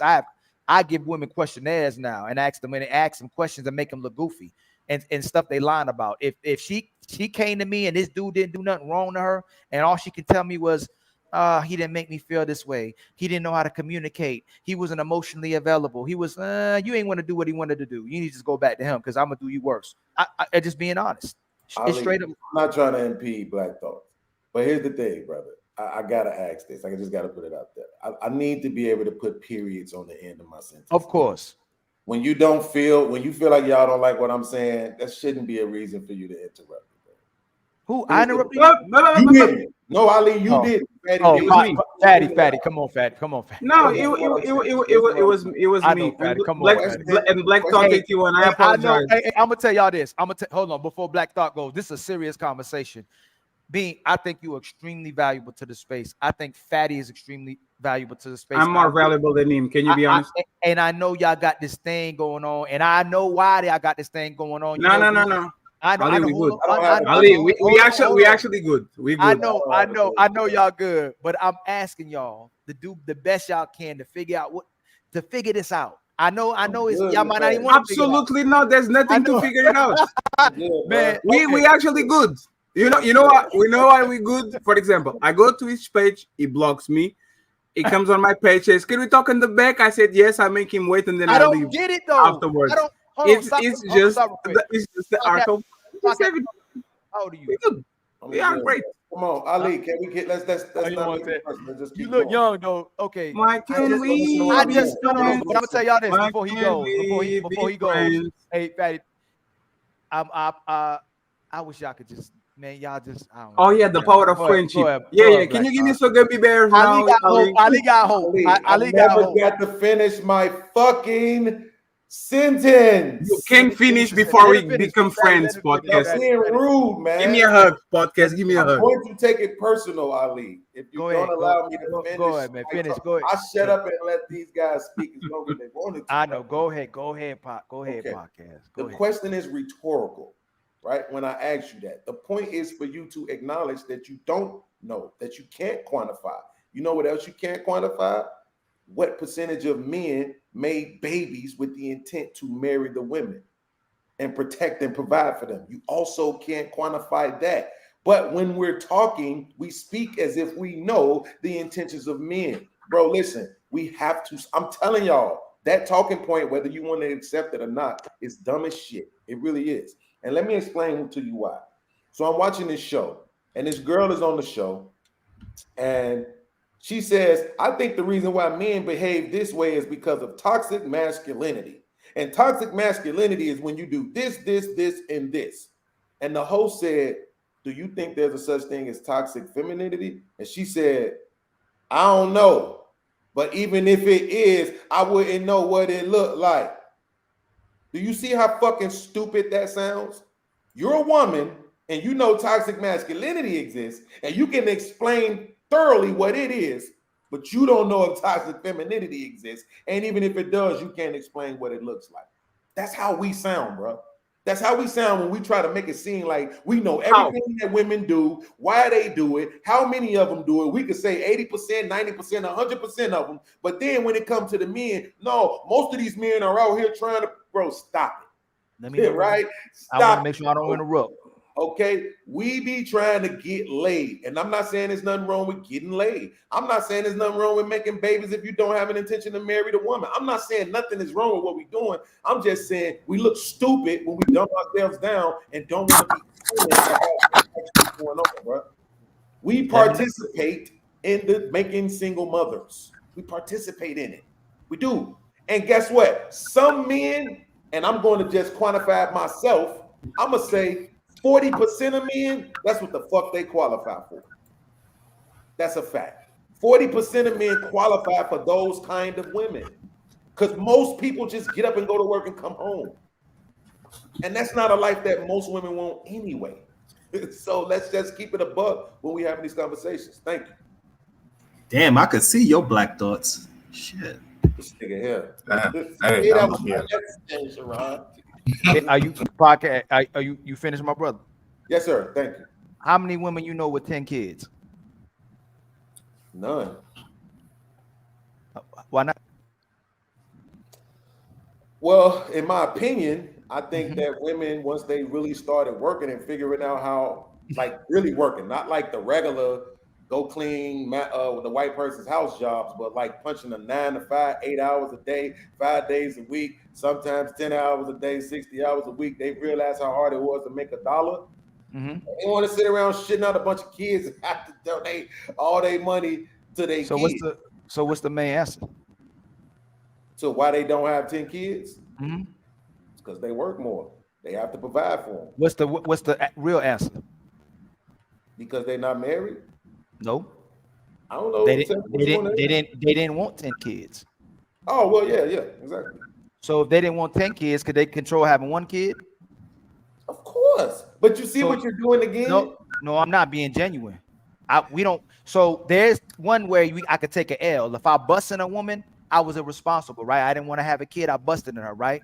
But we consented to sex. We didn't consent to having a baby. We consented to having sex. So let me ask you a funny question. If I had my manhood and men were ability to have babies, you think a lot of men would have babies if it was the other way around? No. Why not? Because men's pain tolerance is not the same as women's. I'm saying being because most men are the ones paying for the Planned Parenthood. Hey, there's a reason why lesbian relationships are more violent than gay ones. I'm trying to tell you. My main point is this, yo. Women say my body, my choice. Women choose whether they want to have a child or not. They already made that decision, and depend on who they sleeping with. And what's crazy is women will have kids with the man they supposedly wanted. And then when they get with the new guys, they don't want kids anymore. They compromise themselves to the guy they supposedly didn't want to deal with. Then they'll meet you in their second and third, fourth relate. I don't want kids anymore. Well, I thought you said he made you have a kid. No.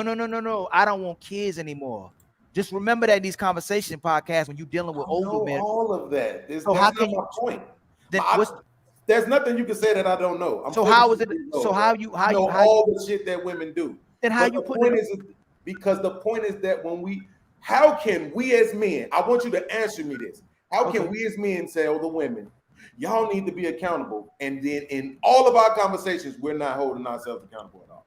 Can I go? Yes. They say we're the leaders. That means we have full authority.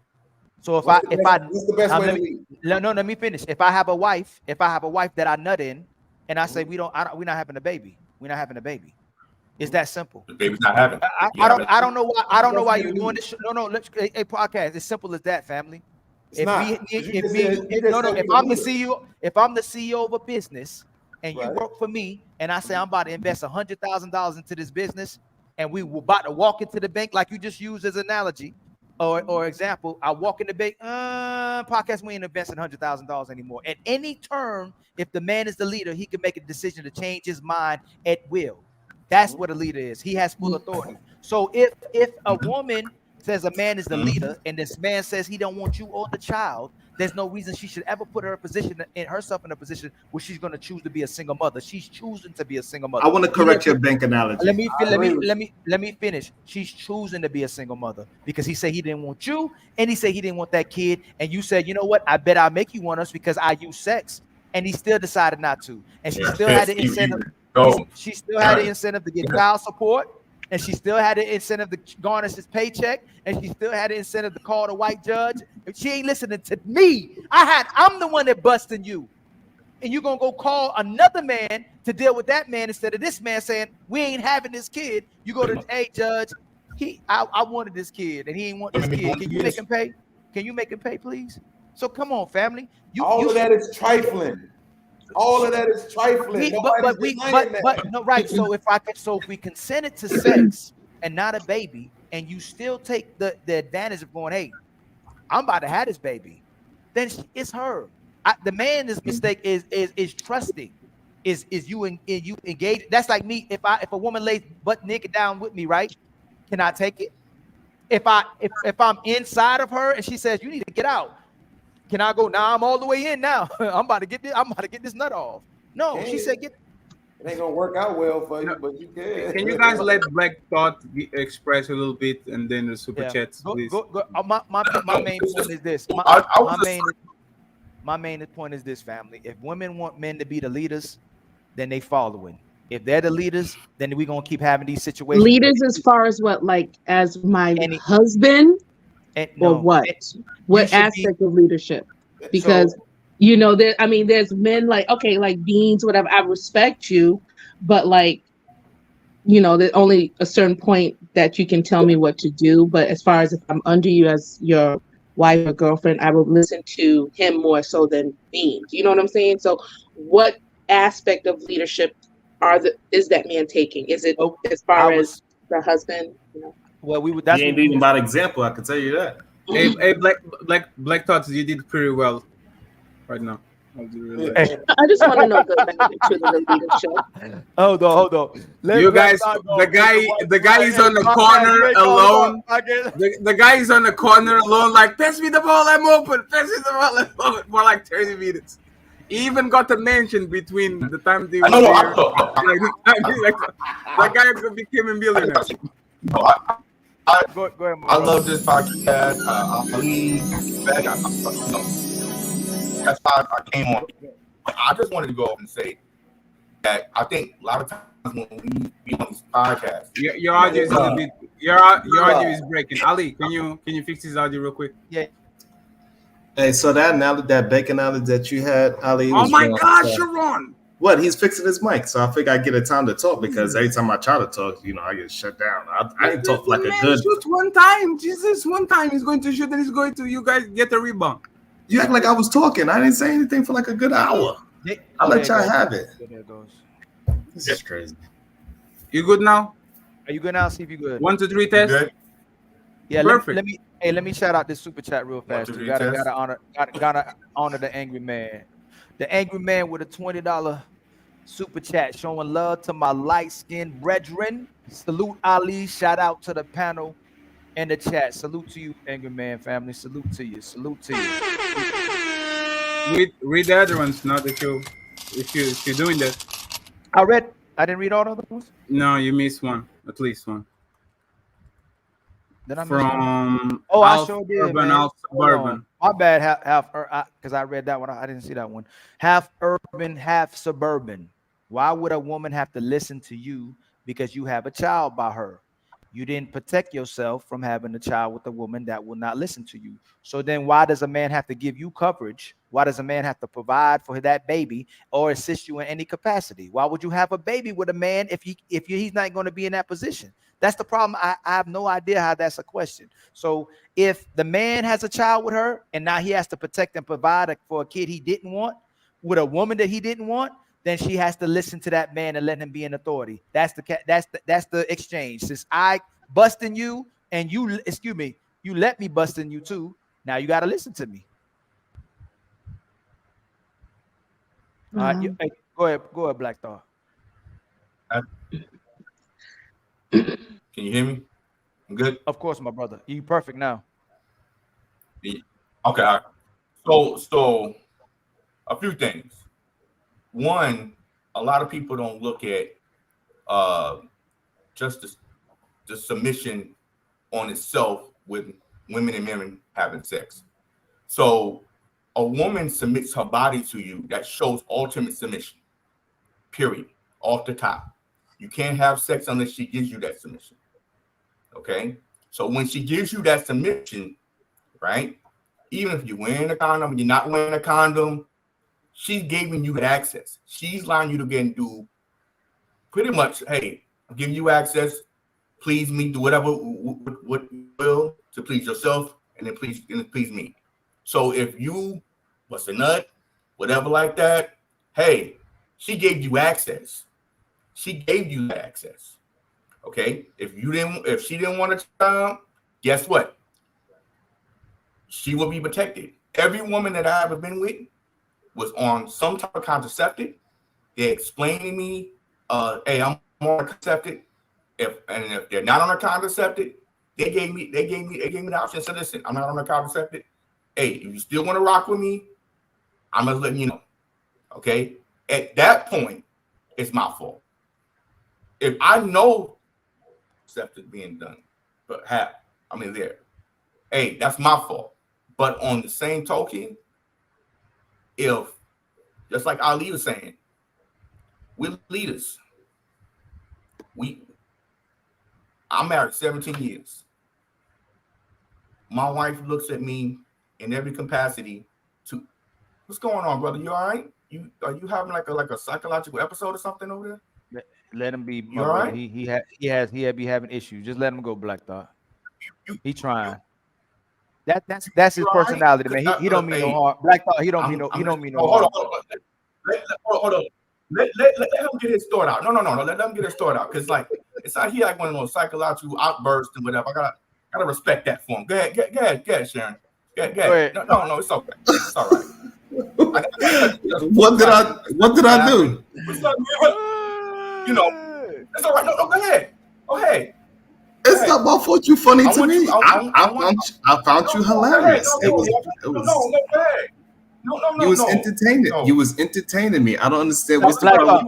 Black Thought.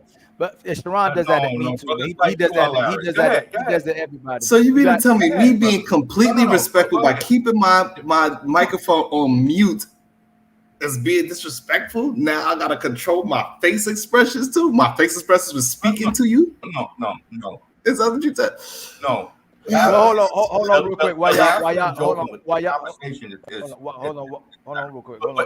do that? Go ahead. I want you to go off, and I want to hear your thoughts because I already know it's going to be in a very simple way, anyways. So go ahead, brother. In a very what? I didn't hear you. In a very what?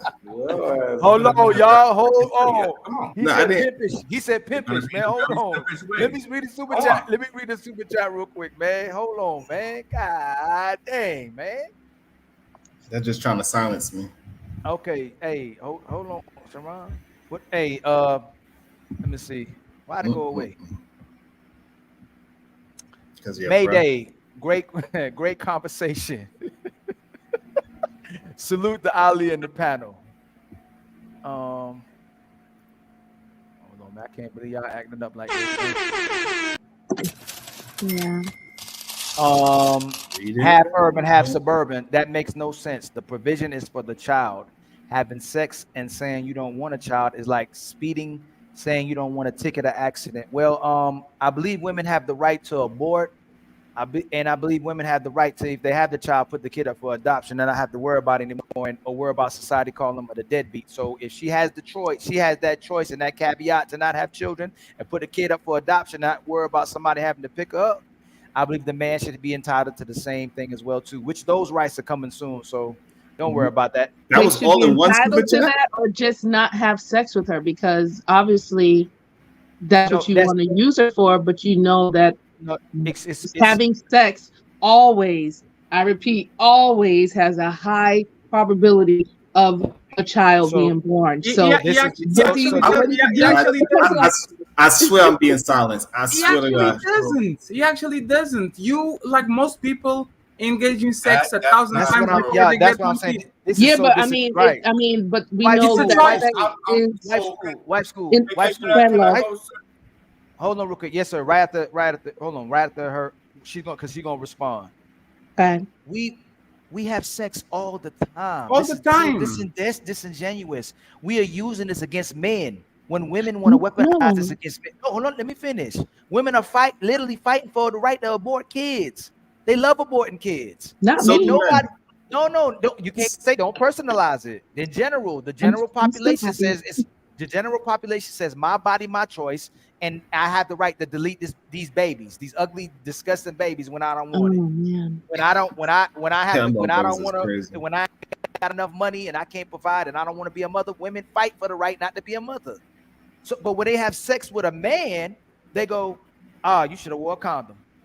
That makes no sense. If they believe in equality, and if they believe in fairness, and if they believe in being 50-50, if they You should wear a condom no matter what. That's for your protection. That's for your protection, because you know at the end of the day, the way women are acting up, you should definitely always protect yourself. Who cares if you want to go raw dog and feel all the feelings? At the end of the day, you should protect yourself at all costs. You realize You are right. Right, is exactly right. But it's not like we're just correcting the point that oh, you know for a fact that you have sex, there's a high probability that you have kids. To be honest, that's the biggest lie that women tell to us. Most of the times, women control their actually ability to have kids for 10 years before they have one kid. Most women are not having kids by the 10th partner, by the 15th partner, by the 1,000th time they actually had sex. So let's take that out of the way. Women pick and choose when to have kids for most part. A lot of this people. You know why this is Sharon, without the respect. I'm gonna tell you why Sharon, y'all just said. I barely even spoke for the past hour. You sound with all due respect like I've been cutting you off or something. No, Sharon, without the respect, you were literally one of the. How many kids did you have before you were 21? Those women wanted to have kids by you. It wasn't. Oh my God. It's an accident. Even the woman can literally decide if she doesn't want the kid, no matter how many times you impregnate that woman, she's not going to have a kid. Like they do that all the fucking time, because if that was not the case, you would have 7 kids or 8 kids or 11 kids like our grandparents did, instead of having 3 or 4 or 2 like most people actually have. It's controllable. Women just choose not to do that shit. But it's so prevalent. We already solved the problem when I asked podcast that. Why don't women have 10 kids? They don't want 10 kids. They don't want that. Hold on. Hey, Sharon, stop real quick. Which means if she can control having 10 kids, she can control having 1 kid. It's her choice. I think both should ideally protect themselves when they go into having sex, and then that's just it, because it's an act that cannot happen outside of each other. You both need each other outside. No, once we both get into that act, right? Do I have a choice? Once I shoot, do I have a choice? Yes, you have a choice. Yeah. No, y'all. Yes, listen, with the abortion thing, look, mostly men don't want to have a goddamn kid. Let's be honest. They're the ones that's paying for it. Let's keep it 100%. This is dangerous. Sharon, you're not even being genuine. When I bust in a woman, neither one of y'all being genuine right now. What?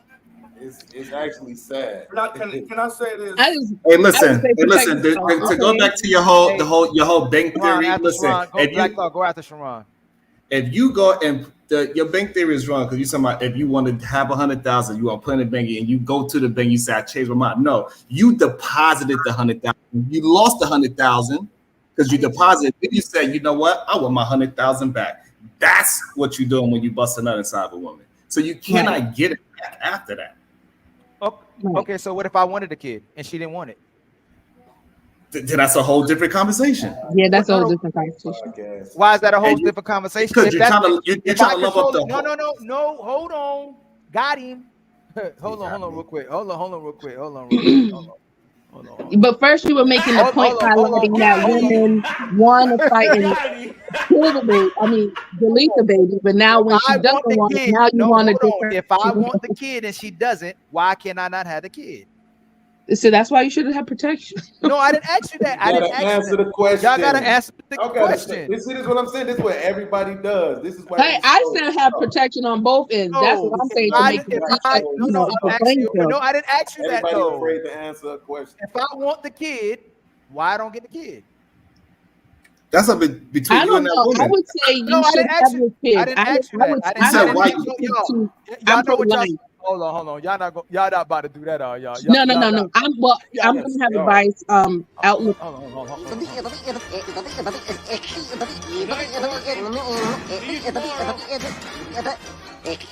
home, folks. No, I'm pro-life, so I don't know how to answer that question because I think that you should be able to have your. Why you say you don't know how to answer that question? I said the man should be able to have the child. I'm pro-life. No, I didn't ask you. I didn't ask you at wife school. Come on, don't do me that. Right. Don't do me like that. I asked you if I want the kid. Yeah. But she won't have it. Why not? Because she don't want it. Because that's her choice. That's because there's okay. All right, hold on. What is your point with that? I don't understand. No, because she doesn't want to carry the child. I don't remember how we got here, dude. No, it's just the fact that now I'm confused. Now Y'all not confused. I've been trying to talk for like the past 40 minutes. If you don't know where the conversation started, let me remind you. The Wife School podcast said if you engage in sexual relationships, there's a high probability of you getting pregnant. We said no, and we went from there. If podcast wants to have a kid for 15 years and his woman doesn't want to have the kid for 15 years, you know, many kids born out of that shit, zero. None. Zero. He has no say. Even if he comes every time on her like nuts on it's zero. But if it's the opposite and the man doesn't want it, but the woman wants it for 15 years, that woman will have 15 kids, probably. It's not up to the man, unfortunately. You have to protect yourself. I agree with you. You shouldn't come in on a woman raw. You shouldn't have sex with her. But it's on the end of the day, is the woman, if the kid gets born or not, because there's two things. There's having sex, getting pregnant, and carry the pregnancy. There's two different conversations. The man can control one. The woman can control 1, 2, 3. Is different. So that's what we're talking about. Only thing I wanted to go up and say is back to the falseness of, hey, if you have sex, there's a high probability you're going to go off and conceive a child. Well, that's not true. There is such thing. Let him finish podcast. Let him finish, family. No, because I never got a chance to get and say my point. Right. Only thing I wanted to say is that, hey, we never heard of ovulation. That window in season where women can get pregnant. That's not every day. I don't understand how we're not teaching this type of stuff to our children. So you trying to tell me we have adults on the panel preaching and saying, hey, you don't wrap up, you gonna have a child. Okay, that's not every day. So if you learn your woman's what I like to call her rhythm, whatever, right? Right. How are you going to conceive a child? Yep. Hey, I'm just asking a true adult question. Hold on, real quick, my brother. Can anybody answer that question? Let him. So if you know, hold on, brother. Hold on, brother. They gonna answer. Hold on, Black Dot. Hold up. We got somebody in the building. Hold on. Hey.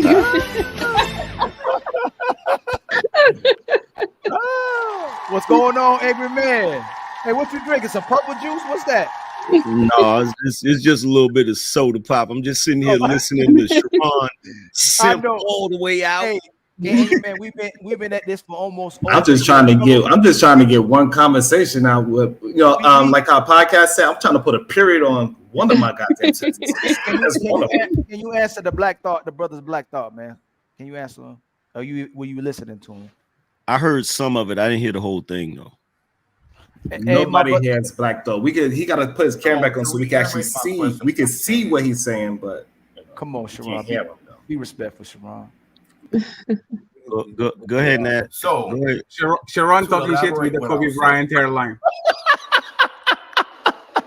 Actually, pretty sharp today, Sharon. Your Baba doing the wonders. Oh.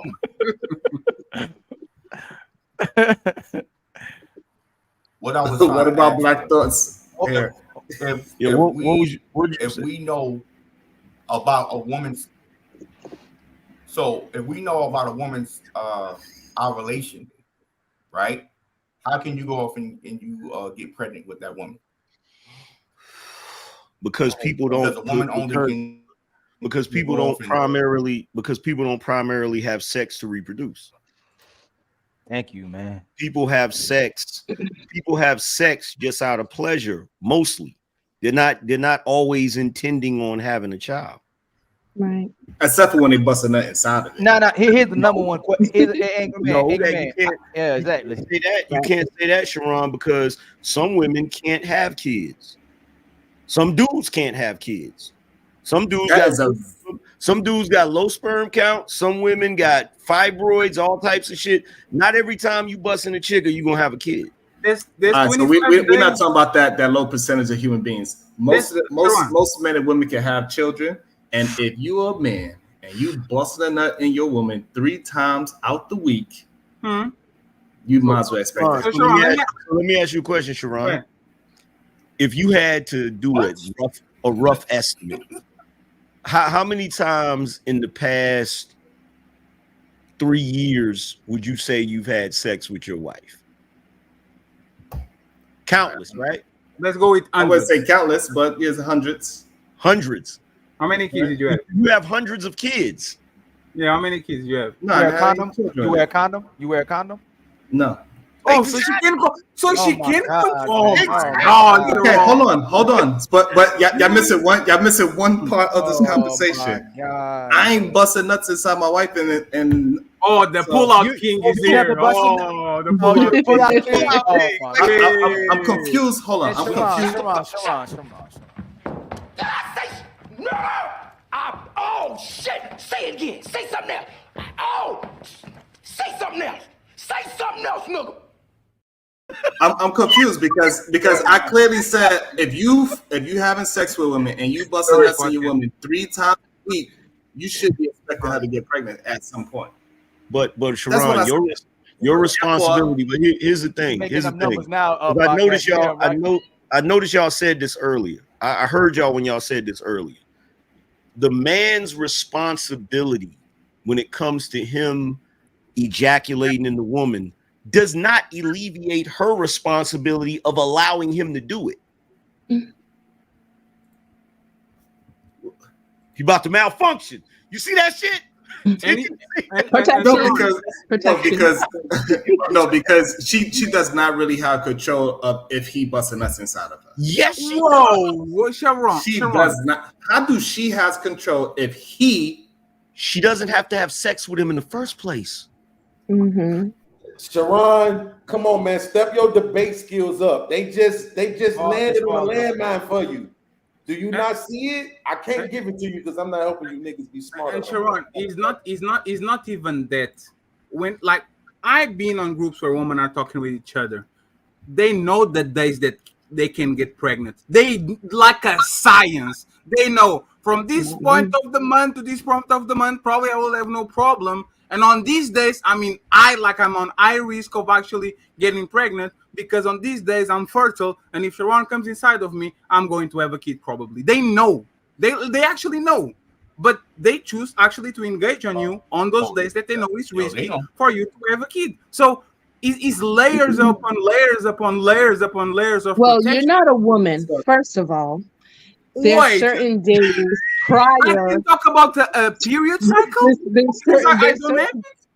yeah, Yo, you don't. But okay, I'm gonna let you know that sometimes prior, because a woman, she's getting into that ovulation period, whatever. Yes. So her hormones are actually heightened. Actually, you guys are more attractive. Actually, we want to be with you more sexually during that time. It's just biology. And so we can't help it if Angry Man puts on his Ralph Lauren cologne that day. Oh my God, baby, you looking good. It's time to get and boom, stuff happens. Boom. Have you been on the moon? Yeah. Have you been on the moon? On the moon? Oh no, I thought you said in the mood. Sorry. Yeah, can you explain me? Can you explain me what the moon is without going to the moon? Not in full detail, only from what I observed. So only fucking Armstrong and the fucking 3 or 4 guys that were on the moon can explain you what the moon is? From a different perspective. Wow. Right? You know a man created a tampon, right? You know a man created a tampon. You know the man created a tampon, What the right? fuck are we talking about? Hey, I know you're going to the level. I'm you just know, saying, like you said, like you said, the woman during that time, yes, it seems like that she wants you more. I'm just saying, like, yes, she does. It's not because she's trying to purposely. This is my main point. This is my main It's point. just natural. This is my main point. Okay, whether you're married, in a relationship, or single, there's literally women out here having sex that have no babies. You know why they don't have any babies? Because they don't want to. Because they don't want any. Because they don't want to. That's it. There's nothing else to say to that. Women are gonna have kids if they want them. Women gonna have kids if they don't want them. It has nothing about me wearing no condom or not wearing no condom. Now, me busting, yes, that's crazy. I take the L. There's a mistake when men make a man bust. There's a chance she can get pregnant if she wants a kid. But if the kid's coming, it's her determination. I can't stop it. It's her choice. Hold on, real But quick. Ali, you remember when I told you, you said, I'm going to debate Ali. And I said, Ali is going to mop the floor with you. You said, podcast, why would you believe that? And I said, because you don't process information in real time. You have to fuck what you believe, right? When you're debating like this, it don't matter what you believe. Fuck what you believe. Throw that shit out the window, right? You have to listen to what the other people say. They will give you the ammunition to annihilate them. They already did. You didn't even peep it. Right? Okay, Brittany B. Same way, the same. Okay, Brittany B. Now you're coaching, man. See how he doing that, and I'm not gonna give a fuck. You're like, I could defeat them if I was Sharon. I really want to hear this. I really want to hear this. I really want to hear this landmine. I do want to hear this landmine too. Because Ali just said whether she. I don't care if the women busting in her. If she don't want no kids, she not having no kids. Hey, Beans. Beans. If you know anything about me, you know I'm sitting over here like a fiend waiting for you to say that. You know I want to dismantle it. Lead by example. Say the shit, bro. Lead by example. No. Tell us what's the landmine. No, because I want to prove a point to Ali. To Sharon. So Sharon, watch what I'm trying to tell you. Do you remember how we even started this conversation? Y'all was talking about the deposit in the banks. That's when I wanted to jump in. That's when I want to jump in. But you talking about different time because I was on you and Ali have it. The whole conversation that led us down this road was me saying it's dumb as fuck for niggas to say you're saving baby mamas if you get into a relationship with them. Yeah, like 2 hours ago. Exactly. That's how we got here. So all of this shit that Ali and them been saying this whole time technically has been to try to prove that point, and they haven't done it yet. Everything that they have said has basically been them defending men having paternal rights, which nobody is in disagreement with that. Right. None of this shit that they have said so far justifies men saying you shouldn't marry women who have children. None of it. Not one. Oh, that was the original point. No, that podcast original point. That one I point. That's the point you try to make. So exactly, and you haven't disproved it yet. Everything that you have been talking about, women have control over this, that don't have anything to do with being in a relationship with them or marrying them or any of that. Do black people as so-called racist as white men are, do they still get the protection of do they get the protection of this country? Yes. Did slaves get the protection of their slave owners? Yes. So how's my point not proven? Even if you didn't want protection from him, you still gonna get protection from him because we're the investment. But that don't have anything to do with not being in a relationship with them. How? Ali, You said red pill. Hold on, podcast. Your Ali, main point was this, and then you got it. I promise you you got it. just said something. I'm trying to respond, brother. We can go back and forth, or I can go to Your bed. point was it was red pill. Exactly. Stupid. So we can go back and forth, or I can go to bed, bro. Which one is it gonna be? No, but I'm gonna say what my point. I said no matter whether the woman wanted or not, you're saving her and giving her protection. That's what I said. Yes, but my point was that it's a stupid talking point to say that you shouldn't be with them because of the fact that you're giving them protection or you're saving them from their choices. Because I asked Fatty, did intentions matter? And he said yes. So that actually alleviated the argument right there. No, it doesn't. No, it doesn't because it's both. Let him finish first. You are mischaracterizing me. Fatty, let him finish. Right? He's mischaracterizing my point. I know I do, but let him finish. Podcast, build the case of something that you misinterpret. Go ahead. When I spoke to him earlier, what I said was this, when he deflected from it was you would your friend, not a woman you fucking, right? Not a woman you in a relationship with, also would garner that same protection. If you had a woman who was out with you, you had never screwed her, she was just quote unquote your friend, your social, your coworker, whatever, and something was going on to happen to her, you would still protect her. So by that narrative, we should, especially if she had a child, right? So that by that narrative, you shouldn't even be friends with a single mama. Because by default, she would end up inheriting your protection. You offer different levels of protection to your friends, then to your male friends, then to your wife. I'm just saying real quick, Fatty. I'm not being rude. But why do you use my point? No. Fatty, I only mentioned what you said. I'm not using. No, but that's the thing. You are building your case or something. Intentions matter. I get it. If Angry Man donates $1,000 to me to solve a problem that I have because he wants to help me, it's fine. But if Angry Man donates $1,000 to a cause and he doesn't know I'm there, and then I say, "Oh shit, Angry Man donated something. Hey, bro, do you know that GoFundMe was mine? I don't care about his intentions. It still helped my shit." Both of them are actually applicable. Intentions matter, but somebody that helps you without actually intentionally helping you, it matters too. Both of them matter. So really quick, white school. How many times have you heard me concede to that point that they've made? You are making a straw man again. I'm not, because I literally conceded to that point 17 fucking times. Yeah, I've already conceded to that point. You said out your mouth, I concede. And y'all keep reiterating it because you don't have a comeback. You don't. And you just don't want to fucking admit it. Go back on the tape. Go back on the tape. You're mischaracterizing my words. You're right about that. I literally just said that. He said it. I Doesn't make a concede. difference. So let me ask the question of fucking again to Ali. Ali, would you not associate or be friends with a woman who was a single mother? That is a yes or no question. Would I not be friends with her if she's a single mother? Now we dumbing ourselves down. Pay attention. This shit ain't hard, bro. Go ahead. I would still be friends with her. Okay, so that means you would go outside with her, would you or would you not? With a single mother, yeah. Okay, so by default, she would inherit your protection. You're stupid. You shouldn't be friends with a single mother. Who said? You see how dumb that sounds now? No, we weren't saying that. That's not what we were Get saying. the fuck out of here, bro. This is the shit I'm talking about. No, what's so hard about saying, damn, podcast, you got a point? No. Why do y'all find that shit so fucking hard to do? Who comes out and defends you a lot of times? Fuck the defense. I'm talking about right now. No, I'm asking you right now. With the same energy. No, you, Ali does. You do. Ali do.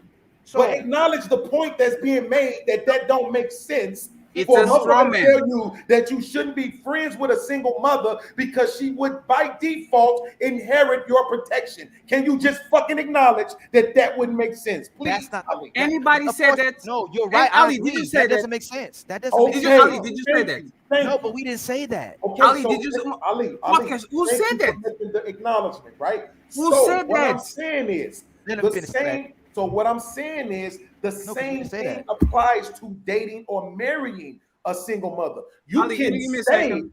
you can say Let him that finish, though. she's Let him going to inherit your protection. You can say that you're saving her from her choices, right? But that's just by default of your own choice. It's not your intention. Just like it's not your intention to give your friend your protection. It's just who you are as a man. You're not going to allow anything to happen to her while she's Let in him finish, your Fat. presence. Let him get it out. You see what I'm saying? So that's the point that I'm trying to get you to understand. I'm not saying that you're wrong. Yes, you're absolutely right. And by default, this woman's going to inherit your protection, and by some whatever narrative y'all want to paint about it, you're saving her from her choices. But are you really? So, sir, this is the problem with nobody said that, and the manosphere talking point is don't befriend women at all. It's not single mothers, it's not baby mamas, it's don't befriend women at all, because you are not going to gain nothing. Listen, because most of the times they're going to be emotional vampires. They're going to suck your attention, your resources, whatever you have to give them without getting nothing in return. It's not about single mothers. It's about women in general. Nobody has the point that you are talking about. Who said that? Who said don't befriend a single mother? Like, we have woman friends. It is what it is. For most of the times, most of us men that actually have woman friends, we don't gain nothing out of it. We don't take nothing out of it. We just give, help them move, help them fix the tire, lend them money, be an emotional turn point. That's what happens. I don't know why you keep using that shit when nobody said that. Who said that? But Fatty, who said that? Fatty, are you saying you don't get deep philosophical insight from women? Absolutely not. They just like to hear themselves. For most part. Wow, Fatty, that's cruel. Yeah, who hurt you? I know. But podcast, please answer my question. Who said that?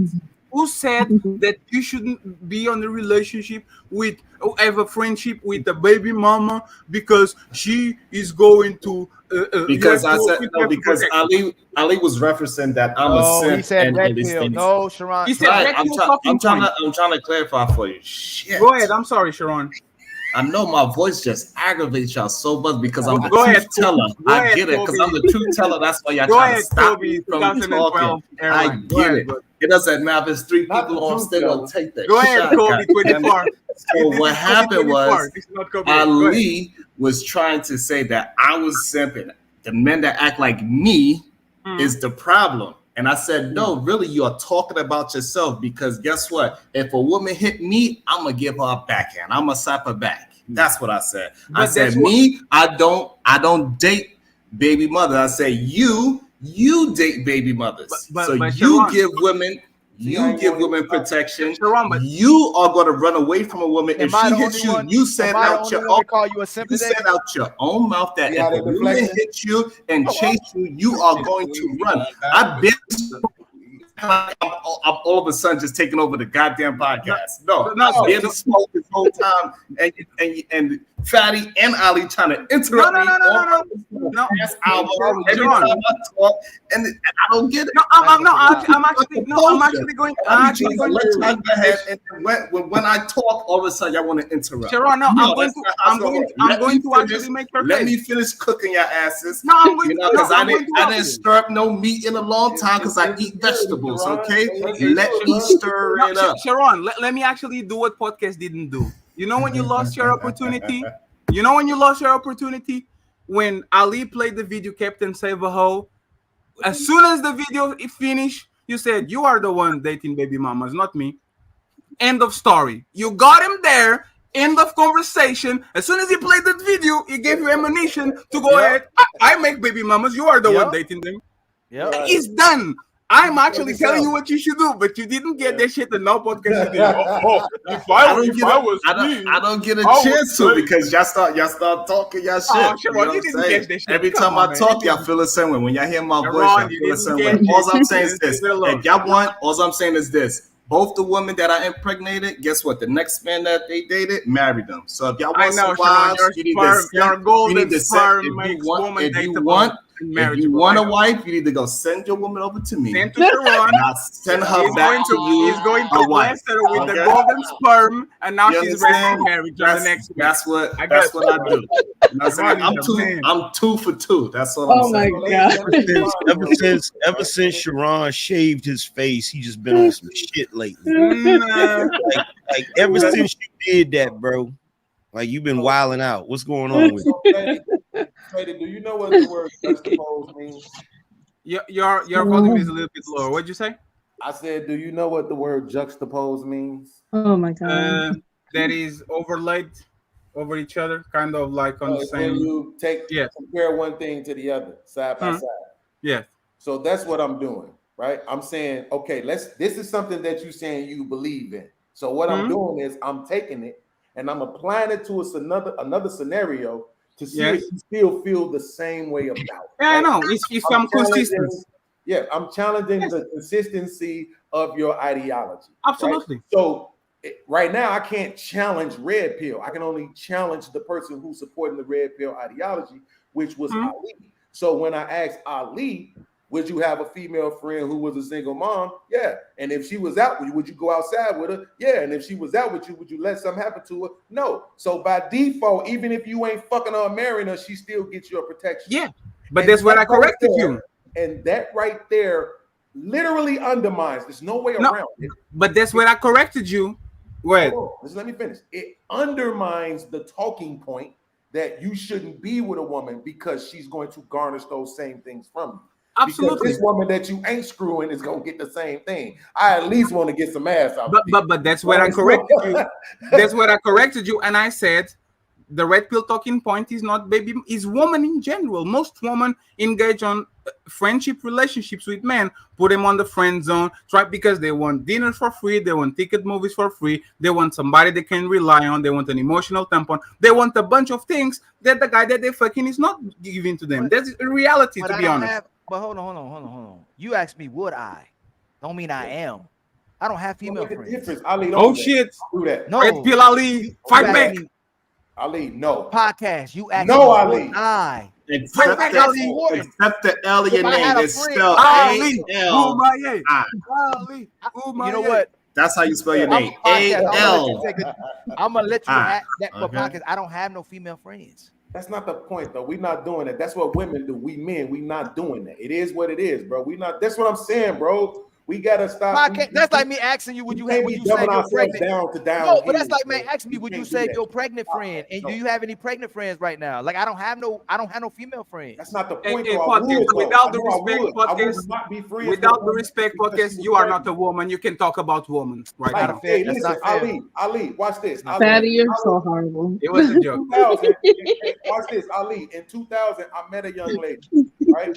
When I met her, and we was outside kicking, and I met her. I started talking to her the first time when we hung out. She told me I'm pregnant. Y'all hold on. You making me about to be funny. Y'all just hung out, or y'all hung out? No, we just was kicking it. We were just hanging out outside, and she told me she was pregnant. She fell on your dick, and they got pregnant. At that point, right? I don't care. The fuck that got to do with me? Right? Yo, come on, pregnant, right? But it just so happened that I started hanging out with her more consistently, and then we ended up in a relationship. And her daughter that she had, that's my daughter. My whole family knows her. I got a name tattooed on my arm. Like, bro, I'm not, and don't make it seem like that's the reason why. I'm just using my own logic. See, right now, like I just tried to get Fatty to understand, I'm not challenging the red pill talking point. I'm challenging the main. The consistency. Yeah, that's what I do too. That's all I'm doing. I know that the red pill is don't be friends with women, but that's what I'm saying. We know that shit ain't gonna happen, right? Like I've had plenty of female friends. Now, if I'm being honest, I slept with 80% of them first. You gotta have that sex with them at least one time. Just to get it out Who the holy hell said that not being friends with women was red pill? Well, I did. Who always saying that. I think it's one of the old concepts about most relationships with women are not reciprocal, so don't engage on them. Right. But the thing is, podcast was the one that said, and podcast, I'm becoming like you, right? Listening very well. You started arguing with there's a dumbass red pill talking point. It wasn't about Ali being precise and actually being coherent with his thoughts. It was you literally shitting on woman in protection. There's a you did that. I ain't say nothing like that. Fatty, listen, I'm saying you this said with also, okay, I'm not disagreeing with you. You're right. You said that. You're right. I'm saying this with also. You said it. Bro, there are levels to conversations that I don't think you may have gotten. And I swear to God on my mother, I don't mean this disrespectfully. Oh no, I'm better than you. It's fine. You Maybe can there are give your opinion. levels to conversation that you have not gotten with your Portugal education, bro. It's not. You don't realize how to compartmentalize certain parts of the conversation. So when I say that's a stupid ass red pill talking They point, started like that. that's right here. That's a stupid ass red pill talking You point. said that, right? Yes. Okay. Right. That's a stupid ass red pill talking point, right? Then when I'm challenging Ali over here, I'm challenging Ali off what came out of his mouth. Out of his mouth. Yes. What did I say? You said a bunch of simp things today. That's what you said. But you still believe that there's a shady red pill talking point, and I proved that you were wrong. Okay, Did you- okay. did you- Let me say this because this is No, really. you didn't, because let me I've never let me agreed to the say fact that it this. don't make Let sense me say to this. have women as friends. I never agreed. Lil podcast comes from take a L and go home. The L on Lil. Let me say this because this is really annoying to me. That is not an original red pill talking point. So who came up with that? I don't know who came up with that. Do you but think he's intelligent? That's not an original. No, what it is things get misconstrued. Now, if you're saying that it's hard for a man to be a if you're saying that it's hard for a man and a woman to just be friends, yeah, you might have a point with that. No. Let me correct that. The point is engage on reciprocal relationship, being romantic, friendship, and all that. When a man engages on the relationship with a woman, he's not going to be able to ask for money. He's not going to be able to vent. He's not going to be able to say, hey, can you help me move? He's not going to be able to say, hey, my car got stranded because I had a flat tire. Can you please come here and help me? Like, so never engage, like for the most part, don't engage on friendship relationships with women because you're not going to get reciprocity. Okay, but That's the listen, point. see, here's the thing. There are, when you look at the whole concept of red pill, manosphere, all of that, there are factions, and some are more extreme than others. So there are some guys that say you shouldn't be friends with women, but that's not an original red pill concept. You see what I'm saying? That's not an original red pill concept. But do you agree with that? The conversation. Because if red pill is reality, isn't that reality actually? No, because it's not totally real. That's not total reality because it is possible. Look, I've said this before. I said men and women can't be platonic friends, but I added a caveat to it. The only caveat to it is it's possible for a guy to be platonic friends with a woman if he does not find her attractive in no way, shape, or form, or if they've already had sex and it didn't work out, but they still cool with each other. Right. Those are the only two times. Those are the only two times. Hold on, Sharon. You'll get to let your cape drape in a second. Those are the only two times that I would say that dudes can be friends with women. Can you say that one more time, Angry Man? The only two times that a dude is going to be able to be a platonic friend with a woman is one, if he does not find her sexually attractive at all, or two, they've already had sex and it didn't work out as far as a relationship, and now they just cool with each other. Yeah. You lost the curiosity. Most of men are like that. You lose curiosity. Now you can actually have a relationship with the person in front of you because you don't want to fuck her. Because the only way men, and you can disagree with this all you want, Sharon, but the only way men can have a actual friendship is you have to take sex out of the equation. That thought she's extremely unattractive, and that shit is removed from the beginning. You don't have to do nothing. You have to listen to her. It definitely has to be that way, because if you guys interact with each other, if she brushes you or hits you on your shoulder, that is body language that can be perceived as, oh, she touched me, or he touched me. You know what I'm saying? So it has to be removed.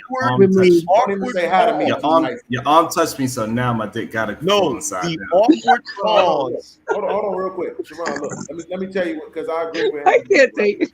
But it's always other things that we're not always considering because they're not the norm for most relationships, right? So, because I'll give you an example. When we was younger, and like Ali said about the other fair-skinned brothers on the panel, Ali probably understands what I'm about to say. When we were younger, bro, there were some females that we would call to go out with us to the clubs, because it just made us look better. Pulling up to the club with 5, 6, 7 girls in tow. We ain't trying to screw, but maybe one of them that we actually like. It's probably 4 of them that we ain't even really hitting. To be honest with you, it's probably one of them all of us hit, because she probably the baddest one. There's a chick So we like call them all out, because when we pop up to That's the why club, that's why what Angry Man says right though, because if you attracted her, you trying to have sex with her. You a man, if you had 20 attractive friends, you had sex with all 20 of them. You could. Wow, if they all want to have sex with you, Sharon, you would too. Stop lying. Wait, A man would have. that's what I'm saying. I'm saying this. It goes. Yeah, against you're right. that, No, I'm not dismissing it. I'm not saying I disagree, but I'm saying there's always those other little caveats that's not the norm, right? In this situation, it's not that the girls ain't attractive. It's just that we don't want. We know what it is that fucks out. I think the problem is. I think the problem is if you don't see women value besides their vagina, then I guess I could agree with that. But if I could see a human being, if I could see it, I swear to God, my voice when my voice starts telling the truth, it hurts y'all. Sharon, that's not. Only said about 5 words. Sharon, but that's not true, bro. It's not. No, true. what you said is not true. What I'm trying to explain. What I said is true. What you're not getting. Look. The average guy, right? Look, I had a friend that was a chick when I was in high school, and it was cool. She was cool as hell. She played basketball. And she dated guys, but I didn't find her sexually attractive. So I could kick it with her, and never once did sex pop up in my head or whatever. This is why, and this is right after puberty, bro. This is when everything, the wind blew, made me horny, nigga. And I could kick it with her, and I never thought about it that way. You feel what I'm saying? Now that she's grown, guess what? She dates women. Now I understand why we were so fucking cool. Because she was more of a tomboy. She had more of a guy's mentality. You understand what I'm saying? But what you're talking about, when guys meet women, it's not that guys don't see women's value outside of sex. It's that when guys first meet women, they don't show a value outside of sex. It isn't until after the dude has sex with her that she starts showing other things.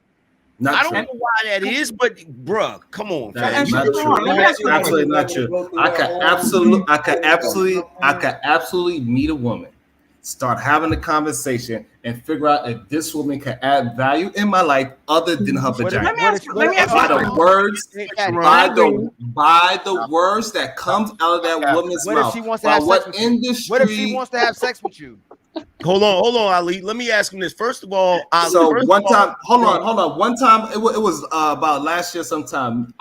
We was on a panel, and Angry Man was there, and I told him, like, y'all need to go outside, because I was speaking to this woman, nice looking woman, and I got a job offer from that woman. And I said I would never try to holler at her and never try to sue with that woman, because she is an opportunity. Why are you gay?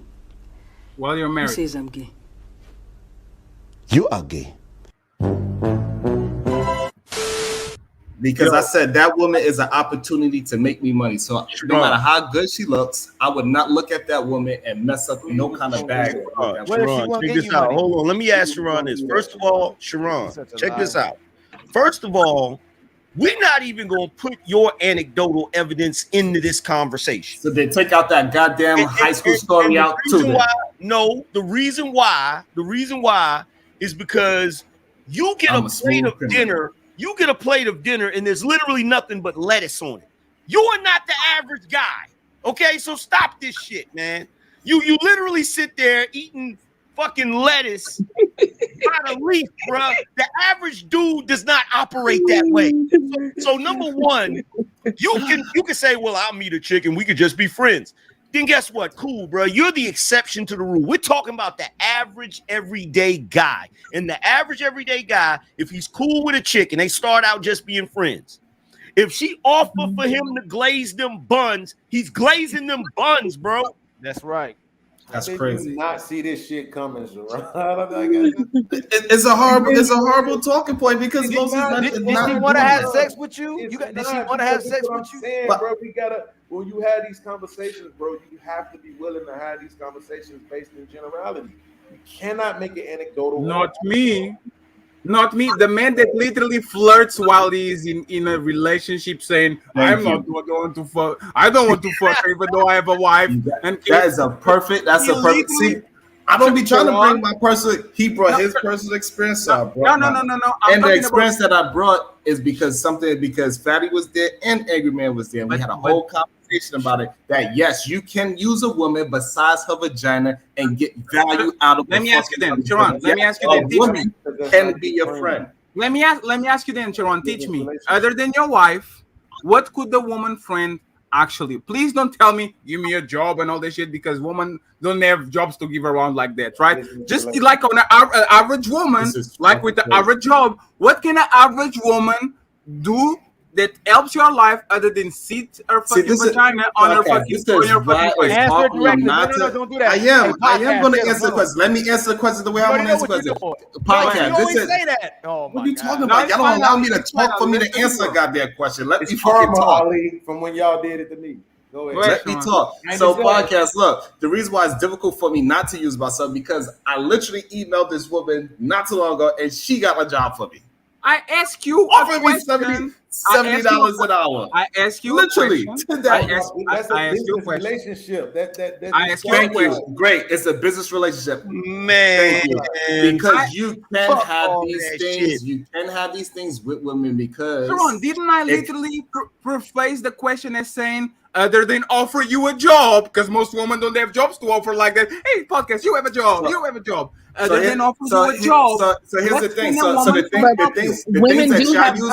network relationships. I got you, Steph. So the thing that y'all try to use men for, I don't use them for that neither. I'm not gonna call my homie to come and help me move. I'm not gonna call my homie to help me lift up no fucking tire to change my tire because I can do this shit my fucking self. So I'm not asking none of my male friends to do any of this shit that y'all be trying to say. The only time I'm calling up my homeboy is if we going. I swear, man. You are deflecting. I didn't ask you what. That's not I didn't relevant, ask you. bro. I didn't ask you what you asked to your male friends. I told you. You No, said but it. No. Stop. Because this is what I'm trying to explain to you, that the things that you trying to single women into, you cannot single a man I'm using into your either. words against you. You said You are not using my words. Listen to what you said. You said I didn't ask you what you asked for your male friends for help.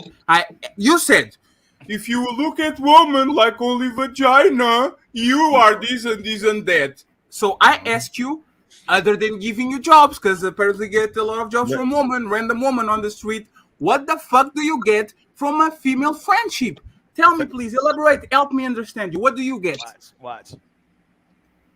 Whatever I see, so it got to be according to that woman. When I have a comment, I said it depends on the words that come out of that woman's mouth. That's what would determine if that woman's going to be a friend or not. That's literally what I said. Hey, hold on. Let me ask Sharon this question. Sharon, right? This is crazy. You're in construction, right? Mm-hmm. So let's say you meet a dude that's a developer, right? He can get contracts, all of that shit, right? So you meet this guy. Are you going to be just cool with him and never ask him about no contract, never ask him about no business development or none of that shit?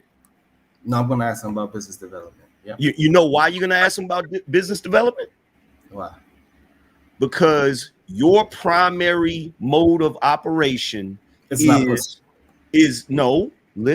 you see you trying to fall back to the simp. Listen, your primary mode of operation with a developer, because you are a contract, because you are in construction, is to do that type of work. The average dude's primary motivation with women is sex. I got a question. Watch. So the same way you're not gonna meet a developer and not say nothing about the fact that you're a construction worker is the same way a dude is not gonna meet a chick and not wonder about what her O face looks like. Nigga, stop it. Hey, Sharon. If she signed the NDA and she told you you and her being intimate would not impact your finances whatsoever. She could not fire you. It could not negatively impact your job whatsoever. She signed the NDA and she was super thick. Would you have sex with her? And attractive? He's gonna say no. I don't even know how to answer these hypothetical questions. Hold on, no, because you said only if it impacted your money. It would not impact. I never your money. said that. Yes, you did. You said it's about your money. You said you would have sex with her because it's about the money. Yes, you did. I just got to ask. Podcast. You gotta wait. Podcast. You did it twice. I gotta ask you. Did you see the genius in that analogy? Because I think Sharon missed it. I didn't miss it. You got it. The entire point, Sharon, is what I'm trying to explain to you is that the average dude's modus operandi is to have sex with women. So if they meet a woman, they're going to have that on their mind the same way your modus operandi is to be a construction worker. If you meet a developer, you're going to have it on your mind. Your thought process is not going to be, you know what? This guy seems like a cool dude. Let's just have some drinks and kick it. And I'm never going to ask him about this multi-million-dollar freaking development that I can make some money off of. See, but again, both examples, I waited for something to come out of their mouth, and then I directed my friendship off of the words that came out of their mouth. You didn't answer the question. I didn't answer the question because I didn't answer the question because he is comparing it. He's saying that the problem is that no, I didn't answer it. I said my relationship with human beings, period, it depends on the words that come out of my mouth. Whether it's a male or female. The problem with most of y'all men, it seems like if it's a female, the only thing on your mind is your dick. No, you didn't. You're not because answering questions. You didn't because when I can literally quantify, put on fucking tangible assets. What do I get on a relationship from a man? I can tell you that from Ali. I can tell you that from Lou. I can tell you that from Angry Man. I can tell you what I win and what I lose if I engage on a relationship with men, like with the friendship with men. When it comes to the random woman, Sharon, I like your Kobe Bryant hairline 2012, right? What do you get from her if she's not sitting on your face? Explain to me. Oh my God. I said it depends on what that human being says. You're not answering the question. Fatty, don't live it. I want to see how that's not answering the question. What do you get? This is amazing. Okay, wait. Hey, Hold on. I don't have any value here. Hold on real quick. Yes, you have. Real quick. No, you can't help him. Oh my God. Hold on real quick. Sharon, I can't. Real quick, Sharon, what was the last restaurant you went to? It's called Planter Queen. What did you have? I had sushi. Okay. You see how you just answered that question? Is that? That's the type of response that they're looking for, right? When the question is asked, what does a woman offer you outside of her vagina? Then you say, well, she offers me her intellect. She offers me her perspective. She offers me her wisdom. She offers me her dietary knowledge. She offers me companionship. She offers me a friend walking down the beach with. It don't matter what it is. You're just looking for an answer outside of vagina. Podcast. The only problem is he actually had sushi. When you're asking him, what does he get from a woman outside of sex? He hasn't gotten anything from a woman outside of anything. And he made our point. He made our point. I did not because I gave you. Hold on, I gave you examples, but y'all don't want to accept those examples. Look. Let's use. Look. I'm gonna use. Hold on. Wait. I'm gonna use. The problem is that the example. Hold on. The example that I gave, he said, "Oh, take that example out." He said, "Other than business." That's what he said. Sharon, hold on. I want to ask. He made me take out the thing that I already gave an example of. I said, this is what I gained from a woman. He said, well, take that one out. And then if I say something else, all right, well, we'll take out business and because the average woman can be offering something. Keep taking out the thing. Sharon, let me ask you a question, bro. Let me ask Sharon a question. I'm gonna use Wife School Podcast as an example. Let's say that she has a job for you, right? She's offering a job that pays really good money, right? And so you meet with her to discuss the details of the job, right? And in one moment, she's like, hold on 1 second, I gotta go use the restroom. She gets up to walk away and she got a donkey. Your eyebrow ain't gonna raise? Is that what you telling me, Sharon? You're not gonna be like, that I'm not gonna recognize sushi. No, You're not I'm gonna be see. like, I'm gonna see everything. I'm gonna look at every single part of that human being. That's fine. He still ain't answered the question though. No, Ali, 1 second. But And you know what's funny? that's not right because men naturally are attracted. Some are boob women. They like boobs. Some of them like the butt. You know, it's like it's just a natural reaction. But it doesn't mean you want to sleep with her. And I'm gonna take you up one. I might just slap it too. I might. Wait, hold on, wait, because here's the problem. And look, this is what I be talking about, Ali. This is what I be talking about with this cherry picking shit, right? Now she just said something that was accurate. She said that men naturally are gonna find women who are attractive, who got big boobs and a big butt. They're gonna look and all of that. My question is, why do you guys think that natural inclination is not the same as a natural inclination to want to have sex? They don't think. They pretend. They just pretend. I know that. I know that for a fact. Because I can absolutely. Because you know what's funny? Because you know, I can absolutely see an ugly girl with a fat ass and say, "Damn, she got a fat ass," and never want to put. But Sharon, you know the difference between you fucking her or not? You having that reaction on a sushi restaurant, or you having that reaction on your condo while she's walking around on booty shorts. The only difference is not what you want to do, is actually the opportunity. Because if the same woman actually stands up on your condo instead of being on this, hey, let's order sushi, Uber Eats. I have a big house, I have a nice yard. Like, you are going to want to fuck her because as soon as she stands up, you're going to say, oh, damn. No, that's because whatever got her to my house, obviously. Listen, like that. Wait. This is crazy. So look, because we talk about somebody that I got somebody to my house and me and her's chilling. That is a completely different scenario.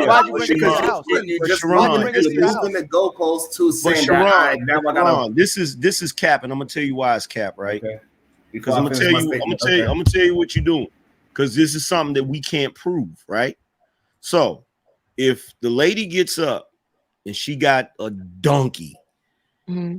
You wanting to have sex with her or deciding not to is two different things. You ain't never going to admit to us that you wanted to and just decided not to. Those are two different things, bro. What I'm saying is that the average dude, when he sees a woman, first, he's attracted to something physically about her. What follows that is the desire to have sex. He may not act on that shit, but that desire is still there. And you're trying to pretend that men of today are some sort of metrosexual Jedi Knights that's just going to be like, I don't want to have sex with her. I don't care how good Andrew, man, let me stop you there. Sharon, a couple of weeks ago, confirmed he's not pro-monogamy.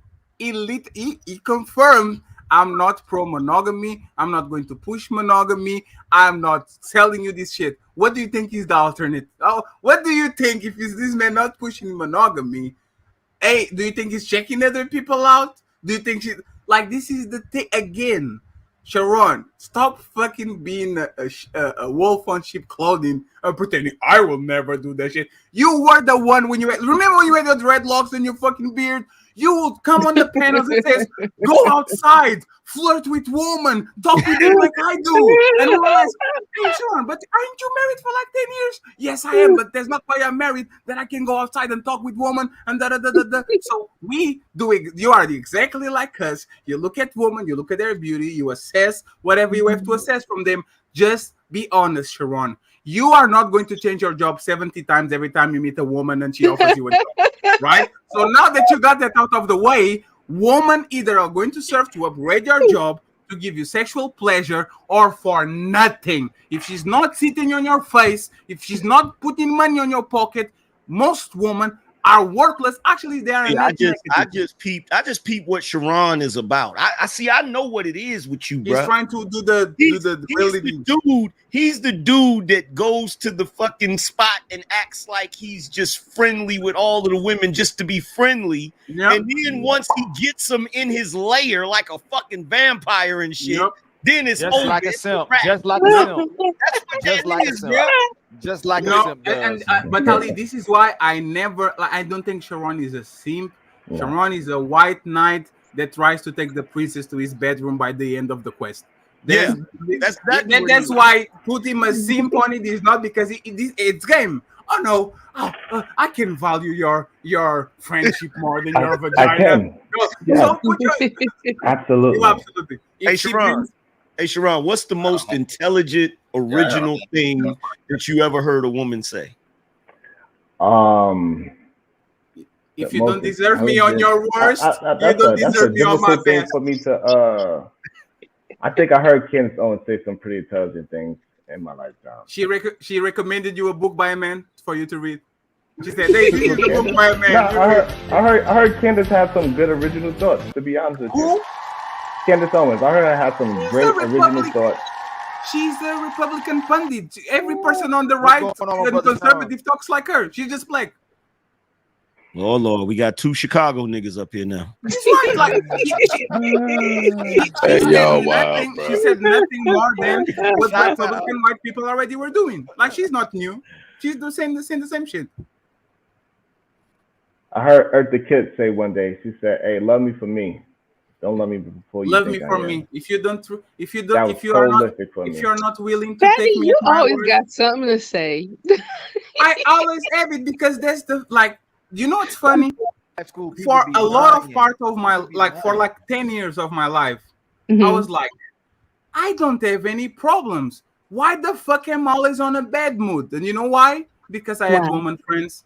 Because I talk 1 hour with them on the phone.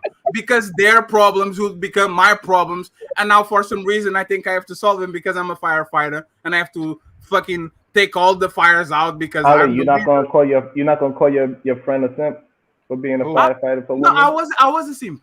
I owned it. I want to know if Ali's going to call it out. I just want to know if Ali's going to actually call out real simping or he's going to call out. We didn't admit it to each other about our simping. What are you talking about? No, but what I'm saying is that why you wouldn't call out real simping, but you're trying to paint me as a picture as a simp. Where I don't do anything in the. If you open up the simp book, I don't do not one thing in that book. Sharon tried to get away with owning his shit. Sharon, first of all, I own it. Even today, Sharon. If I get a woman, I want Ali to own the fact that he opens up his book and he go through his chapters like, oh yeah, I did that. But he needs to look at Sharon and say, you know what, Sharon never did that. Goddamn, Sharon is the manliest man I ever met. You are a manly man. He do all the man shit. You are a manly man. You are a manly man. Let me ask you something. Hey, Beans, you killing me with the yams, bro. You killing me with the yam display back there, bro. And by the way, those women are fat. Gotta lighten it up. What? Yes, they are. So what? This is like this. Come on, man. So what is wrong with y'all? Let me just say something so Ali can say, "Oh, es comunicado. You are going to be chased on the next 24 hours, just like fucking John Wick."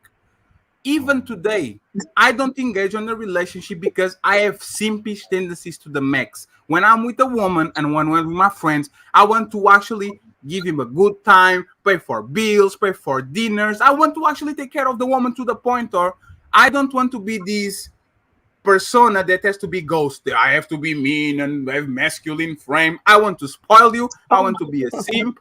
I actually want you. Now it's fine. That's a bikini. Not fat. Yeah, no, those are not fat. I'm not engaging because I understand my nature, and every single day I have to correct myself because if a woman comes to me and she has some nice titties and she says, "Oh, fatty, let's do a show," instead of me saying, yes, I have to do an assessment. This is a business. I have to calm down, make an assessment of what I have to gain about this shit, and actually go on a relationship that actually. Yeah. So my thing is, I own it. You, on the other end, you are a superhero. Me, I never had this problem. Me, woman never did this to me. Me, I eat lettuce. You are Superman. You are like you are fucking whatever is the reason why is because I allow women to talk. I don't talk more than women. When I'm in front of them, I allow them to talk, and I say, "Oh, I see what kind of bitch you are," and I leave. Or I say, "Hey, here's my number because guess what? You gonna make me $1." I don't overtalk them and try to puff up my chest and say, "You should choose me." No, I don't do that. I let the bitch talk herself out of me. Sharon, I don't talk myself out of the pussy. I let them talk themselves out of the dick. You are better than me because I let the women talk themselves out of the dick. I don't let. I've never heard that before. Yo, Of course you never heard that because you ain't never talked to a real man before. Sharon, you know what's funny? You know the difference. Sharon, you know I take offense to that because Ali has definitely had a conversation with me. So you bugging right now, my nigga. Hey, Sharon, do you believe what he said? Do you know the difference between Sharon? Do you know the difference between you and me? Hey, Fatty, can you ask him how a woman talks her way out of some dick? Can he? No. I understand what he's saying. He's saying that he holds himself to some. Can he answer that question? No. Let me actually answer for him. Sharon holds himself to so highest of the regard that if he actually is the one that said no, bitch, you're not going to get this dick. But you know what's funny? This is just if I came on two women and they actually had my kids and I wasn't on their I couldn't actually cuff them. I was like, hey, Jesus Christ, Fatty, what the fuck do you have to do? You have to become better, all that shit. Sharon, on the other hand, he says, I will bless you with my golden cum. You will have kids by me and you'll be wifeable by the next year. Here we go, my favor to humanity. I have the proof. A woman can talk herself out of dick by saying some dumb shit. Out of dick or out of a relationship? Out of some dick, angry man. How? Wait, hold on. Stop for a second. Ali. Give me an example. Wait, Ali. Don't let Sharon steal it. Hold on, angry man. Please don't let Sharon steal yours. I want to hear what he says, then I'll let you hear because you'll say some sense. I want to hear what he says that a woman could talk her way out of some dick. Go ahead, Sharon, without derailing, straw manning, red herring, and anything, man. Please, man, just answer the question directly. Please, man. So I don't understand how Angry Man Podcast, Fatty, oh my and God. White Podcast all understood my comment except for you. I didn't. Yo, can you just tell me, please, how a woman can talk herself out of some dick? Go ahead, here go. Tell me one example. What a woman would say that actually says, no, you're not getting this dick now. Tell me. So one thing she could tell, one thing a woman could say, if she ever say she dated Ali, done. Jesus Christ. Absolutely. Come on. I would. Come on. What's the next one? I was waiting for that. See, that's the problem. Every time I give you an example, you want more. You gonna have to buy my book. No, you gonna have to buy my book because every time I give you an example, but not that example. Let me get a different You gotta example. sign up to your Patreon for that. Sharon, I got you. Let me get a different bro. example. Sharon, I got you. Hey, Sean, don't say. Sean, don't say I don't take no showers or something like that. Don't do that. Nah, hey, look, it ain't exactly. It ain't exactly what it. Yeah, I'm listening, bro. How she gonna talk her? How a woman which round? First of all, I told you I never dated. Hold on, I told you I never even dated a baby mother. So if she tells me she has a kid, guess what? We know you lying. So it was this had sex with a baby mama? Of course. What did I just say? That I knew that's what. What did I just say? Like I don't. You never had sex with a baby mama. You can't. If I made her, if I made, you can't even look in the camera. You liar. I made her that baby mother, then yeah. Yeah, you a liar. Hey, you lying too. Oh God, you lying. Hey, Sean, he lied so bad. Okay, Sean. Hey, I'll give you an example, right? So it was this one chick. She's a comedian in Chicago, but she's I ain't gonna say her name, but she's a comedian in Chicago. And so, we have been talking for a while. She came to my crib and she was sitting on my couch. And literally at that moment, based on what she was saying, I knew that she liked me too much long before we ever had sex. So I refused to have sex with her. And she fine as shit. I couldn't do it. I just knew, like, if she liked me that much already, if I had sex with her, I wasn't going to be able to get rid of her. And I wasn't going to give her no relationship. So just by her saying how much she liked me, bro, I'm just like, I can't do it. I can't do it. I couldn't do it, bro. Look, I had a chick that I went to her crib, and this is when I was in my late teens, and she was still living with her mother, right? And I went there, and her mother was there, but she wasn't there. She's like, oh, she'll be back in a second. She went to the grocery store. And I knew I could smash this chick. You feel what I'm saying? I knew I could, right? So the chick shows up, and she was upset because she said she had just got a credit card in the mail, and when she tried to buy the groceries and stuff, they wouldn't let her buy the groceries with the credit card. It was a fucking membership card for that grocery store. You know the membership card that you swipe to get the money off? She thought it was a fucking credit card. Jesus. I immediately was like, oh yeah, you know what? I forgot. I gotta pick my pops up. Like a Sam's Club card. And I left. Yeah, like a Sam's Club, like not like the one to get you in the store, but the one like I don't know if y'all got Food Lines where y'all at, but like the MVP card that you swipe to get the money off of certain items. She thought it was a fucking credit card, bro. Like the rewards card shit. Yeah, rewards card, bro. Look, there are times in my life that chicks have said stupid shit, and the moment they said that dumb shit, I'm like, oh hell no, ain't no way in fuck. But look how the truth come out. Look how the truth comes out when Sharon speaks. Let me shout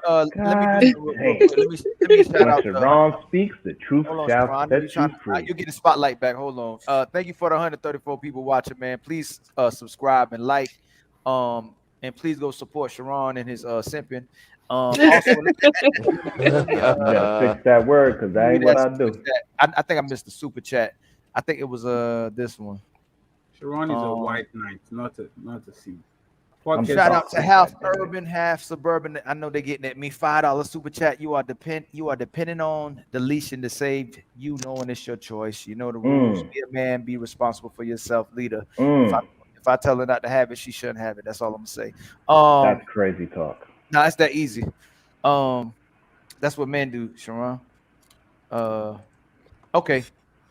Who is next? My bad. Hey, Sharon, what you said right there, I can understand what you said as far as that, because there's been numerous chicks that a lot of dudes up here will be like, yo, that chick was bad. And she said some stupid shit, and I didn't want to deal with her. That's it. But there's some other shit you said that was bullshit. So don't just sit there and try to act like everything you said was straight up facts, bro.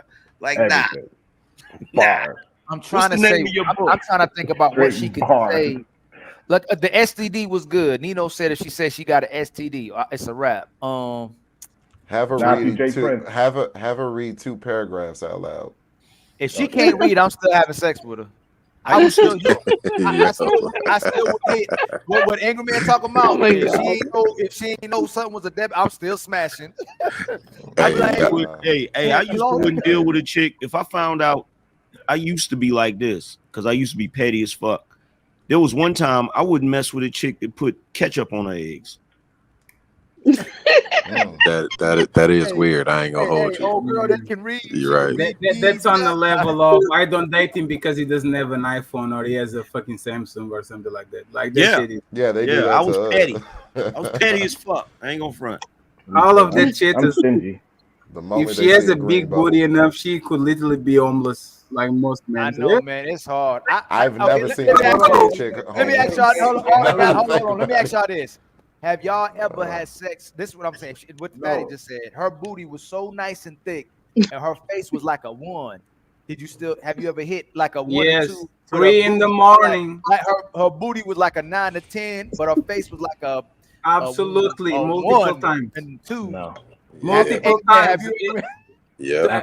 Call at 3 in the morning. Hey, get grab a Uber 3 in the morning. Go to the back door of my building. And you know why I never did that? The reason why I never dated or had sex with an ugly girl because I was always scared that I might like that girl's personality and I'd be stuck with an ugly chick because I'm loyal. And I was like, I am not gonna put myself. I'm not gonna do that to myself. You know what? I know how loyal I am. I never had sex. Hold on, Sharon, you never had sex with an unattractive woman? No, I could not do it because I know that I could possibly, I could fall for a personality quicker. I thought you were a superhero. You never fall in love. They fall in love with you, sir. Podcast, man. Do y'all hear this? Podcast, Angry Man. Y'all hear him say he never had sex with an unattractive woman? Shit, I have. Hold on, Sean. Yeah. Y'all nigga. Hey, Ali, I would never even sit up here and tell no fucking lie like that. He's lying so bad. No, not at all. I'll run away and tell me. Hey, I'm scared. Can I ask Mr. Sharon, is that because I've heard some people say that they wouldn't have sex? I'm trying to talk. I'm sorry, love. Oh my God, yo, look at B. Hold on, real quick, y'all. The super chat. Hold on. Shout out to B Love, the 199 super chat. What if you found out y'all could be related? Yeah, that's a done deal. That's a done deal. That is a done deal. Dunzo. What you say, Beans? Remove cousins don't count. Yeah, I ain't never. I Yes, definitely it ain't never messed does. with nobody I thought that was a cousin. Yes, it does, Beans. I don't know. You want flipper now, babies. No, you want your family looking at you crazy. You being bougie now, nigga? You want flipper babies. You Hey, want your kids to Nobody have wants web to be. hands. Yo, you don't want to and be feet. that cousin. You don't want to be that cousin. Hey, The one yo, that shows hold up, on, the hold ones on. that shows up to the family reunion, talk about some. You sure we related? You don't want to be that. Hold on, Yeah, time that's a out. crazy. John, Yeah. do you remember the Yeah. party line? Absolutely. Hell yeah. Nigga, do you know that shit is still going on? It is. This. Get Hey, the fuck bro. out of here. Hey, I was I just swear to on there the God. other day, and me and what's the name with me and Carmen was talking about starting the show where we just go on the party line and just room bounce. You know what I'm saying? Nigga, when I tell you, hey, look, I That would be fire.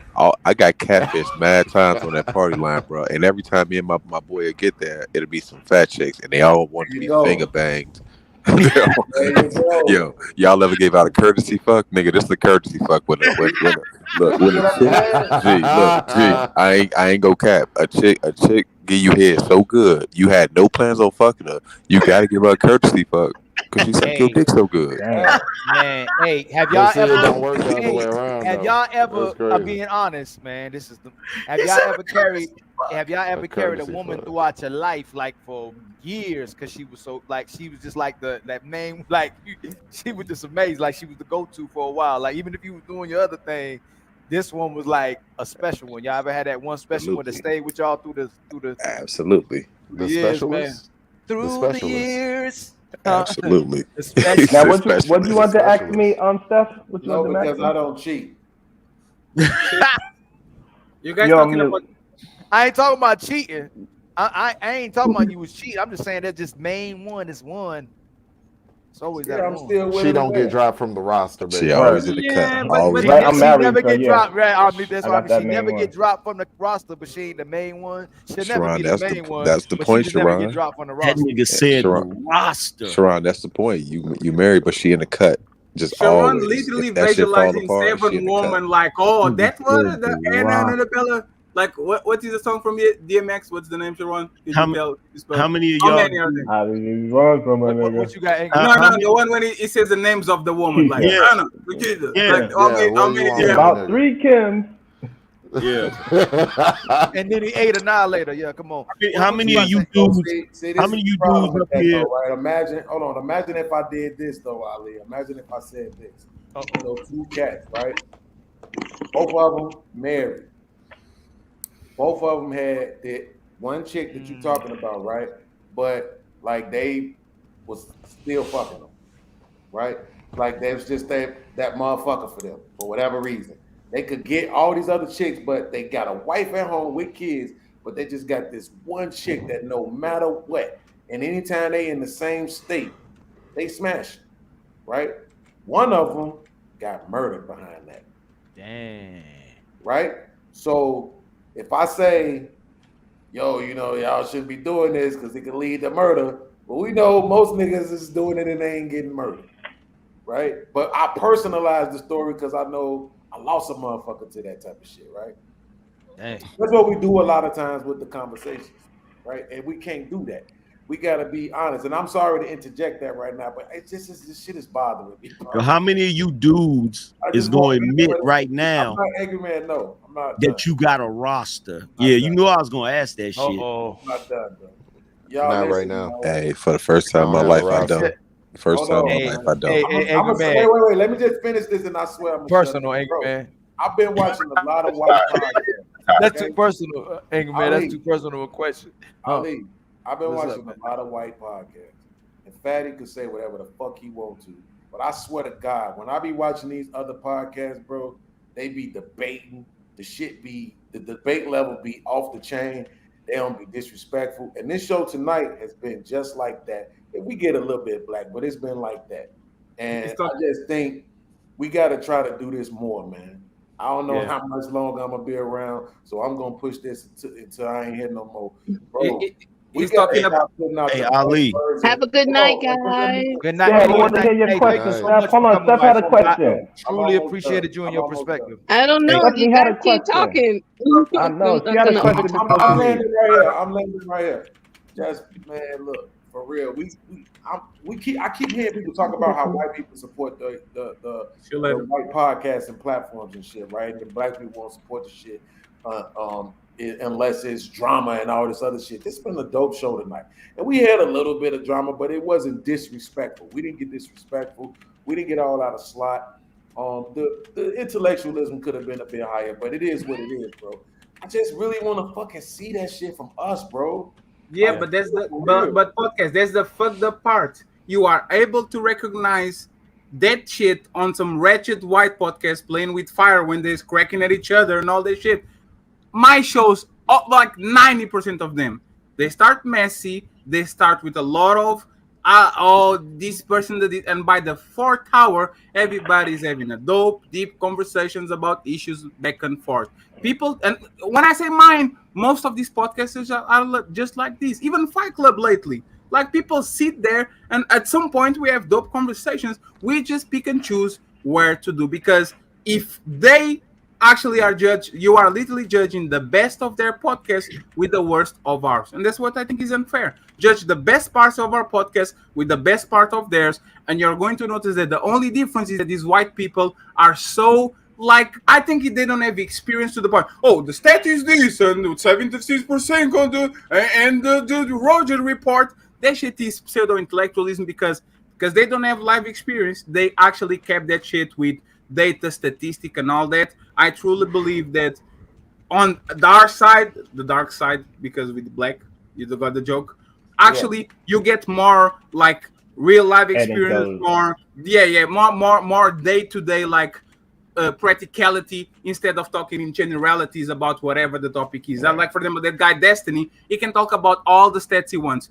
Do you see him talking that about how he managed relationships and his woman on the way where he's like, yuck? You actually smart, you actually can debate, but on your actual life, you let your wife fuck other people. You can't even justify why you doing that shit. You actually, as the point, he seems intellectual because he uses words, data, statistics, all that. But practicality, you are not going to get nothing from those drunks, like from those fucking like shit on me. You're not. Unfortunately, you can now name me one white person on those panels that you say, Jesus Christ, that's the fucking heavyweight of debating. No, they kind of are, like, they talk fast and shit, but by the end of the day, I think if you could sit down, listen for them for like 2-3 shows, you would do exactly what you, Ali, Angry Man, all of the people on this panel do. You sit there, you listen to 7 hours, you catch all the points, you catch the contradictions, and say, hey man, didn't you just say yesterday that you was doing this and this and that, and now you changed your position? Because I watched them multiple times, and the problem with them is that they are not consistent at all. They will say one thing one day, you will catch their shit, on the next day they will say something completely different, and you are going to look at them like crazy. Like the smartest woman there, once she says, I have my I am a lefty, I'm a progressive, but I have my Christian beliefs.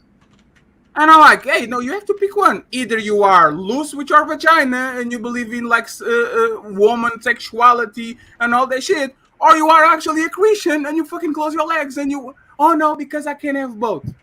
To me, this is like the proof. And everybody on the panel was kind of confused. Hey, wait, nobody's going to say nothing about this. They are not better than us. They just actually use words and the English better than most of the people on this panel. And they rotate people. They rotate people better. Like we with each other all the time. Earlier, Fatty, is that like even when you say that, right? So respectful.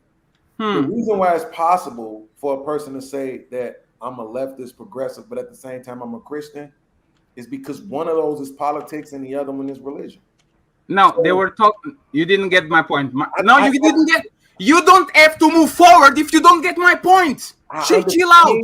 What you saying? Relax. I'm going to give you clarification and pass you the mic. She was talking about the way that she moves on relationships, not in a political way. It was, my values as a Christian are these, on a relationship talking point. And she was saying the same thing when it comes to, I'm a leftist, so I support these women that are in favor of the sexual liberation. It wasn't about politics. Chill. Okay. Thank you. Go ahead. So it is, right? It's still a political agenda. Oh my God. See, this Fatty, you gotta be able to See what happens when you try to bring the white folks in the podcast? You made them turn black. Listen, what I'm saying is this: I may want something specifically for myself, and that desire for myself may be based on this.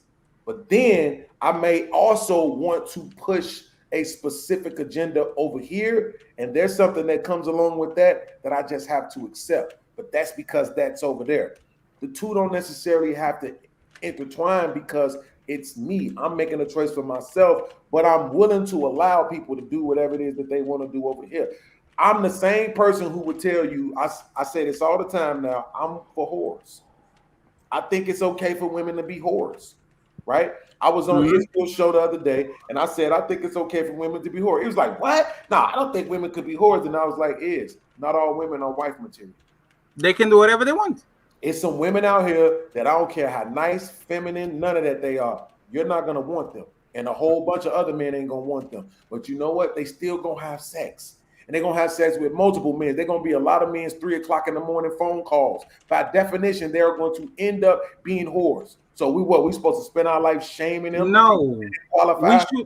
So we're supposed to spend our life shaming them because they didn't qualify to be a wife? No. It's okay for you to be a whore. Just understand that that's what you are and don't expect to be treated any differently for what you are. But that's the point. It's cognitive dissonance. You say it's okay to be a whore, and then I ask you, so your wife and your sister and your mother and your daughter can be a whore? Oh no, not my wife. That's what we're talking about. It's not. No. But okay. So can your wife be a whore? That's my wife. Of course not. That's my point. Is cognitive. You are okay with having two conflicting thoughts. You don't own nobody. You just renting them, by the way. Hold on, Serrano. That's because there's too many voices. Fatty, my sister was a prostitute. That's fair. Wait, time out, Fatty. Don't say it's fair. My sister was a prostitute. Yes. Literally stood on the corner to sell her ass. Okay. I didn't. What does that? What does that? Disown her.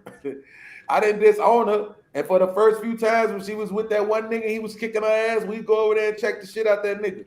But after we realized she wasn't gonna leave the nigga alone, well, what the fuck we risking our freedom for if we gonna stay with the nigga, right? At some point, you realize there are going to be multiple versions of people. We cannot disown them all or shun them all. I'm not saying that there is no place in society for shame. I'm not saying that. But I'm just saying you might shame a stranger, but then when it's your kid, right? If you God forbid, I don't want my son to be gay, but if he was at some point, I would have to get over that because that's my only son. I'm not gonna have to. That's exactly why we have to stop with this double talking. You don't have to get over it. I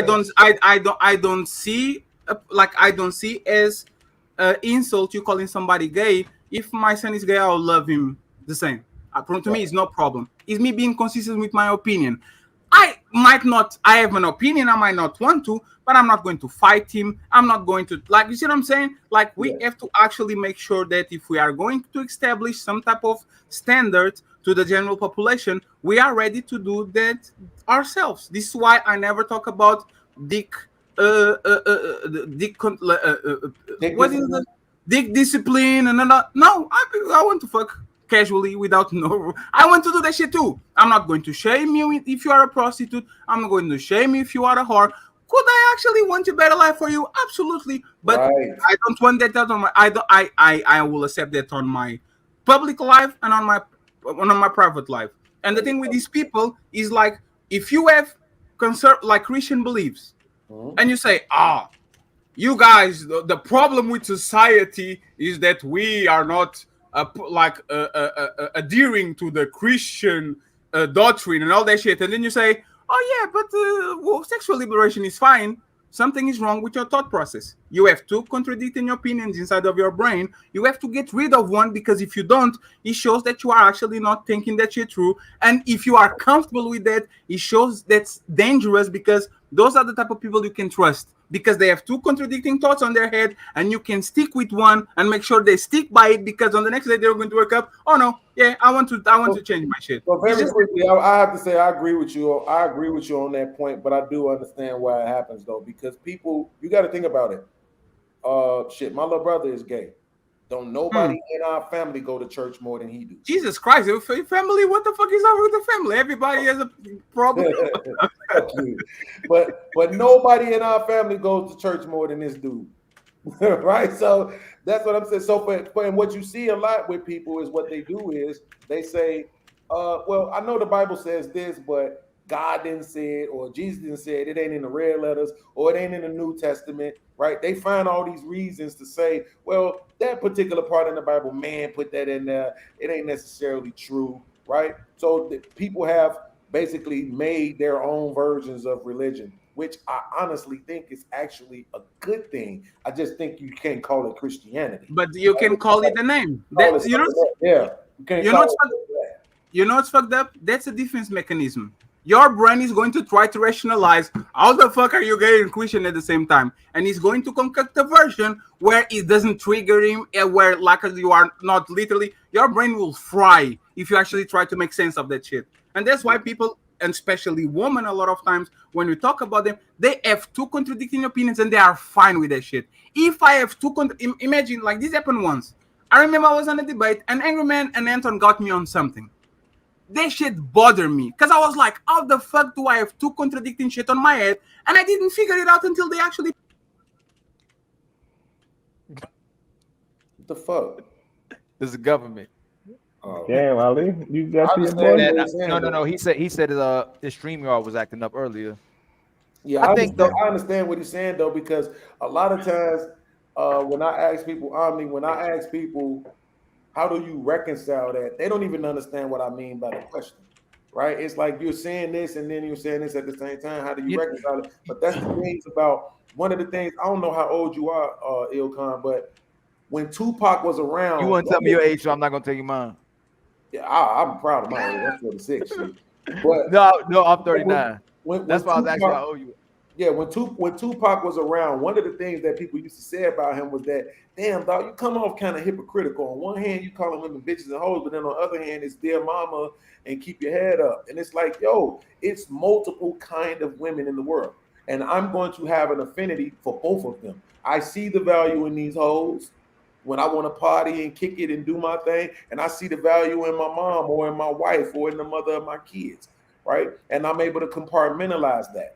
And so you can, inevitably as a human being, have these competing thoughts in your head, and the best way to reconcile them is to just compartmentalize them. Now, what Fatty is talking about is delusion, and that is the problem with a lot of our women. It's also the problem with a lot of niggas on with YouTube. our men too, like with men too. Because with everybody. You know what's fucked up? The only way you actually lose the debate truly is not when podcast brings an information that actually, oh shit, he's actually right. I was wrong. You lose when you actually contradict yourself. As soon as somebody points out, hey bro, you said this day, and now you say this day, which one is it? You're done. That's when you actually, because you defeated yourself. If another person actually brings a better point, they school you on something, you give you information. To me, that's not hell. That's actually you. As long as you bow down and say, oh, there's a good point. That's actually when conversations are like, these are the fruitful conversations. But when you contradict yourself and you're just saying your opinion because you like to hear your voice, and then somebody calls out that on the day before you said a different thing, that's when you actually lose, because you are not consistent. You make a rules for your friends and make a different rules from other people. You make, oh, your mama is a hoe and you didn't say nothing, and you saw men getting out of the house, but now you are saying, oh, these women are hoes. I can't believe they've been doing that, when you literally saw that shit since you were a kid. That's when actually you lose yourself. We actually have to go to the shit plan with fire. I don't know if Angela, because Angela is friend of the guy. I don't know if they're going to like, but we have to go there. And you are like, as soon as you go there, they are not good debaters at all. There's one dude there that Andrew. That's exactly, yeah, the guy that smokes a lot. That's the beast. He's a fucking beast. That motherfucker. Yeah, other than that, you're going to be okay because he's consistent with his opinion. You can literally see him baiting and switching and put him on. He actually is a good debater because he's a true point guard. He gets the ball, he looks at the game, he reads and reacts, he goes to the left wing, but the defense is swim to the right. All of the other ones, they came with the I'm going to dribble the ball and I'm going to spin and I'm going to finish with the right hand. No, I know you just say that shit came from home with you. You brought the homework. You are literally selling things that you taught before. You are not reading and reacting to what's in front of you. That Andrew guy is a beast. He's the beast. Like he's a debater. Other than that, it's people that talk fast. People that say, I have a stat here that you can prove in real time. What the fuck am I going to do with that? 73%. Where did you get that? I sent you the link afterwards. How can I debate that shit? Like, I don't know. It's white privilege, I would say. I think most people cater to people's emotions. Like a lot of people just pick a side and who they relate to the most, or who they believe in the most, or who makes sense most to them, who they relate to. But I think, you know what I started being fair about, even what you said, podcast about somebody being gay and being religious. If you read the book, that makes sense, because the book says everyone still can't stop sinning. And that's if that's a sin, if having babies out of wedlock is a sin, all these other things that people are saying, it's eating the wrong foods is a sin, then it makes sense to go to church to ask for forgiveness for sinning, for continuing to sin, but trying to do what God would want you to do. So if your brother is gay, but is not promoting people being gay, but saying he's biologically this way and saying, hey, if I could, I wouldn't be this way, but I'm not promoting it to somebody, then I think it would make sense. Because to a point, I was speaking last week, I was saying how people can be LGBT or push LGBT behaviors and then still be in a church. They can if they're promoting what's in the book and acknowledging what they're doing is a sin. That's in Islam as well too. Nothing expects anybody to be perfect, but if you're promoting people to be righteous, but you're sinning, then you can still be religious because you're trying to stop sinning and you acknowledge that you're trying to be of God, but you fall short of being godly. And when we talk about religion, you get what I'm saying? So if your brother we process it. That's how we process it, because we're heterosexual men. But from the gay man's standpoint, is God made me this way, because everything that happens under the sun is a product of God's will. Right. Everything.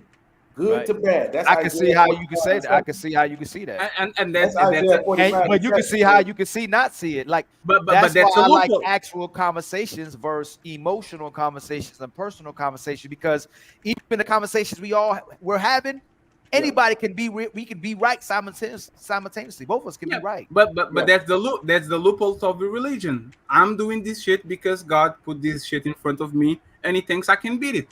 Like it doesn't say, Lord, God is going to bring the biggest battles to the world. Like, no, hey man, that's you're doing what you're doing. That was in your path. You have to just check it out. Check that out. That's how not killed. God killed almost everybody. Moses killed. Paul killed. You know, so it got to make if that's not wait, Chris Paul. Okay, I'm out, guys. I appreciate you guys. It's like 8 a.m. I have to actually. Hey, Fatty, just stay 5 minutes. I'm about to shut it down like 3 minutes anyway, because about the 6 hours. Yeah. Anybody got any closing remarks, man? Yeah, Sharon sucks. We've been on that. Something. Sharon actually is very. Actually, Sharon, let me give you your flowers. And podcasts too. It's good to have them on panels because they give tremendous pushback. I don't like the goody. Let's all agree. So that shit is boring. That shit is fake. I don't like this shit. So salute to you guys, especially Sharon Bracy, the golden semen, possessor of the golden semen. We gonna work on you. Shout out to him. It's always a pleasure. Angry Man, Omni, little podcast. You one of my favorite people, regardless of all the other crazy stuff. You still one of my favorite people. I can't help it. I can't help it. I still come. You see me come in your chat, still try to support you. I'm gonna try to get on panels if I can. If I'm not working, Sharon, I still support you. I can't help it. Call him Sim. Sharon, even though you be simping, God damn, you be simping. I still support you, brother, with all your simping tendencies and everything, man. I know simping ain't easy, but somebody got to do it. And man, I know you promote with the logo. I thank you so much for coming through, brother. You still one of the best content creators. I love how you running your show. I need some tips from how you running your show as well too. You Fatty in okay, now you mimping. Podcast. Who? You're a mimp now. Y'all just be making up words. That shit is ridiculous. Hey, Sherrod, good at that. Podcast, what did you mean by my layout when you first came in? You said something about the layout. Oh, yeah, because most people use the bigger boxes. you know how to, like you using the Is tighter boxes. the stand? Which Yeah, the one? stand. What am I doing? Which one am I supposed to be using? You Number are the 3, number horizontal 4? ones. It should be the horizontal, the Which vertical one is one. that one? Which one is that one? Yeah, Yeah, that right there. that's just one. Is the vertical one. You use the one on the So I'm side. good now? Yeah, So I mean, it's usually this is the layout when you have 10 people, right? yeah.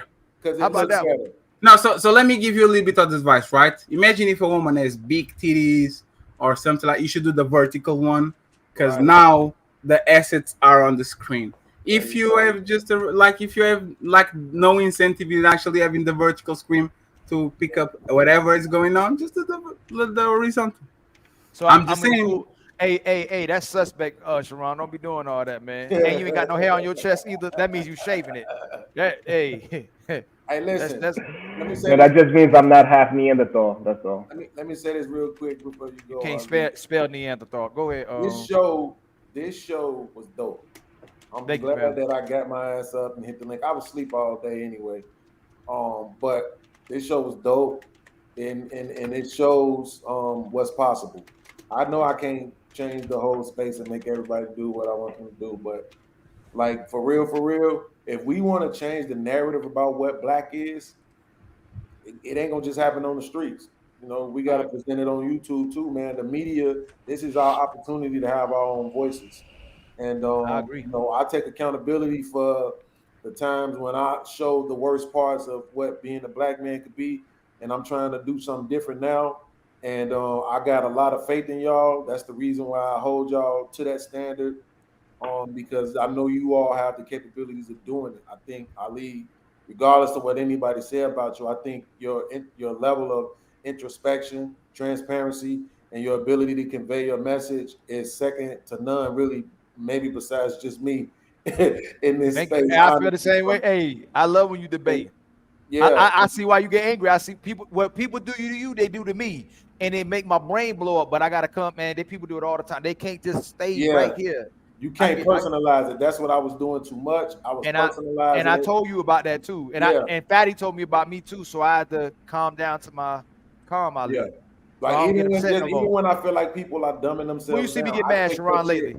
I take that shit personal because it's like I said, when I go to, and I'm just saying this real quick, when I go to these other spaces, maybe they do have them kind of shows. I just know it ain't like that when I watch them, right? And so it's like I don't want the narrative to be that the Chinese people is smart, the white people is smart, but the black people, I know. You crazy as hell, nigga. We smart too. Like I'm knowing all of the information that I've been able to garner for myself and distribute to my children and my family in general from being in this space on panels with people like Fatty, like Ilkan, like Sharon, like Angry Man, like Omni. You see what I'm saying? So for me, I just hold the space to that kind of standard. And I wish that we could just continue to produce the best content possible because I know we have a capability of doing it. And lastly, Fatty, man, put that shit in motion, bro. I'm not gonna lie, I'm not really the politicking type, but one of the things that Aaron O says consistently about you is that your ability to network is also second to none, bro. You said it before that you are a likable person, even when people don't like you, they still like you. And so I wish you would do what you can to put that together to get us over there on PWF, bro. Oh no, that can easily happen because I got some conversations with a guy that usually goes there, and we can. Is the thing is the Angela situation because she's a part of the shit too. Like sometimes, and I know that's not her channel, but she goes there sometimes, so they might put us in like some. Oh, don't do that because such and such and such is such and such. Background chatter shit. That shit. That's politics. That's why this place is.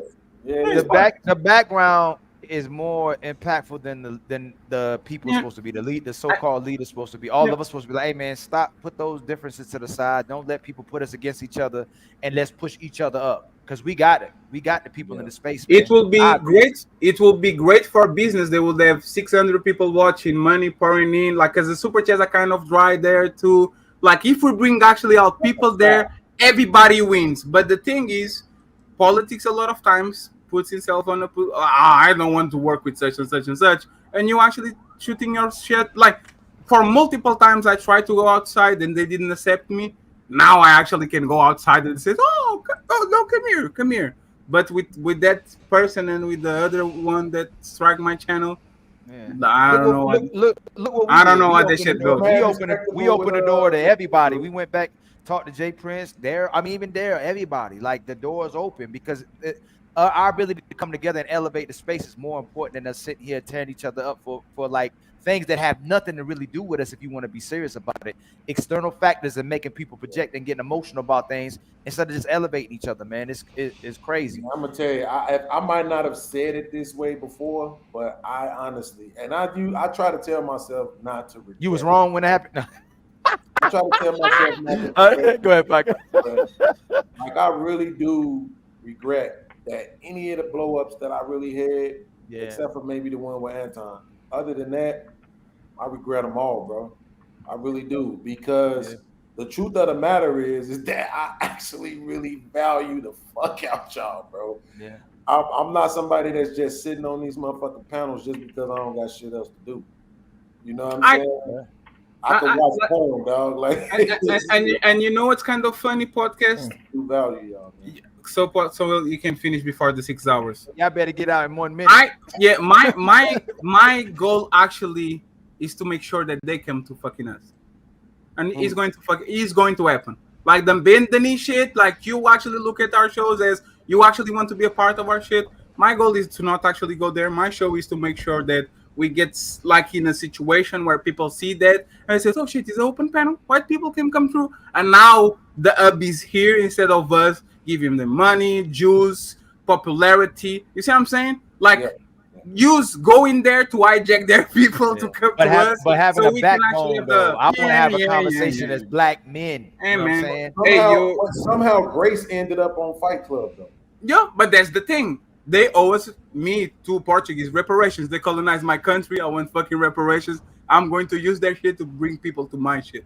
That's what you're going to do. Ali, close it out because you don't want the Yeah. I did that last time, man. I love y'all. Hey, thank you for the 131 people supporting podcast. I love you, guys. family. Thank you, man. I love you, Omni, Sharon. I love you, Fatty. I love you. I love all y'all, man. Thank y'all for supporting. Please like and support.